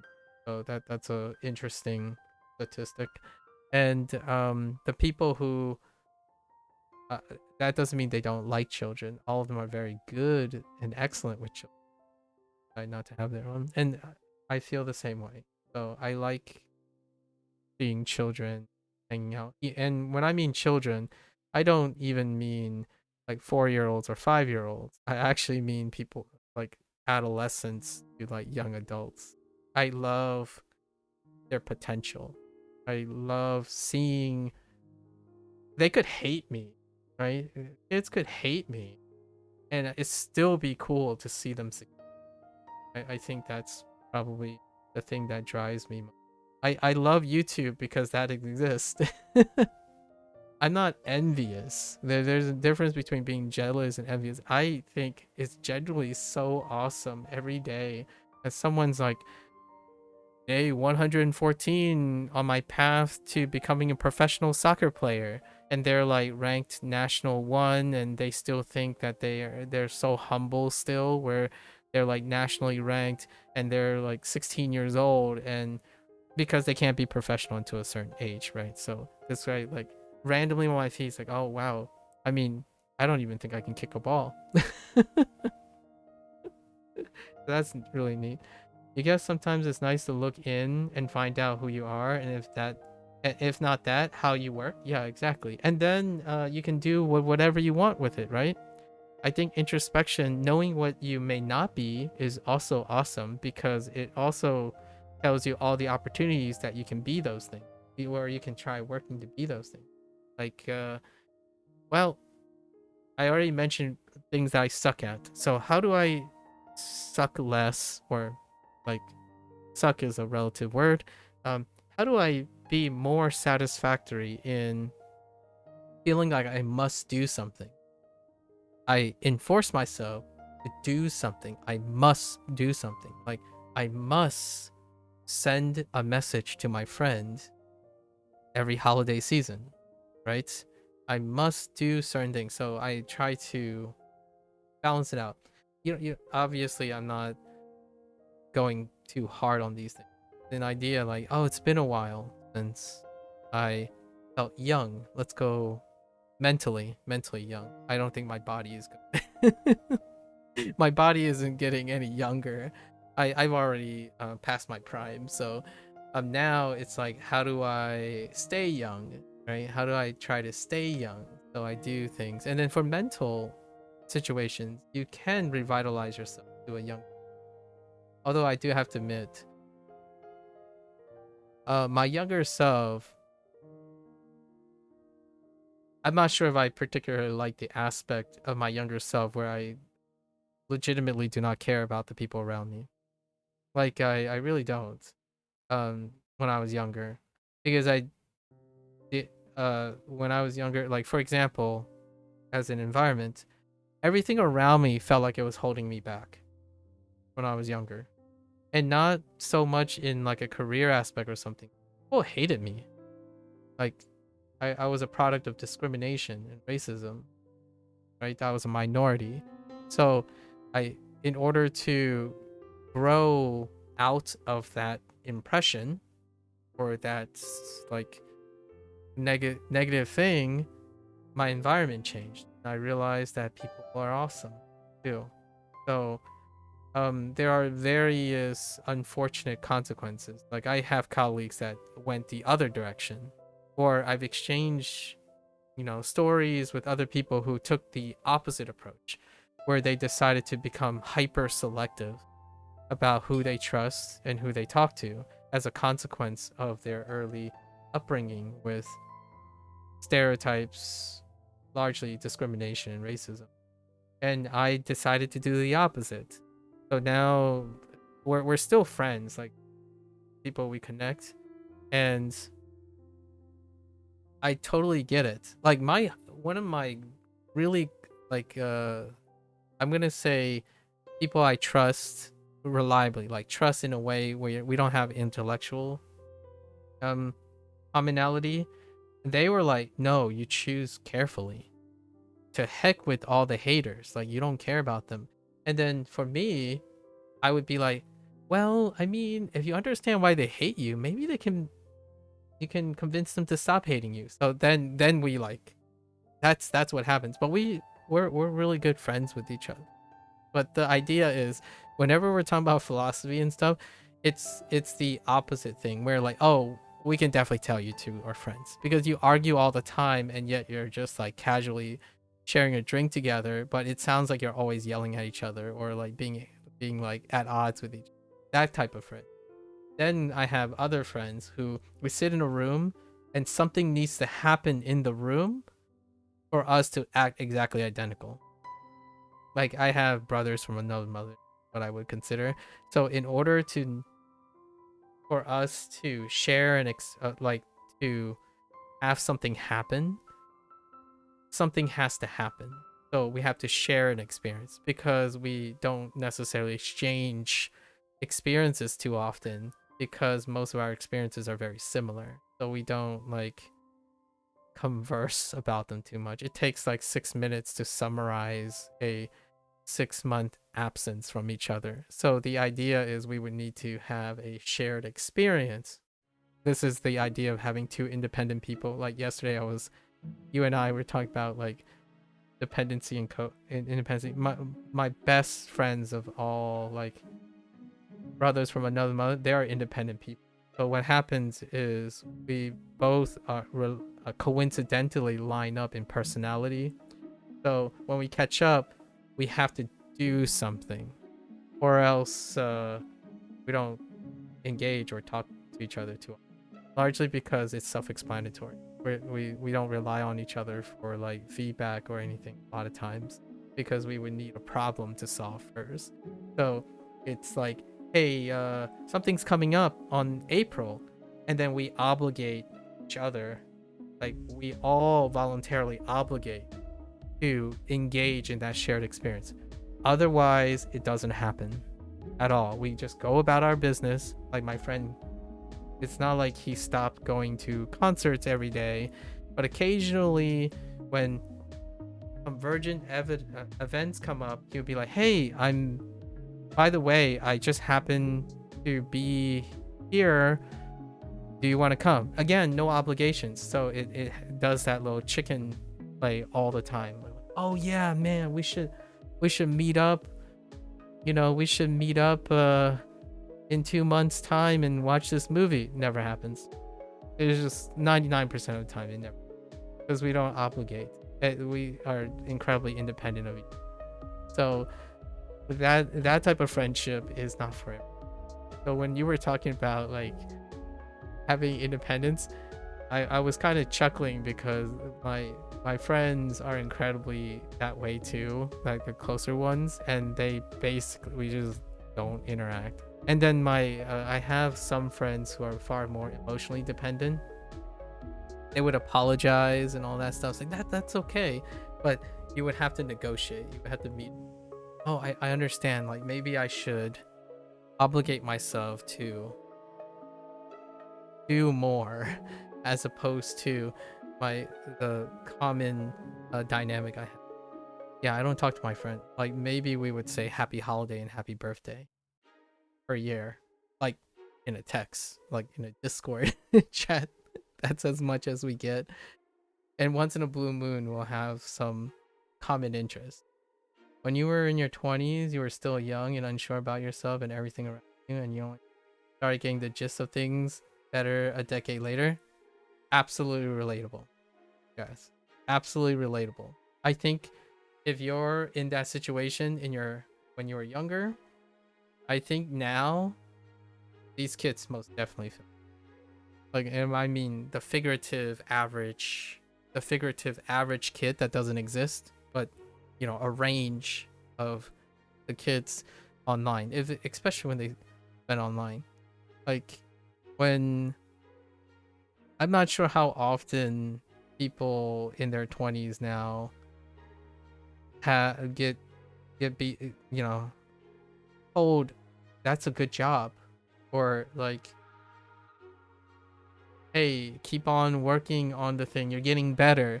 Instead, I think most of the time they get, hey, I googled this person, they're way better than you. And then the 20-year-old would be like, I can't be as good as that, I guess I might as well. I think that's what is the most disheartening. If I had to narrow down something about anything I do and share online, is the idea that the first thing you specifically said to me yesterday was, if you shared amazing stories, maybe then it will help other people understand or learn about themselves a bit. I was a little bit pushing back on that, largely because I think there are plenty of amazing stories to remind people what they could be. I think there are very few stories showing what people are anymore. And what I mean by what people are is when people are human. Like, when they are imperfect and they do make mistakes and they stumble, they get up, and then have that with all the good stuff, all the stuff that is curated, personified and whatnot. That's my 2 cents. And I'm not a stranger to that. I make mistakes, especially online. The idea is I don't speak like I never make mistakes. I don't speak and express like I'm always right. That could be a crutch. Or, personally, my euphemism is I'm at least showing that I'm human. And I know I went into a little rant yesterday about the amazing stories I have are probably very mundane stories. And then I suggested that movie. Maybe a couple movies that would tell you about the pace of life, or try to express a little bit about the pace of life. Where, yeah, I can still channel my old, younger self. But boy, howdy, I think that makes for a very terrible content creator. And fictitious jokes all the time. I feel like fictitious. I know fictitious. He always seems to catch me like the hot take stuff that the internet is far more well known for. Like, oh, you don't agree with me? Well, I'm right and you're wrong. Get out.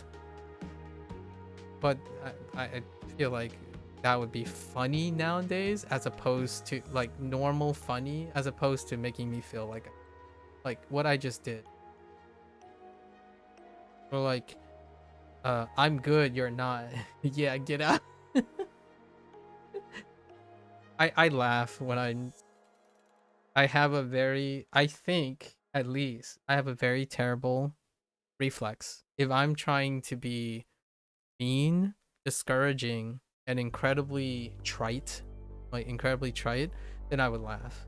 Because I think I'm trying to be funny, but I think most people think that's normal. Like, it's normal to be told that you suck, get good. Well, no one cares about you. That's normal. And here I am, I'm the cringe person for acting normal. And my normal is someone cares about you. Go find who they are. Or see them. You have people that care about you. Sometimes it's hard to see those people because maybe you just don't care, right? That's kind of a rough, more direct way. There are people that care about you. And caring about them and you caring about yourself, they can be together. Can happen at the less people say they care. Most of the time it's you use a joke to deflect. And I kind of understand that. I use jokes to deflect situations that I don't see myself succeeding at all. One situation that happens anecdotally maybe once every 3 months is someone come in and they would ask me a question, and the whole point of them is to interrupt me. So they would say, oh, hey, you're learning a language, which is it? And I would say, like, Chinese, shut your face, and then ban. That's it. That's what they get. That's what they want. They did it. They win. That's kind of one of the aspects that I hope that when people want to stream doesn't discourage them from doing what they want. I think there are sufficiently enough people do that to get a kick out of stuff. So, based on what you're saying, I feel like we might belong to the same generation, Jeff. Are you telling me? Wait. But there's always a chance that you are like older than me. And hear me out. I know this might be a cultural dissonance, but I like hearing the wisdom coming. And it is a personal bias. But whenever I meet someone incredibly like have lived longer than me, I always want to probe. I become a little bit more aggressively probing because I like to squeeze people for their wisdom. Not that I don't do it for 20s and 30s. It doesn't happen very much, which is not swimming with older individuals. I feel those people either decided that they have a lot of important things in their lives, and it's difficult to make time for hobbies. Yeah, get out. All right, let's go back. It's youth, guys. Youth. If there's one thing that I might be a twinge of jealousy is when I see people spend a lot of their life celebrating their youth. And in mind, not necessarily body, but if it's also in body, mind and body, it's palpable. Very palpable. All right, anyways. 青春 Station. I did not have. Oh, so it isn't. Although it kind of. Station. So we do not have the onyomi for spring. Aru, right? So shun. What is that? Is that an onyomi? Shun? You don't know about ages and the likes, but I'm just someone in 30s. If a topic is something you find interesting, you just... Fair enough. I'm 38. I think the way you responded, like the way you talked yesterday, very evident that like talking to a wall, or like what I mean is not necessarily good or a bad thing, but I didn't think it gave me the impression that we weren't seeing kind of like the glass half full versus glass half empty.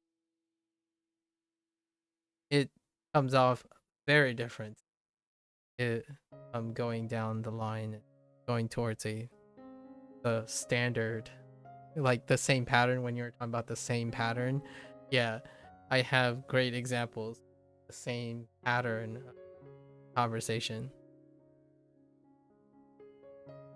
where there's like no indicator that the other person was even present. I don't have anything. I don't keep like a window open where it tells me if the person's still there or not. I just talk. I just go for posterity. If they're not there to hear, it's more practice for me. So sometimes it becomes very obvious and someone is around just staying for the chit chat, and then someone who wants to say their bit and peace out and strike me as the type of person. What does that have to do with the whole age thing? I think there's more potential pacing the older you get. It's It's not universal. However, age has this wonderful way of slowing things down. It's kind of ironic in a way if you think about it. Youth blitz and run and at the speed of light and feel like time is so short, right? And then when you get older, there's this propensity to slow down and reflect. This is psychology, adult aging, uh, adult aging, and childhood development. If you took like a psych 101 and then go into like psych 201, one of the most characteristic contrasts, one of the many characteristic contrasts between comparing someone when they're younger to when they're older, it's the slowing down in pace. You notice that you like talking, so sometimes you just tune out, sometimes you tune talking. Yeah, that's when you said the thing about you're a person that likes to know what you want, you know, don't necessarily worry about what the other person is concerned with, and then you stay for whatever interests you. I treat the talking thing the same way. So that is a very empathy, regardless. And some days I don't have any stories, so then I'm kind of at the serendipitous encounter. But I usually prepare a story here and there. All right. I talk kids to sleep. That's a superpower, in my opinion. Have you talked someone to sleep before? I think getting a hyperactive 20-year-old who constantly believe the world is like crumbling around them, and they tell you like, oh, I don't really listen to you. I just put you on so I can sleep. And my only thought is, that's pretty awesome, because most of the time these kids have problems sleeping. I know that's kind of a silver lining situation. I don't think that has changed since I talk people to sleep. And usually the next day they would be like, oh, it was a nice chat, you know. I'm like, yeah. No, yes, actually, talking to people to sleep is a superpower. I absolutely think in this day and age, you've done it before? Yeah. I remember like so many times. I don't want to call her out, but she knows. She knows that I'm talking about her. We would visit and we would go, like, I would visit their place. We would sit, we'd eat something, and she would start chatting, and I would start explaining something. And in like 30 to an hour later, she'd just be out. We're sitting right next to each other, and she'd just be out cold. Like, well, that's good. I'm glad they're getting some sleep.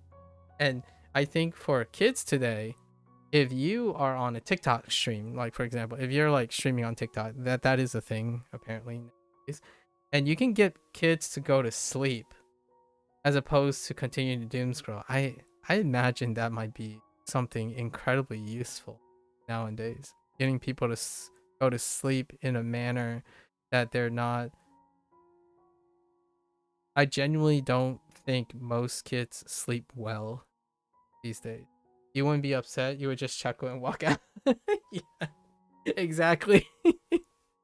I you know, since I'm already a guest at their place, I would chuckle. I would get up. I would get a blanket, put it over them, and I would just continue doing it. And then the next day, um, they usually notice. I'm like, no, you know, that's great. I'm glad you get some sleep. I feel more often than not, people who are able to sleep, they probably feel a bit refreshed the next day. And online, I would say, if you're not injecting like 1200 milligrams of caffeine into your veins and worrying about how the world is crumbling and worrying about the next time you have to speak to your parents because that's social interaction, and you just don't want to sleep, or you don't want to sleep because it brings you closer to the workday tomorrow, putting off sleep is definitely not going to improve that.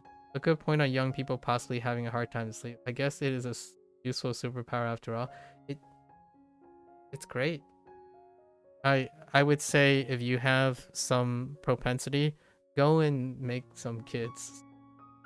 Young people are it's not that they don't want to sleep. They just fail to sleep, or they believe they fail to sleep. It's wild, and I can agree with that. I was that kid that anecdotal. I thought my superpower was that I can operate on 4 hours of sleep when I was in my 20s. Fast forward another 10 years, I burned out.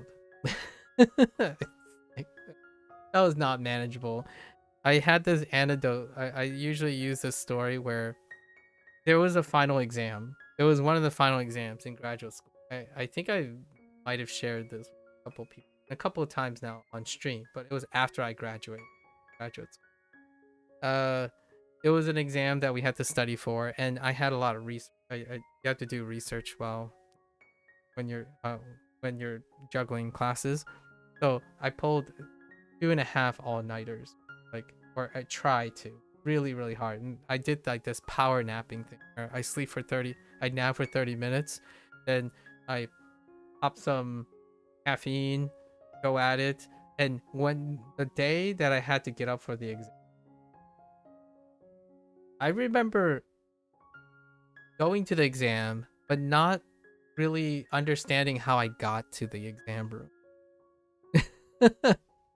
And then I remember doing the exam, but not recalling anything on the exam after. And then that same day, there was a lab meeting happened, or like a gathering of a meeting thing, and I clearly remember having a 30-minute gap while standing up. So like I was leaning against the wall. So I must have dozed off for 30 minutes, leaning against the wall, because I have like a 30-minute gap between what happened. Like there was a lot of gaps in that day. So I know it's not that extreme. I don't think young people possibly have that extreme of sleeping thing. But those are the times when it was also hard to sleep, but there are also people are pressured in other ways. It's not quite exactly the same. I think younger people have so much to worry about that it's hard to sleep. For me, I was trying to pump out as much performance, and boy howdy, I don't usually black out. Like I don't drink very often, or like black out and get inebriated, or use recreational things to soothe out these problems. But that was probably the closest experience I have to someone who is inebriated, like substantially. I legitimately have immediate blanks in my memory. I don't remember what those things are anymore because of how long-term memory works. But during the moment, I clearly remembered that the following day I had gaps in my I just don't remember what happened during, and that's pretty wild. Not sure if you have a story like that where you you're young and you like abuse your body to the max, and you're just like, yeah, nah, I can handle it. Like 5 hour energies, okay, I'll just space them out every 5 hours. It'll be fine. Like 2 a day is no problem. I'm staying in. So you like space it out between power napping. I'm like, yeah, I'm what is that bad that's happening right now? I'm biohacking my way to productivity. And no, that the next day I crashed pretty. I think I crashed for 16 hours. But the exam was fine. It went fine. And like most things went fine. We had like one day. I just basically disappeared for a day.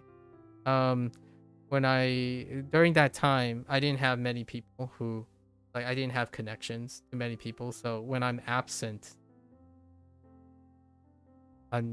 unfortunately or fortunately, they don't really notice that I'm absent for an extended period of time.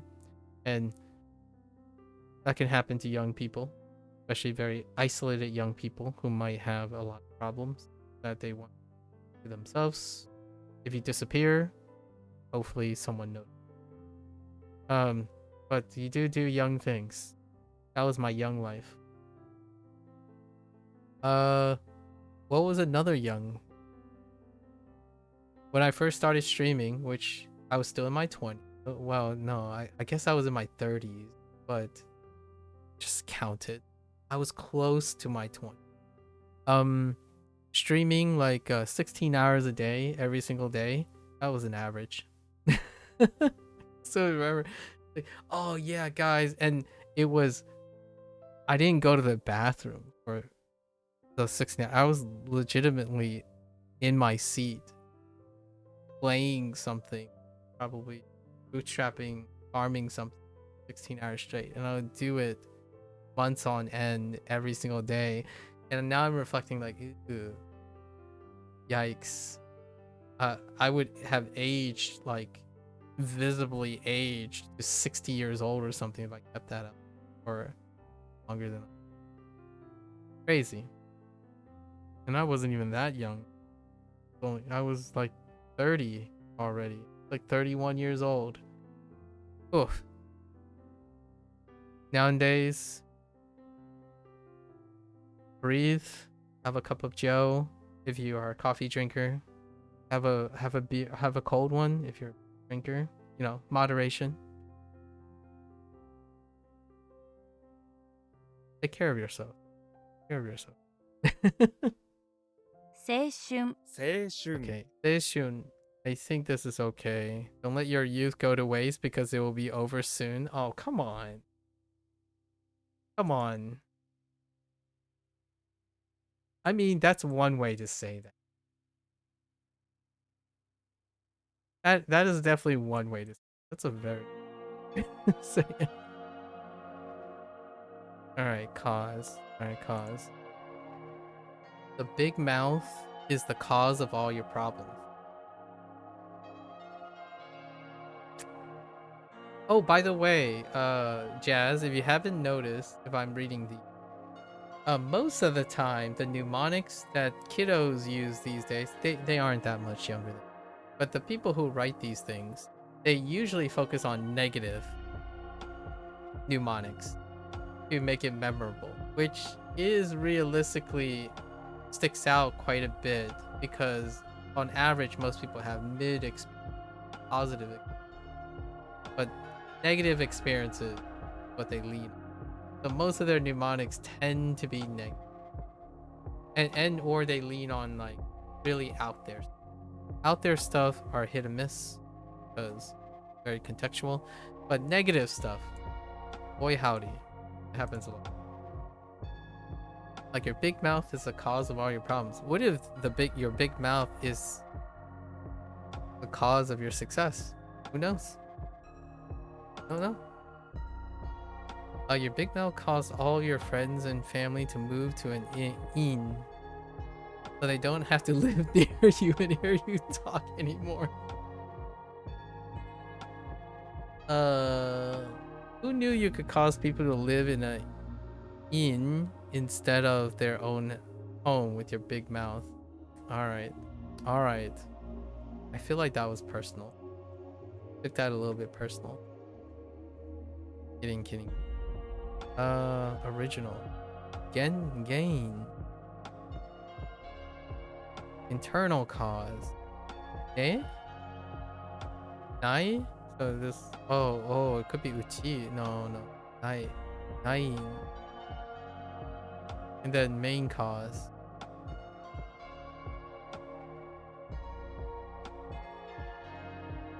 True.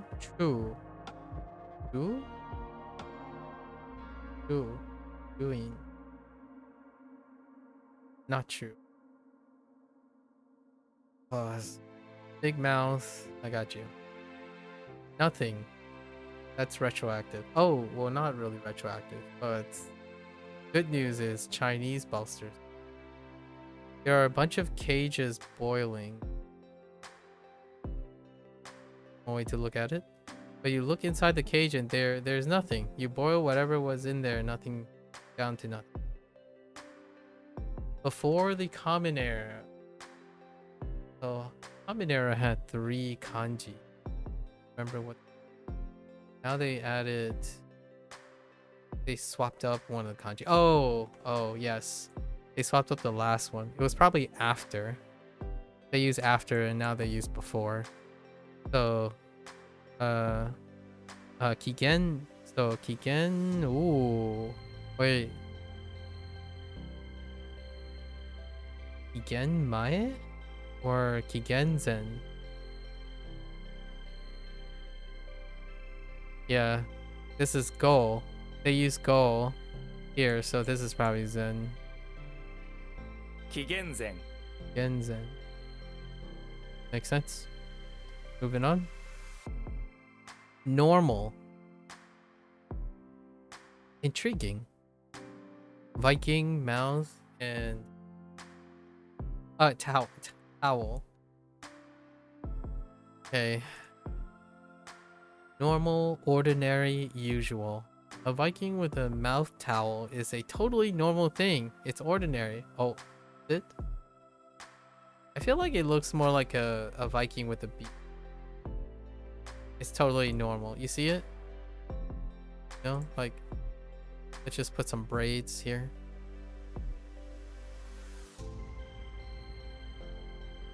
Right? A little knot. Maybe a little curly braid. And then this is the mouth, right? Here are the eyes. A Viking. With a beard. Totally normal. I think I'm fine with that. Jaw. Jaw. It's normal for a Viking to have a mouth towel. Beard. But your sloppy farmhand friend Joe has a mouth towel too. I mean, Joe could be a Viking. Embrace the farm life, you know? That's a habit that's only normal for Vikings, so why does he have one? Interesting. When you ask Joe about his Viking mouth towel, he just tells you it's normal for everyone to have a mouth towel. Totally ordinary, or he was formerly a Viking. And now he just settled down as a farmhand. You know? That's what happens.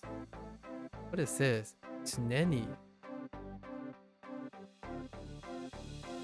Normal in normal, ordinary ways.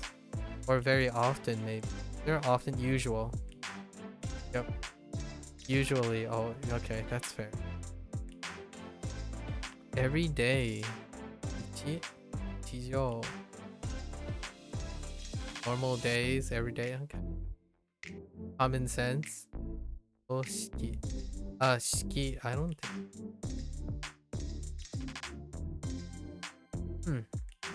Alright. Alright. Okie dokie. I totally don't know what this is anymore. Let me see. What are you?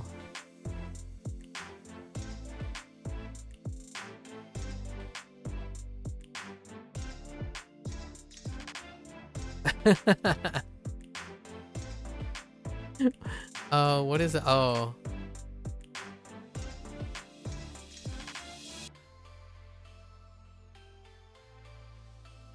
Wait, I don't remember. Oh, say it. Yeah. Say it.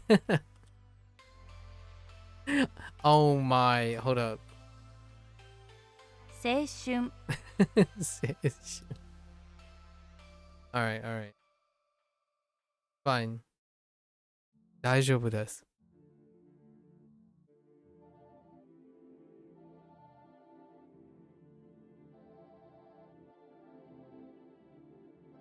Wait. What is the problem though? What happened with the problem? How does the cause of the problem lead you to the read? Right.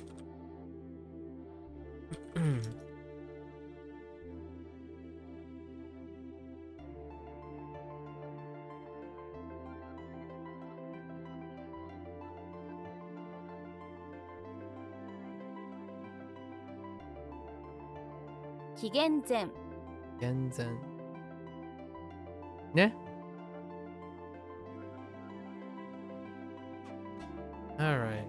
Breakfast. Akohan. We're moving along. Discerning. Oh, so that thing is discerning. Shiki. We saw shiki. So a second shiki. Maybe they're gonna use chic. Chic again. If you sound like a drunkard, go on.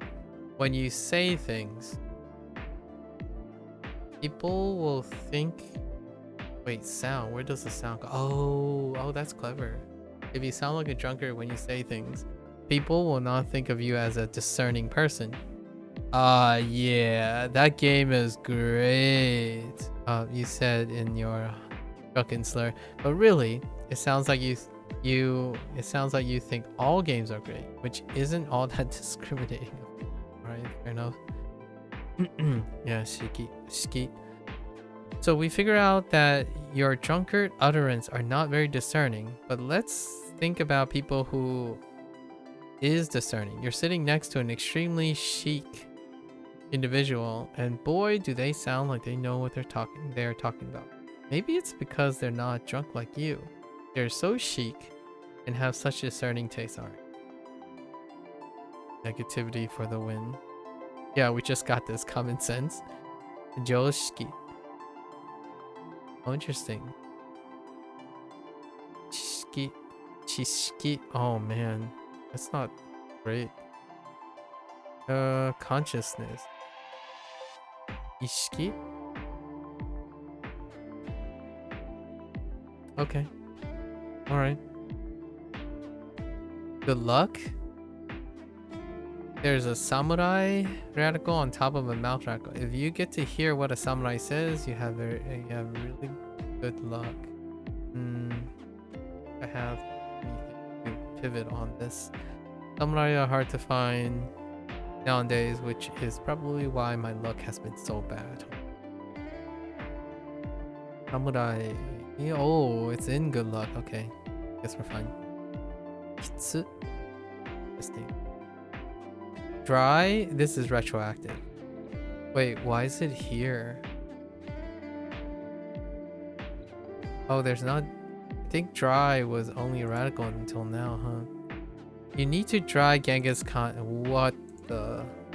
He hates being He hates being wet.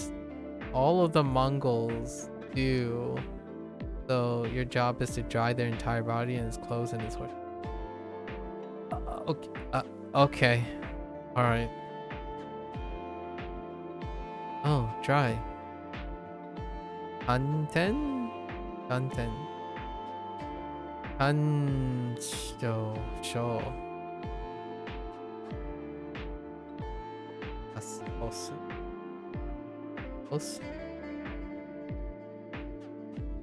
All right.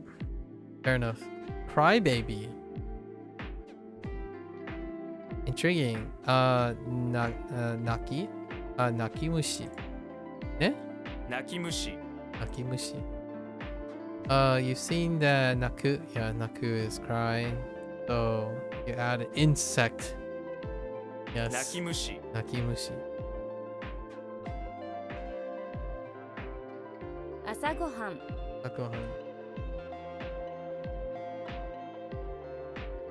Sound drunkard. Word. Okay.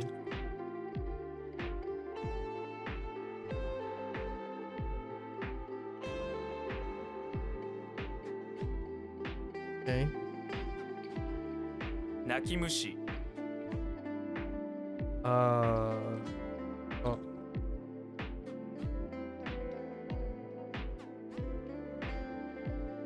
All right. Another crybaby. Oh, this. Oh, no, not a crybaby, but crying. Yeah. Naki. Goe. It's probably gonna be rendaku, right? Nakigoe. Yeah, nakigoe. All right, that's fine.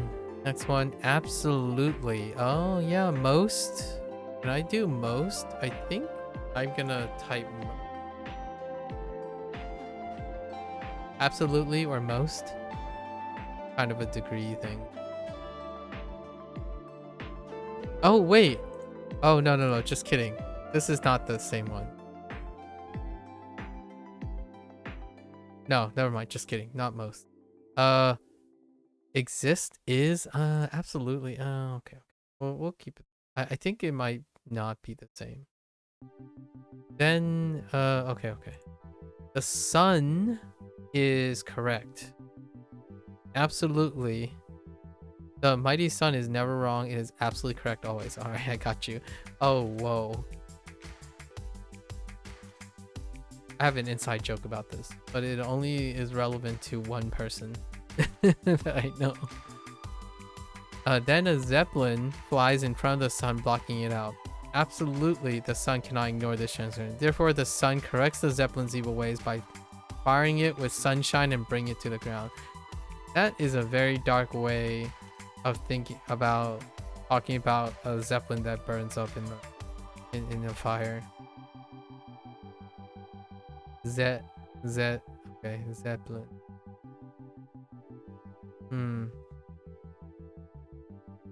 I didn't even get the right thing yet. Criminal. Fei. No, E. I said Fei because Fei. Shi Fei. I'm not entirely sure if Shi Fei means absolute. Okay. So what do we got? A tiger. That checks out. Moving right along. Ford.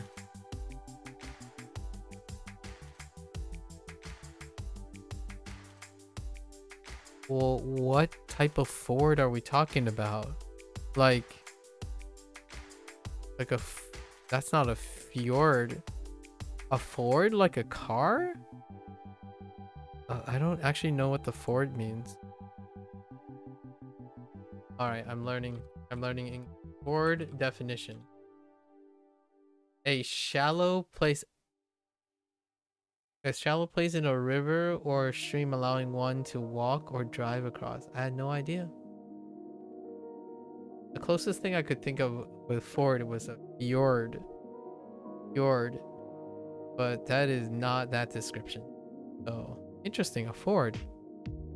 Why is it capitalized? Has it always been capitalized? I think. A tsunami is coming and you want to walk over it. So you have to board it. You don't walk across a tsunami, you wade across it. I'm not even sure how wade. Walk with effort through water or another liquid or viscous substance. Intriguing. Okay. Imagine taking your shoes off, hiking up your pants and holding all of your things above your head as you ford across. I see. Sure. Your ability to ford this tsunami impresses everyone who witnesses, especially the shogun. Now that you taught him a tsunami can be forded, he's going to start sending his troops through instead of waiting for them to pass. That's a bit of a stretch. For a moment there, I thought this said 10 Ford, as in like 10-4, but no. This is what was it? Unsure. And then mix. Kyosho. Kosho, not Kyosho. Kosho. I totally thought of some different thing. And then Bangohan. That's fine.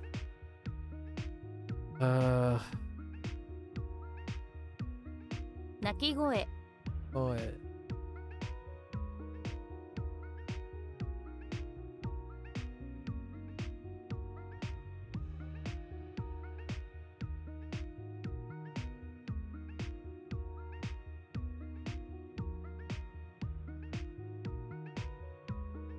Bangohan.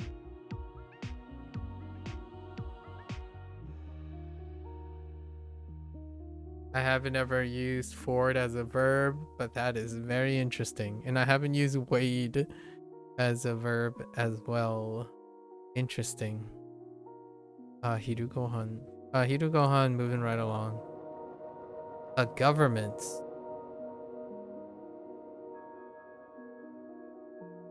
I feel like this is... No. We had govern. Under the roof is a bear who works for the government. If you saw a bear out in the wild, you might be afraid and try to run.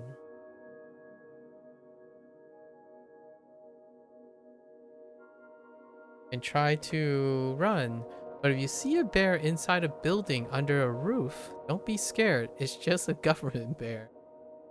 Is that... I feel like that's even more scary. That's fine. Picture the government bear looking through government documents and snorting gruffly as it decides what to sign and what to reject.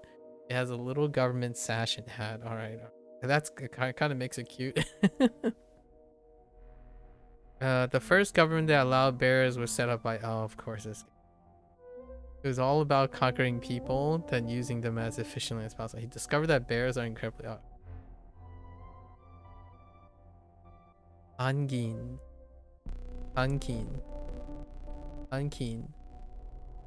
Diplomat. Ooh, diplomacy, government, diplomat.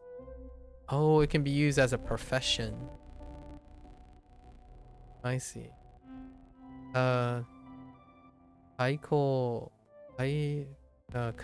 kan. And what could Jing be? Jing? Maybe like Kin? Kan. Alright, next one. A poem. This is retroactive.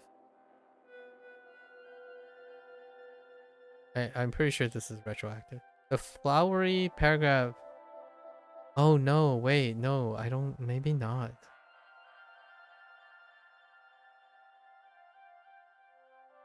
What do we have for poem? Was it this? It's she. I don't remember what she was. There another radical to the left? The flowery paragraph isn't just regular writing. It's flowery, which makes it a poem. Yeah. Paragraph, flowery. Got it. Bottom. Oh, we have bottom. Retroactive. Not for not I was about to say not for Spanish. Not for Japanese though. What is the read? Under a canopy, your clan digs in the ground, trying to get to the bottom. They want to build a nice home your entire clan can live in, but they need to get to the bottom before they start. Yeah, foundation. Soko. Kun. Soko. Suddenly, someone down in the hole shouts that they reached the bottom, but it's filled with water and they're all soaked. So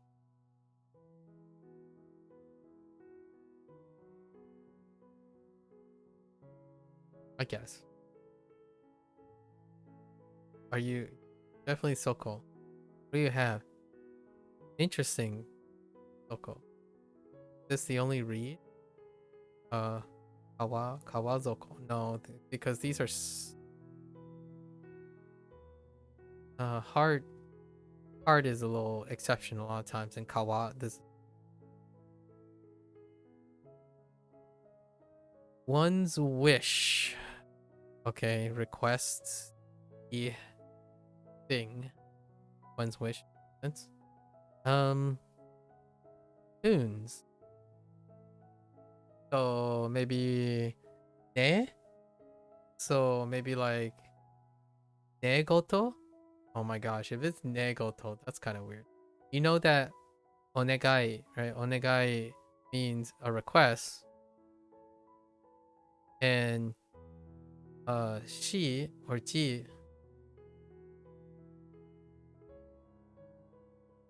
Yeah, ji can mean thing.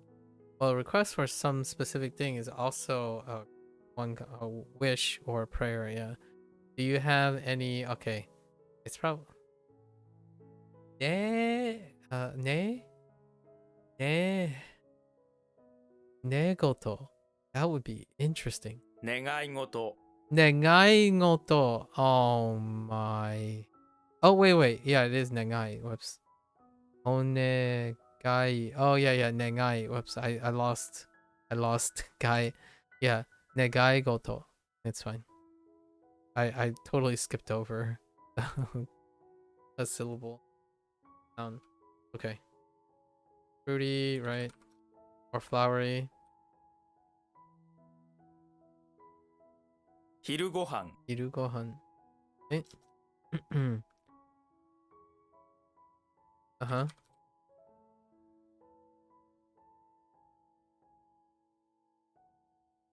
願い事 Uh-huh.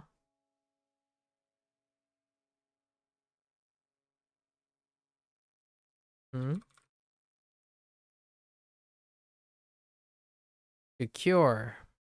Makes sense? I feel like this might be an example. No, it can't be Jisoo.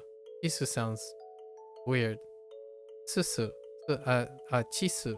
Chisu sounds like meh too. It is a su, so it's probably transitive. Cure, heal. Yes, fine. 直す Naosu. Oh, for fix. But a different fix. I need you to heal him, and I need you to help him right now. Now. Okay. This also shares the reading on naosu. A very similar you learned previous, which means to fix. I'm guessing that the Japanese word naosu was only one word originally, but now they've separated. Then there were two Chinese words, as you can see. How do you spell the Japanese? Naosu. 直す That's fine. Pretty useful. I wonder what I is. Somehow I'm supposed to know. It's probably still I. Yeah, it's I. I'm like, I can't think of anything else. It's gotta be I. Putting on cleats in the heart of winter was no. I is fine. We're fine. I is fine.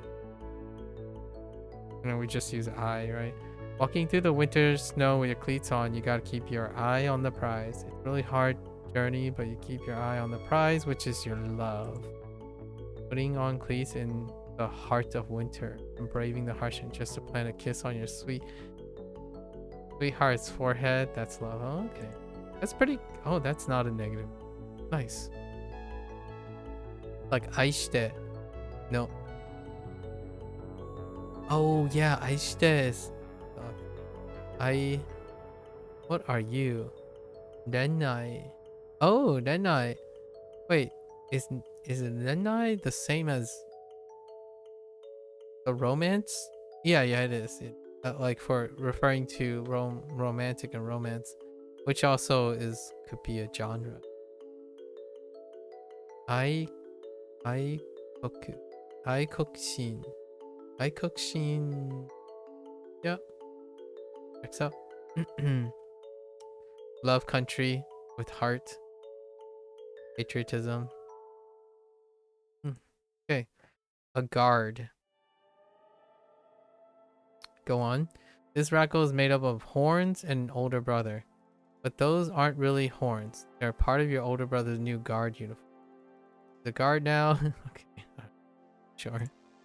Does this go with guard? No, it doesn't. Horn words. Yeah. Gaidai go. Ne? You know the word. Oh, is this special? We'll just stick to gaidai. Imported. So combine that with the Japanese, and then you have foreign words. Oh, okay. Or borrowed words, loan words. 外来語 Gaidai go. Okay. 外来語 Fair enough. Government office. Is this not stack as well? Maybe not. What's a stack look like? Oh. Yes, it has something. This net is for someone who works in a government office. You also take someone from a political office. Doesn't matter who, but you're going to catch someone from a government office using this net. It doesn't matter who. All right. Oh, someone, I see. Net and someone. Go. Government office and public political office people put on the best show. That's why you want to capture someone from there with your net. Imagine the show they put on. You'll call your show exactly 8 hours of bureaucracy. Oh, show me. Okay. Oh, that is definitely police officer for sure. 警察. But what do we have? Yeah, 警察. 警察署.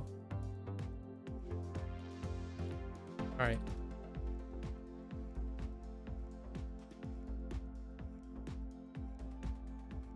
Hold. Hold.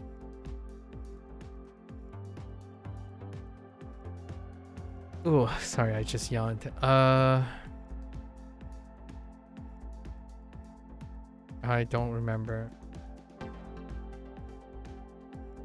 Oh, right. 直す Hmm.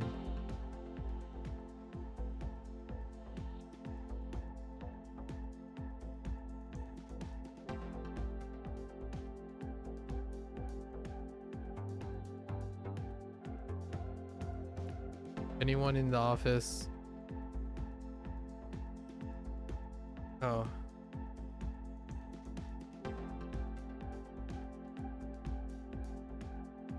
Gairaigo. Go.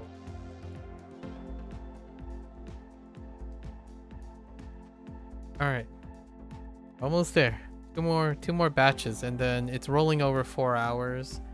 So we're gonna get more review from when. Let's.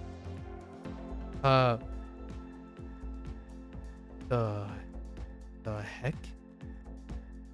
Ooh. Umie? Me? Umi?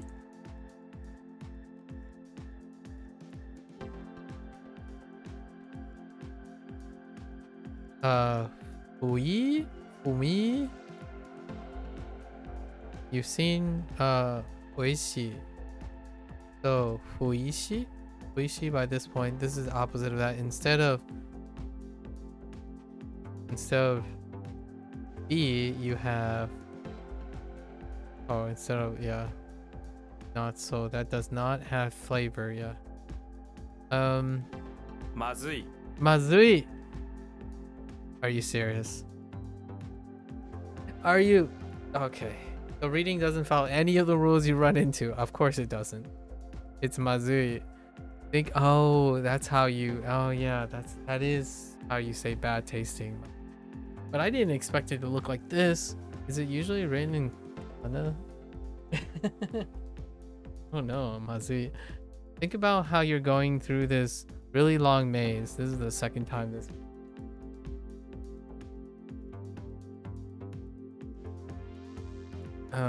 And I don't quite remember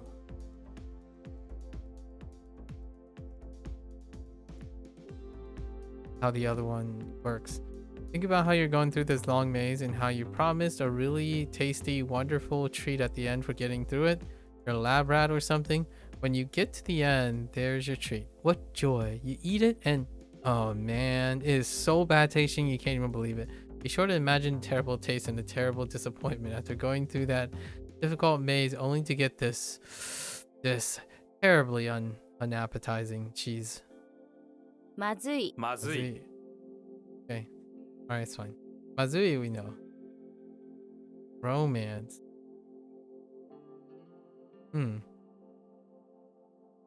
Again and again, your heart comes back to the same person.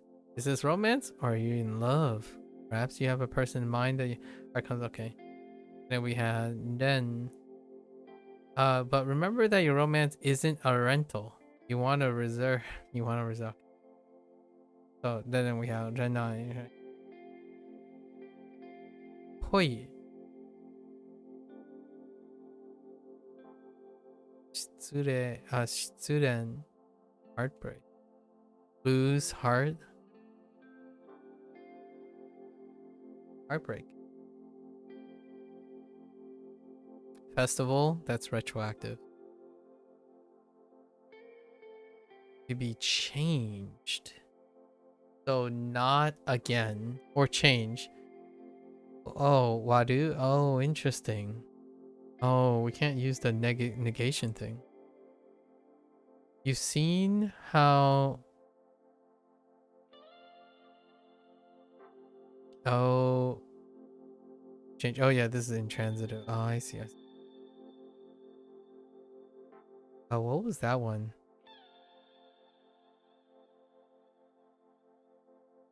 Means to change something. This word means that something changed by itself, so it means to be changed would be.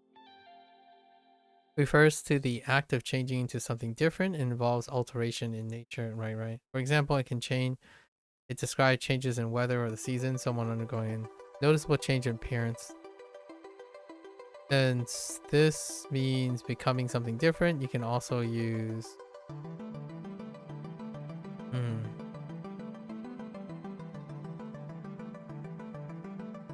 I don't remember what it is though. 変わる Yeah, okay, kawaru.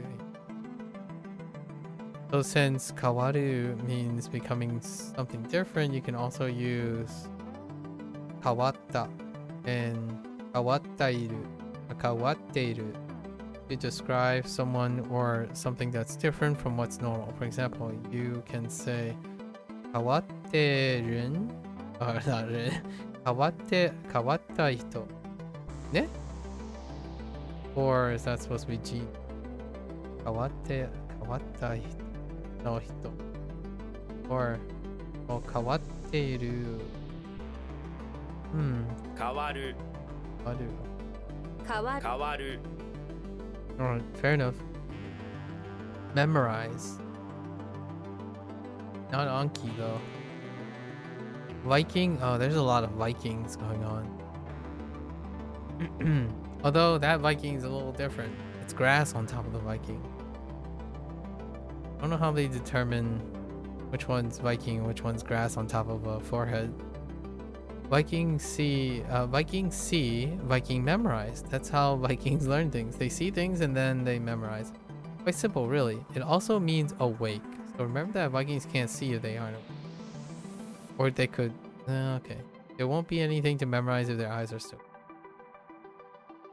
Kaku. Every morning, a cuckoo crows and rouses the Vikings. Seeing this, one of the Vikings memorized the cuckoo crow so that he can mimic it and play pranks. What is the left thing? Look familiar though. Genkaku. Self-awareness, Jikaku. A good one. I could use that. Gankaku. Or kan. Sense. Memorize feelings. Sense. Oh no. What? Wait. Oh yeah. Retroactive.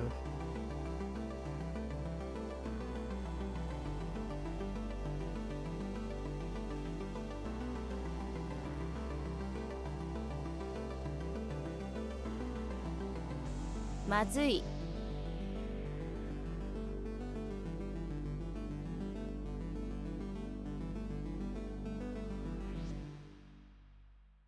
Send help. Wait.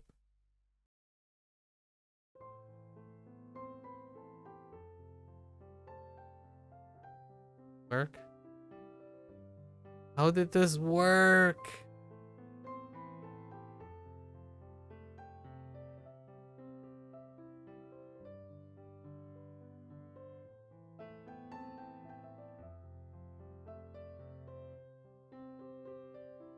What? What? I don't. Sure. Oh, it is this one. Wait, how did the legs fit in?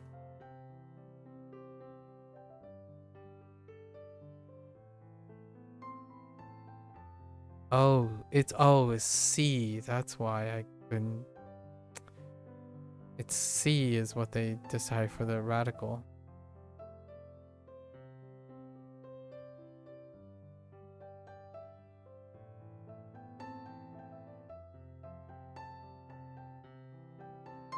Wait.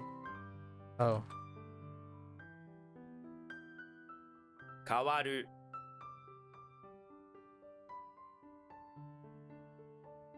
Alright, last four. Illusion. Illusion. We have poop and cape. This is about one of the few times where I'm obligated to say poop. And I strictly mean it in a functional way. You hide poop in the cape as part of the illusion in your magic show. Your acts are kind of gross, and this one involves creating the illusion of disappearing poop by hiding it within the folds of your cape. That's kind of distressing. Somehow, the poop cape illusion goes over really well. The crowd is giving you a standing ovation, and right in the center is Genji. He marches up to you, wipes a tear from his eye, and says, "Your illusion cape is wonderful. I must have it." Meanwhile, he has poop on his face now because he wiped his tears on your cape. And Genji grabs the cape before you can stop him, and he puts it on. And you can see the illusion fade. He keeps smiling, but more tears start streaming down his face. Okay. What is that? Maboroshi. Actually, Maboroshi sounds familiar. Huh. Oh, Maboroshi. Oh, Frian.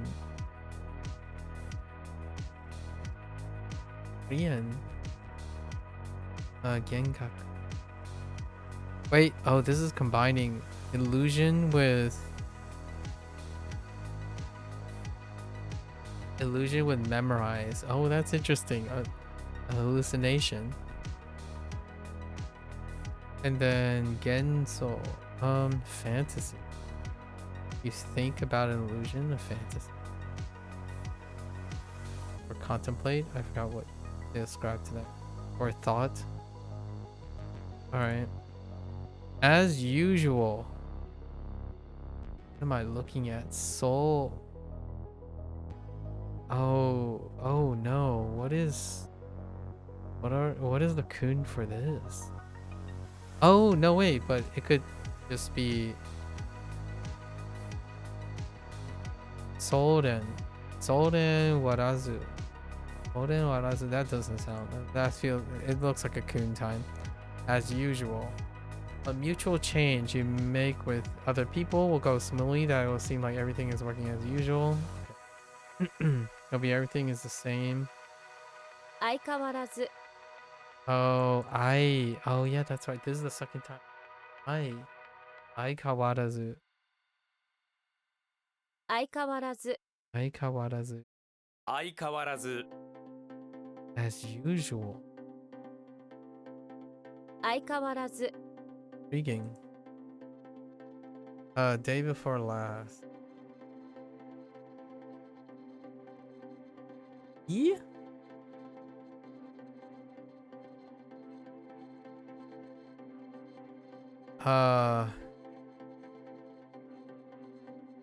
There's no way it's like Isate or something. おととい Oh, Ototoi. That's right, Ototoi. Oh, but they do have Isakujisu.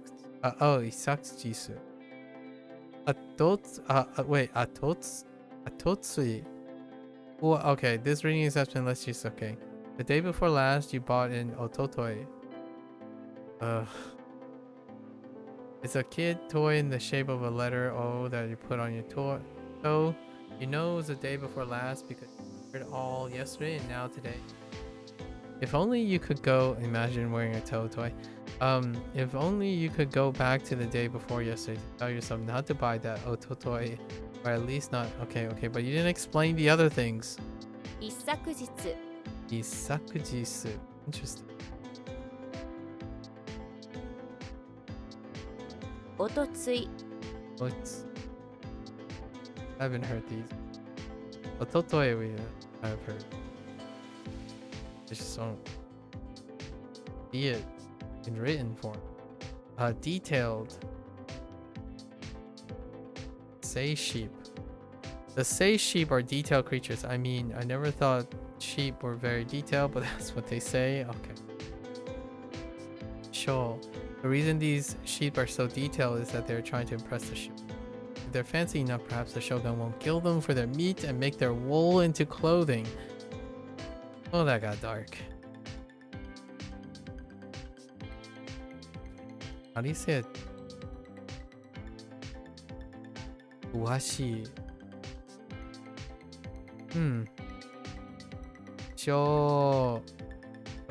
I don't know what the other. Shosai. Oh wait, I do know the other one. We just got it. Shosai. For thin. Thin deep. Oh, I kind of get it. Fusho. No details. Unknown. Okay. That crying again. Crying again.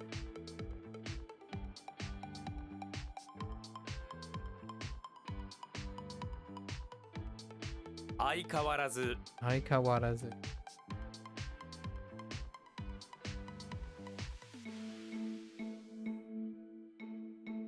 Ah.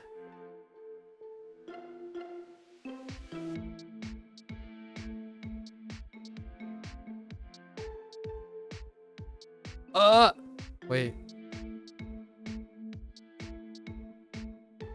What in the... Oh. I'm typing the wrong thing. おととい Totoi.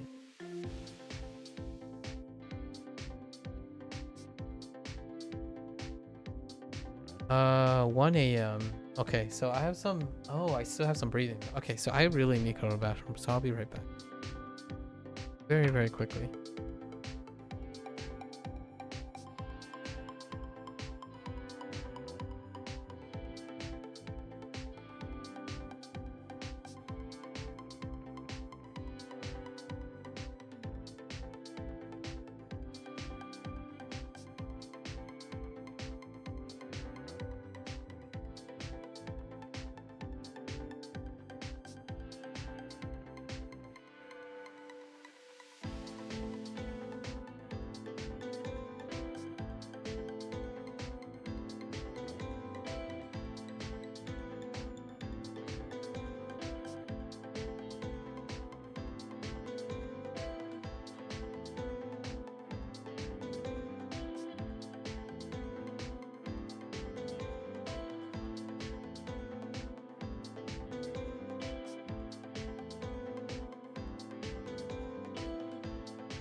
All right. Let's do the rest of these reviews.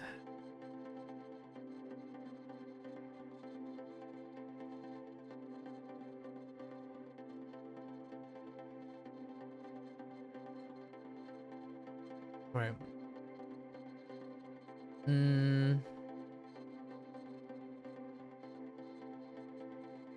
Oh boy, howdy.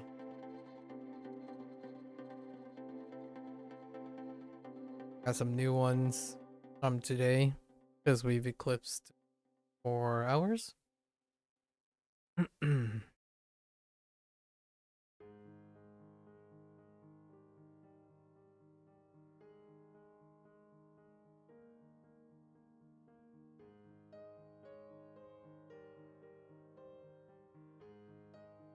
um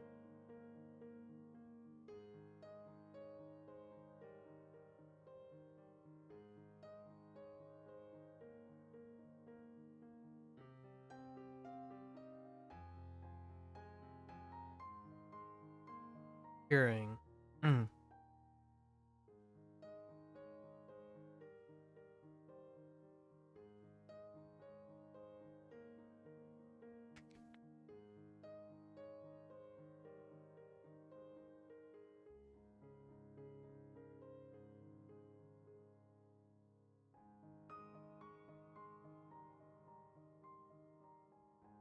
Getting a glucose bump.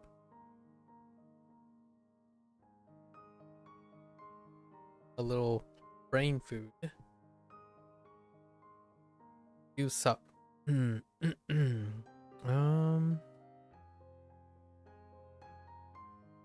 Sure.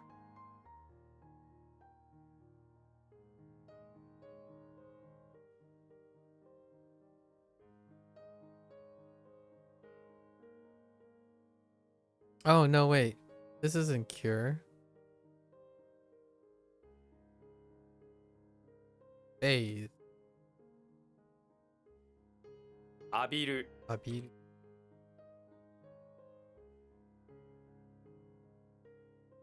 Oh no. 50-50?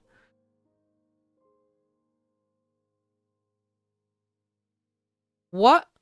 Oh no no. 人格 Gaku. Dang it. Gaku.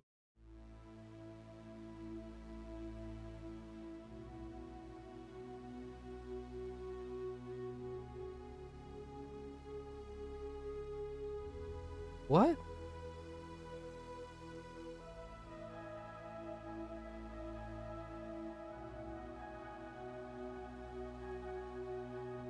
Okay.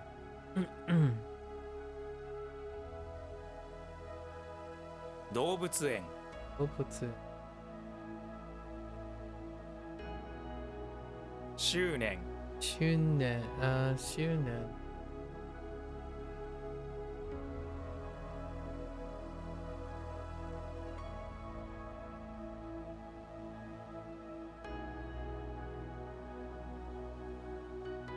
Okay. Alright. Alright. So far, 才能 I know.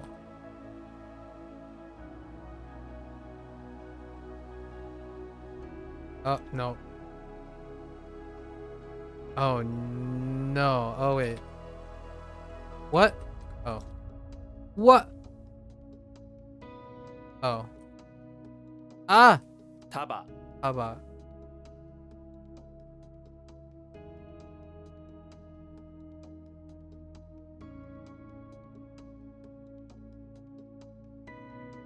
Oru Oru.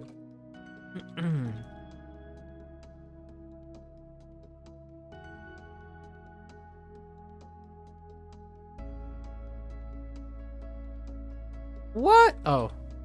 例外 Degai.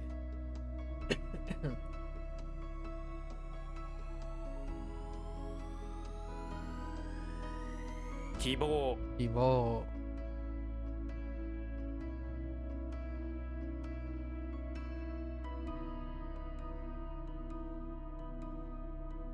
芸人 Gaining. That's not how you spell comedian.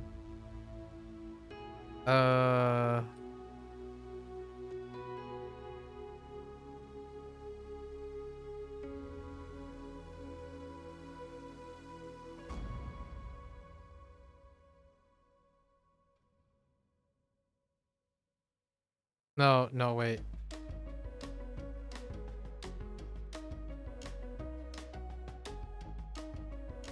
Issue. Issue.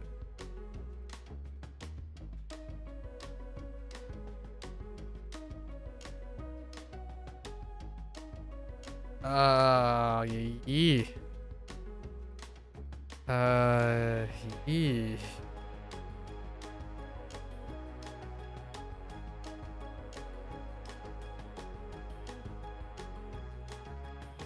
Say. Eh.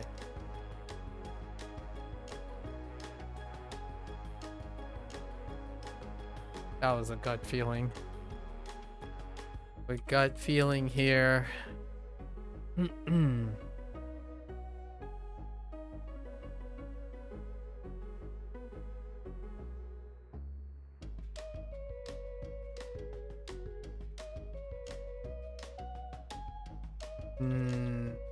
Wait. Old? 全面。 Denman.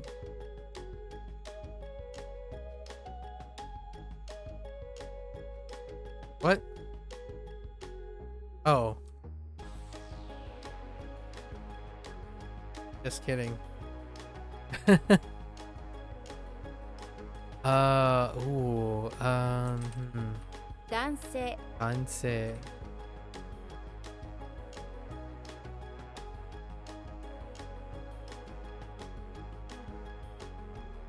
Ah! I typed the, that was a typo. 日光浴 Ikoyoku.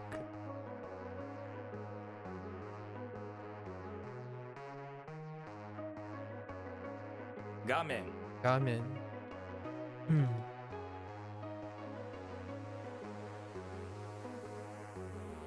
お願いします。 Onegaishimasu.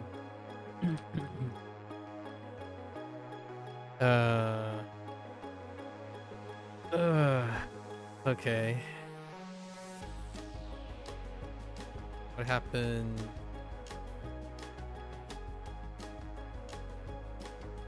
What? Wait. What happens when you fail?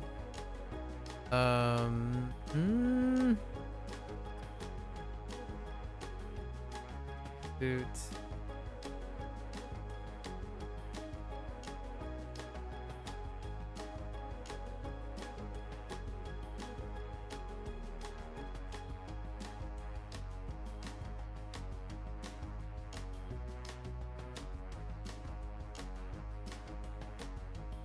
When you fail, like shellfish, right? It's shellfish fail in the winter thing. Shellfish fail in the winter.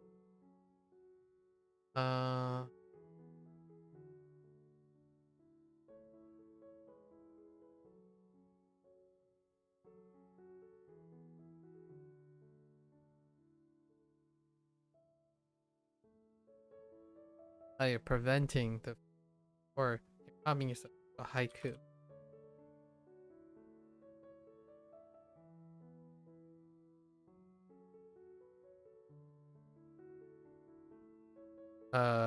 YOLO?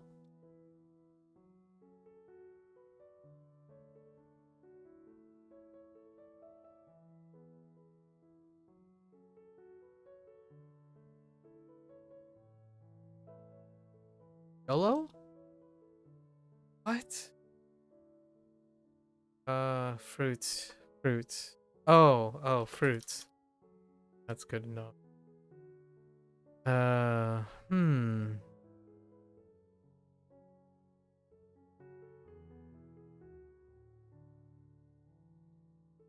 性格 性格。性格。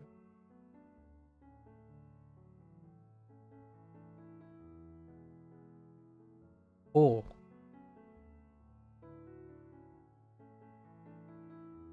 Oh no. Wait.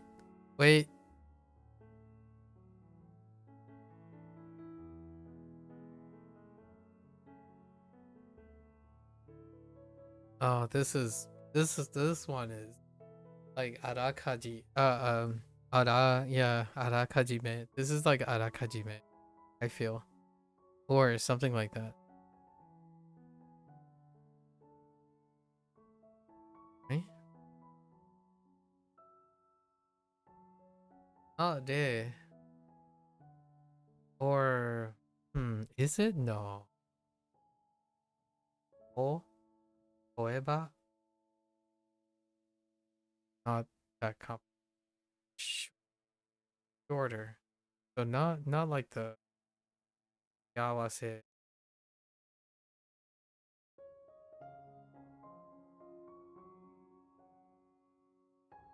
What are you?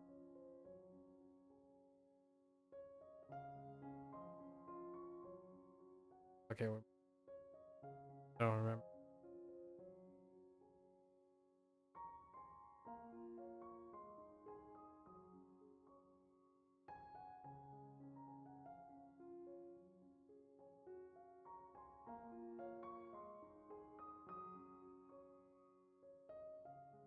What am I looking at?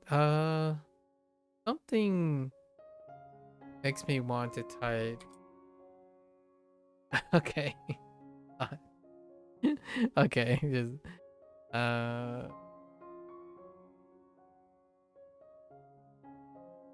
that is not it. uh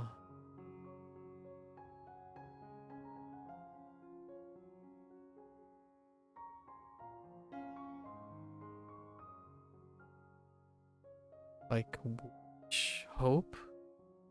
What am I hoping?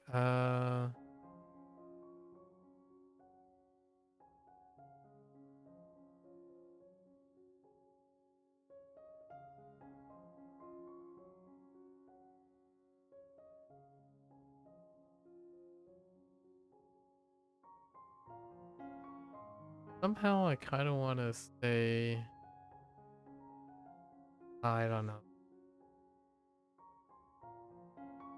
On to the next.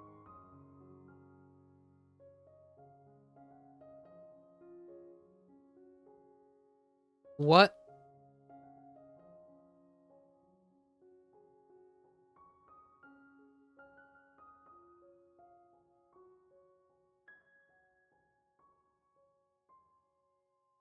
Oh.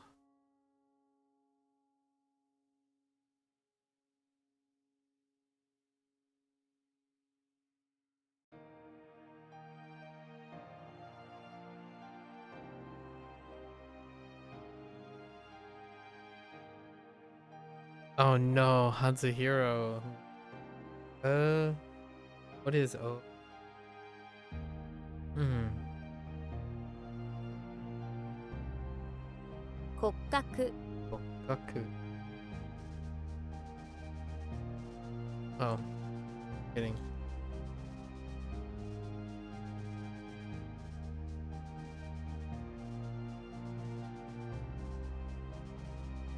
外面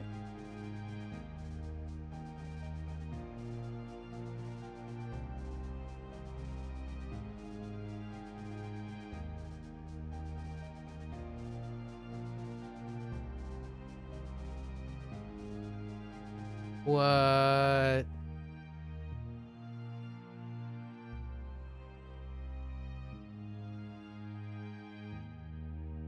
That's close enough. 性病 Ebyo.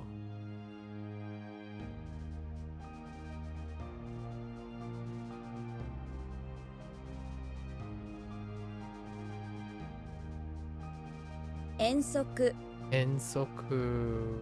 Eh?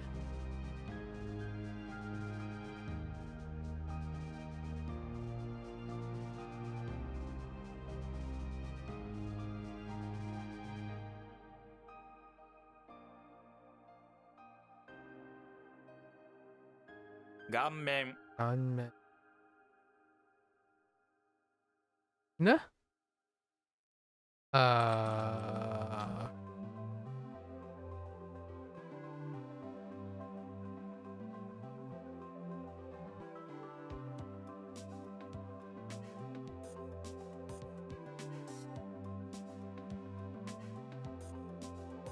Oh no. What am I looking? Wait.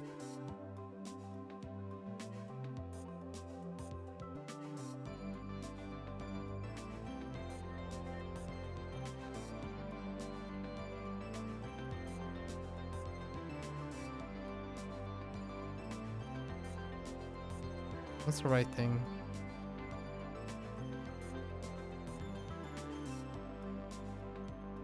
Gotta move. You gotta move that one. 本能 Oh no. Wait. What? Like foundations? Fundamentals? Main abilities?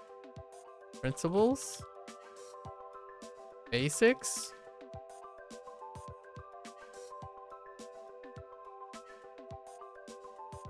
Body, oh, like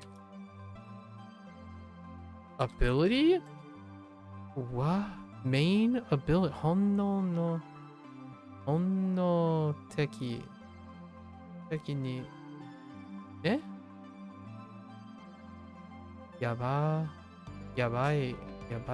Eh.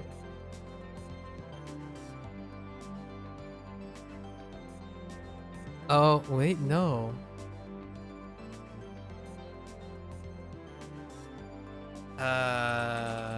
Patience?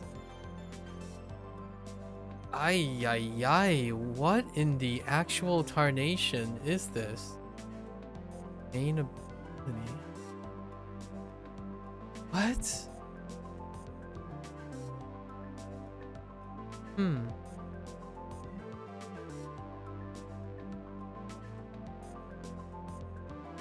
Book ability. Book quite cut it. I don't think.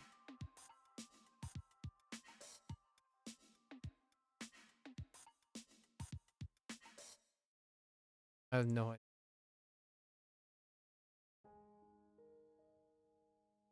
場面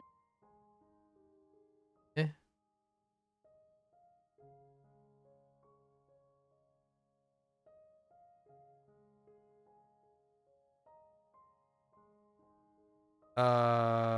Scene? Sure. ,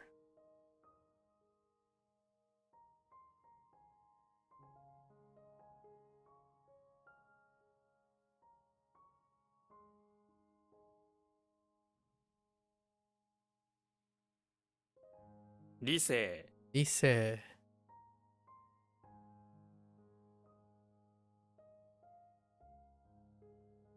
Rationale. Ah.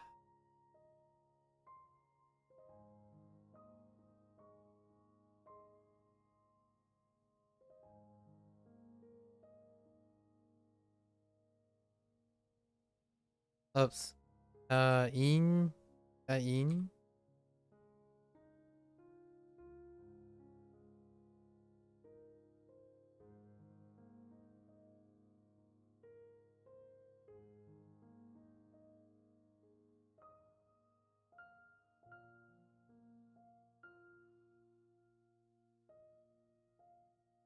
Complete. Oh, no. 完了 Anyo. ,完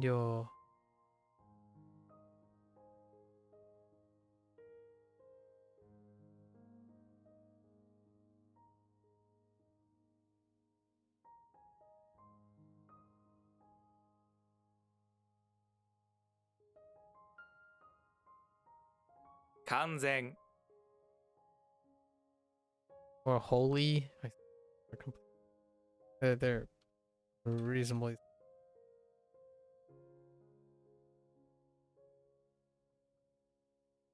格好 Oh.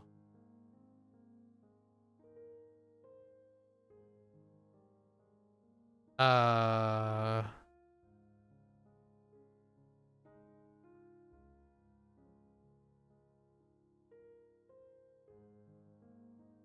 Sticky. Oh.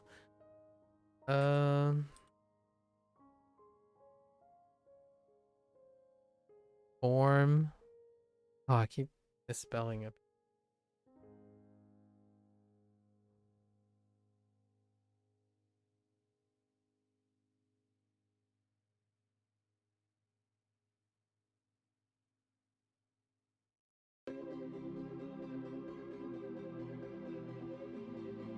Geinokai. Enokai. Oops. Wait, Genokai. Oh.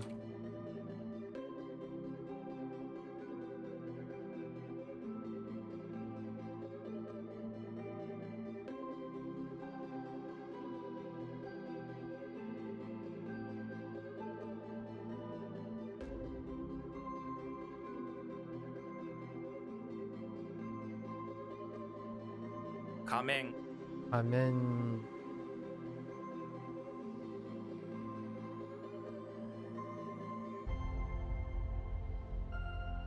Ganbo. Ganbo.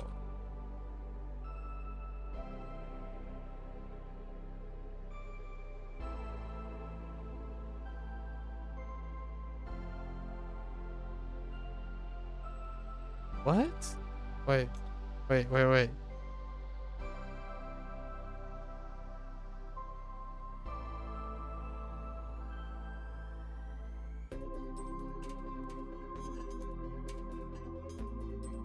Oh.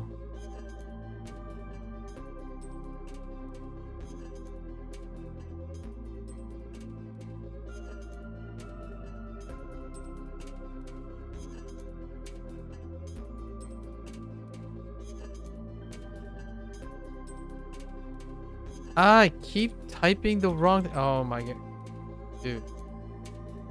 Ko, I. Kopai. No, no, Kopai. Oh, Kopai. Hold up.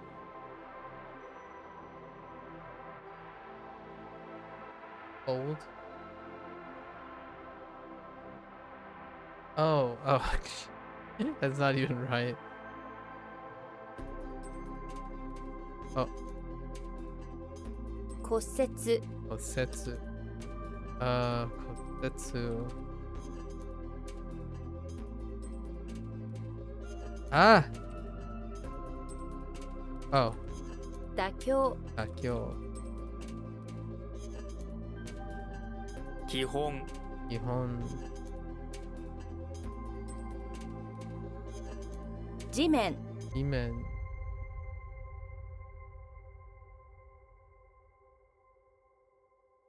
女性。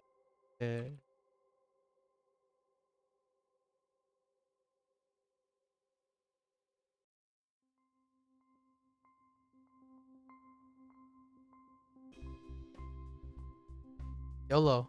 That didn't work. Nope. That doesn't work. Hmm. 失望。Subo.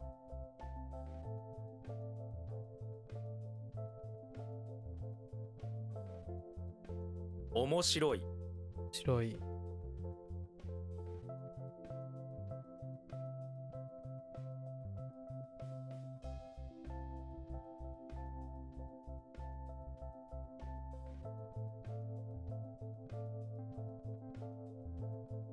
What does that mean?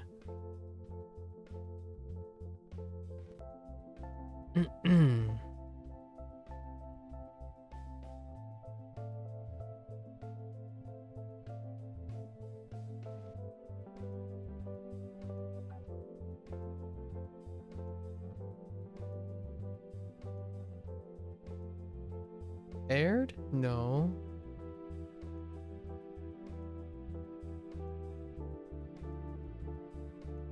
It's like a shellfish, right? With the knife stuck to the side of it. And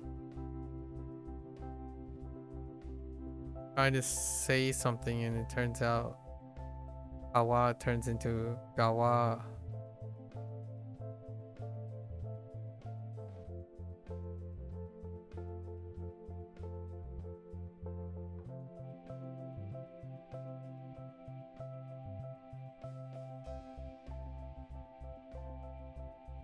Oh, stab to the side. Right, the side.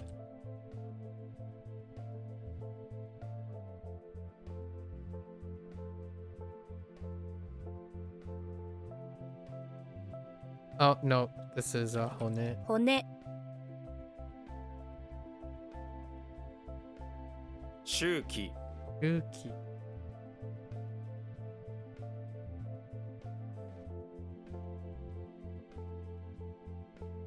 Shuki. Like. 私は oh, wait. 私はデリー。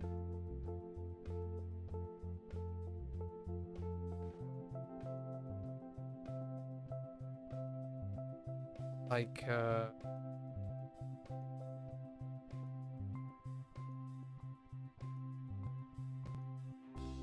okay, I mean, those are all fine.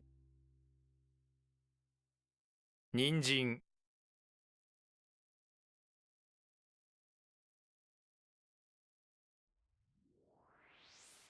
What? Oh, what? 頑固 Ganko, Ganko.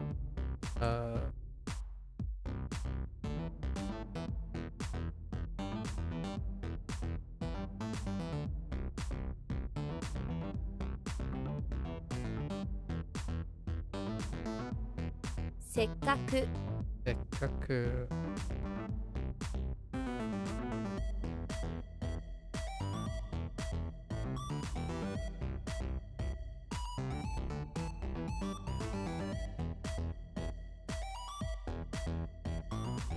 芸者」芸者。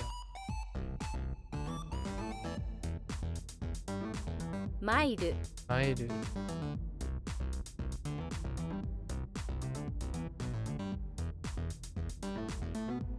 卒業」卒業。卒業。「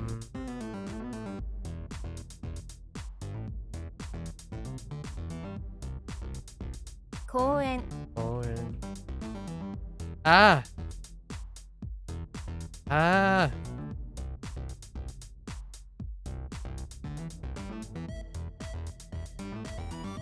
「念願」ガン。 「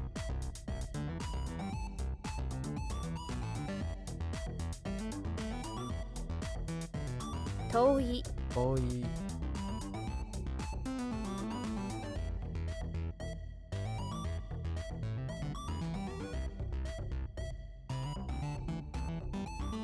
What am I looking at?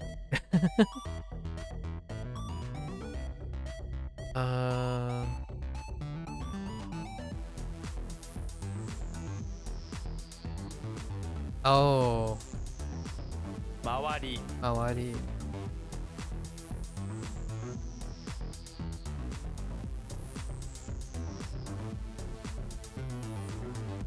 There. 例文例文。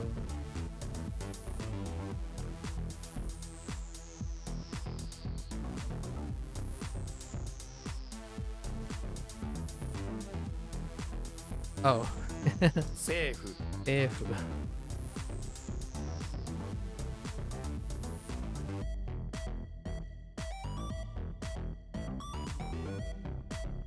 What?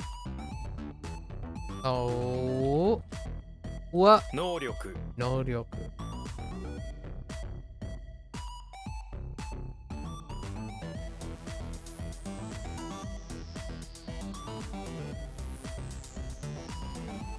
Oh, wait.「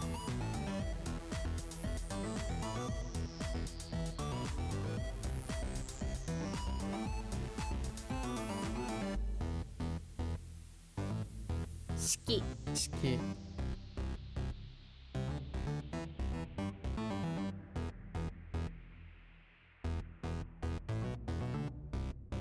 合格する合格する。合格するね。あ 「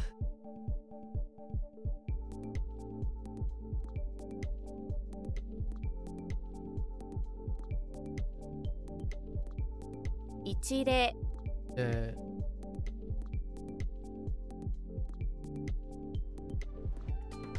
We're about to come up on all the passes.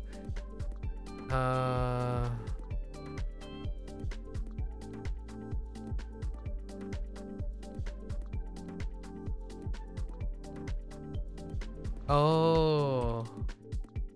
望む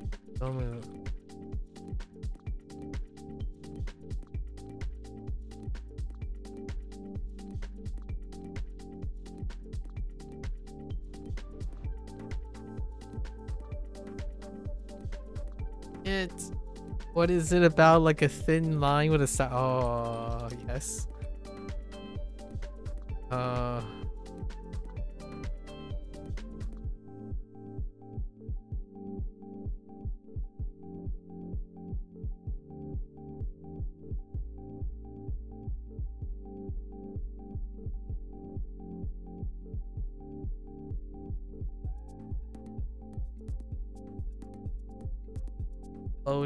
Soldier slam the fish on the ground but what? I'm gonna say that's not it.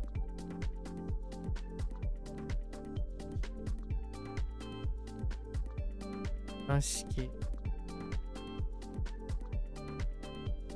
Oh, they have to cook it. They have to cook it. What was the other thing? It was hay and hyo, probably. Oh no. Save me from this. Wait. Did we learn something? No.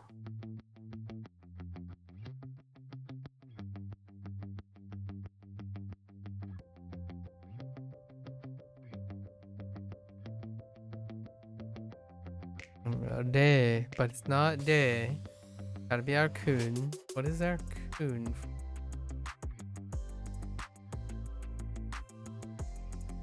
Might be our only so far.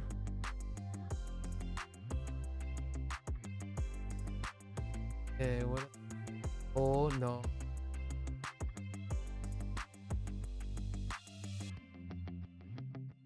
Something makes me want to do like Tatoeba. For whatever reason. Oh, it is Tatoeba. 例えば Wow. Gut feeling. Tatoeba. Like for Tatoeba. The only thing I could connect was Tatoeba. And that was your oh, and then now I know that. 望み Oh, and I know this too. Oh, wait, maybe not. Oh, Kansei. 完成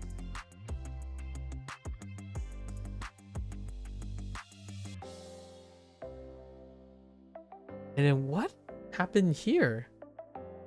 So, ability? Main ability? Like your...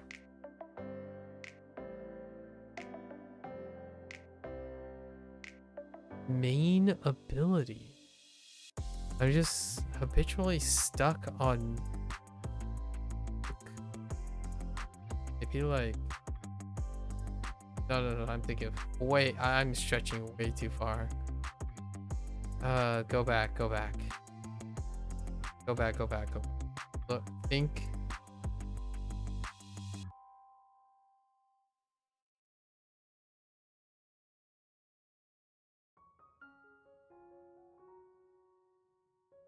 How can book or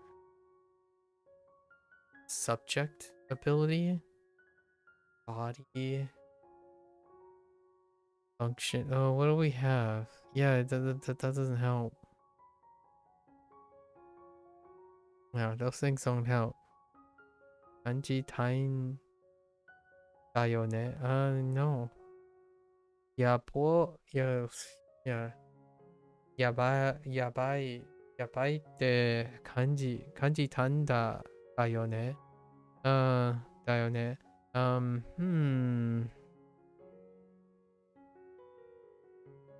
Oh, no, it does. It's instinct. Oh, man. Wow. What a clutch. I'm like, does it help? It kind of did. Kind of did. Okay. All right, let's go over that stuff. The recess of the back of the mine. All right. So now we got to do our mnemonics. The criminal. Comfort. Nothing.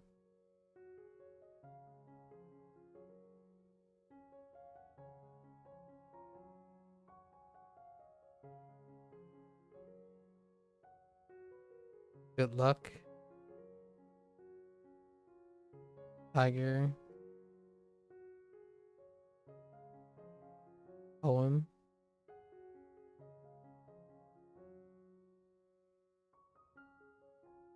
Guard.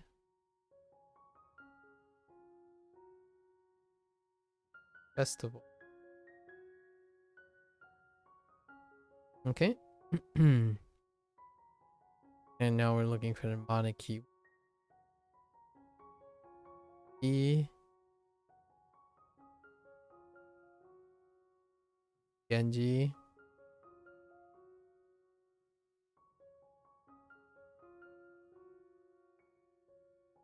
Cyborg.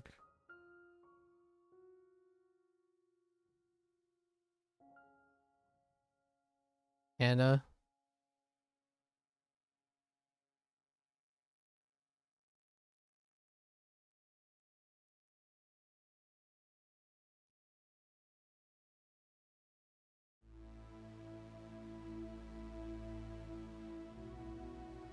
I don't know what it is for Gawa. Gawa. Oh, you're trying to say Kawa. Right. But you trip. That's fine. That's a little weird. Kind of a meta.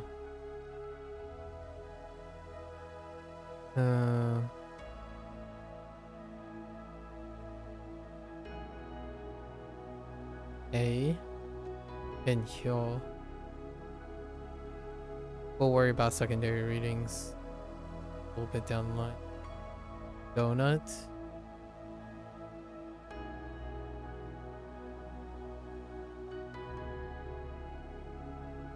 Chio? Chio what?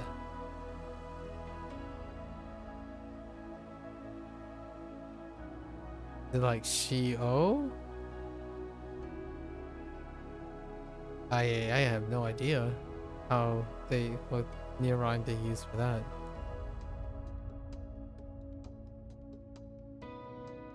She owes. Ooh. Okay.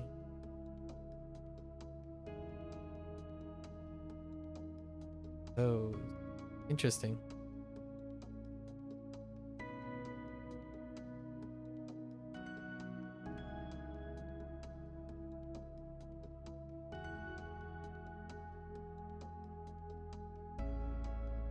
Sexy.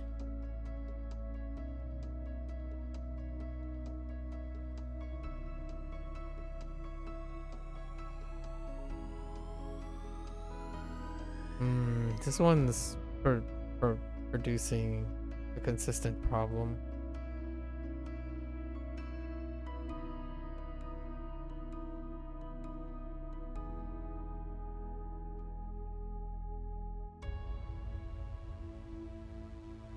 No.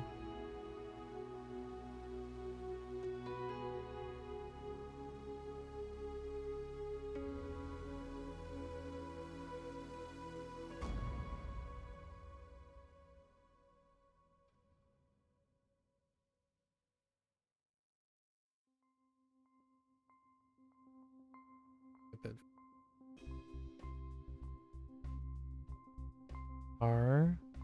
A.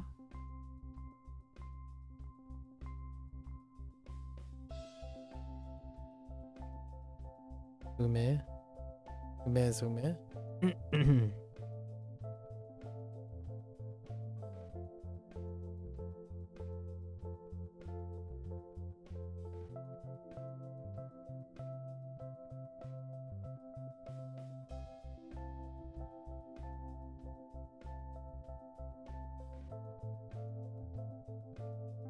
In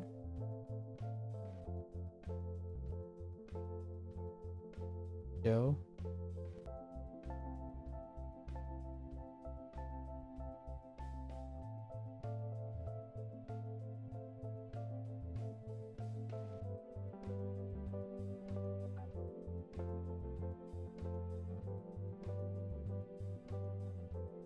I almost had it. Now it's gone. It's gone. It's gone. All right.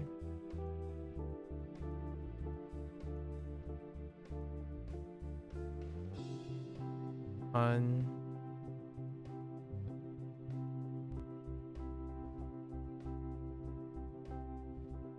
Zeppelin.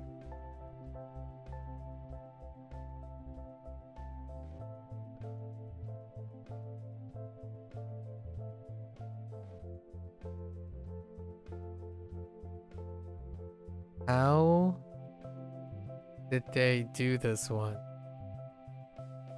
Oh, where it is. On.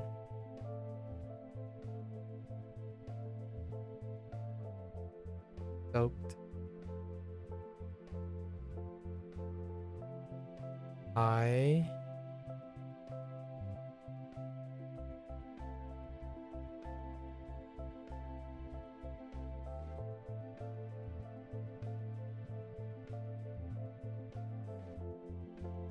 Government office, government building.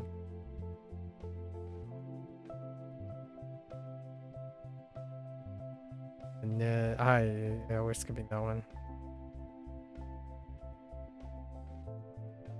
Rental.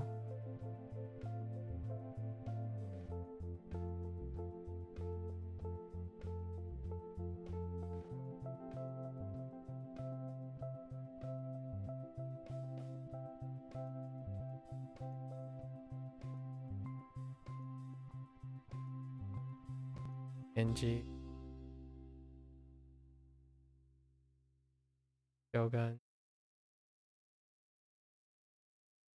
Okay.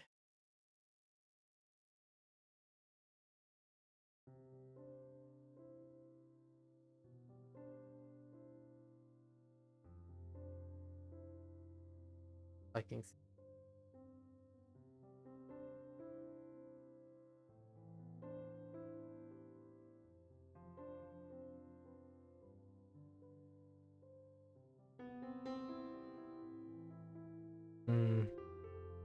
Too long. Oh, memorize the. Oh, I wasn't close. So. MAKU. This is net government building. Show. Oh, yes. Put on a good show.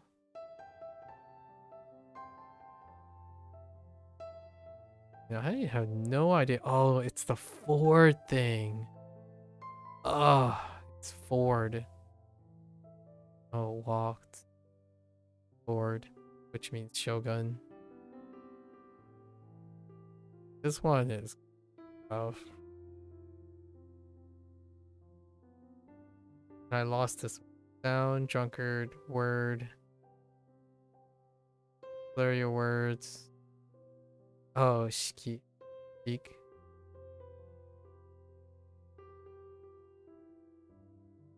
This is winter, your failure. Failure haiku. Ugh. A pep talk. Oh, some of these are gonna be problematic tomorrow. See. That's been okay the following day though. Eat. Yen. Dai. Ana. I think that Gawa. Kawa is on. Good.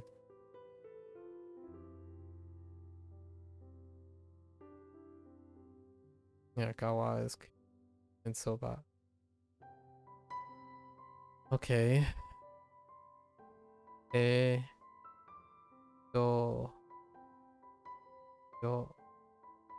Seki.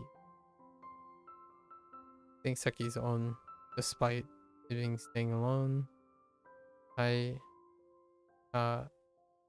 Ume might be Kun actually.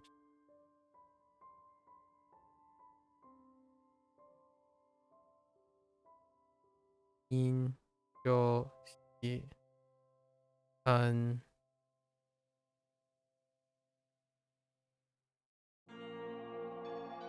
ze yo an soku ai go den kaku gen yo. Yep. That turned out really excellent today, honestly. But the reviews were fine too. Even near the end, I was like, yeah, a tatoeba. Ooh, I think I pulled tatoeba out of my feelers all of a sudden. So what is it for the next day? Also, we're gonna so largely all the things. I do want to start early. It does give me an opportunity to start early. I need to shift my time. Things are getting a wee bit too late, you know. Alright folks, that's a wrap for WaniKani today. I know I digressed a little bit on the point of youth. But youth is, yeah. Youth brings back memories. Brings back a lot of useful. I'm talking about youth at the intersection of adulthood. It's such a interesting contrast when I exchange stories with other people. I got so many anecdotal stories from other people I can share. Alright folks, if you're gonna watch this later, arigatou gozaimasu. Right. You're always free to come on by, share a little bit, exchange ideas, talk about your journey, what have you. Here to chit chat, you know. I practice these monologues myself, but personally they are, as a full disclosure, they are inspired by other people. Most of these conversations and digressions and personal anecdotes, I do share personal anecdotes. They often are coupled with my interactions with other people, and people share stories, and then watching of tons of watching. I've already shared how my routine incorporates that before the stream. I used to do it in a more haphazard way where I have certain stories in my back pocket and I refine them over time. But now I'm in the discovery process. Well, I tend to have 2 or 3 little back pocket stories for a monologue here and there. Whenever I use to see fit, see fit to use them, I imagine. Alright, so until then, right, for those who are only interested in WaniKani, minasan mata ne. I'm gonna get up, stretch again, try to walk around a little bit, and I'll be back for Hanzi. Thank you.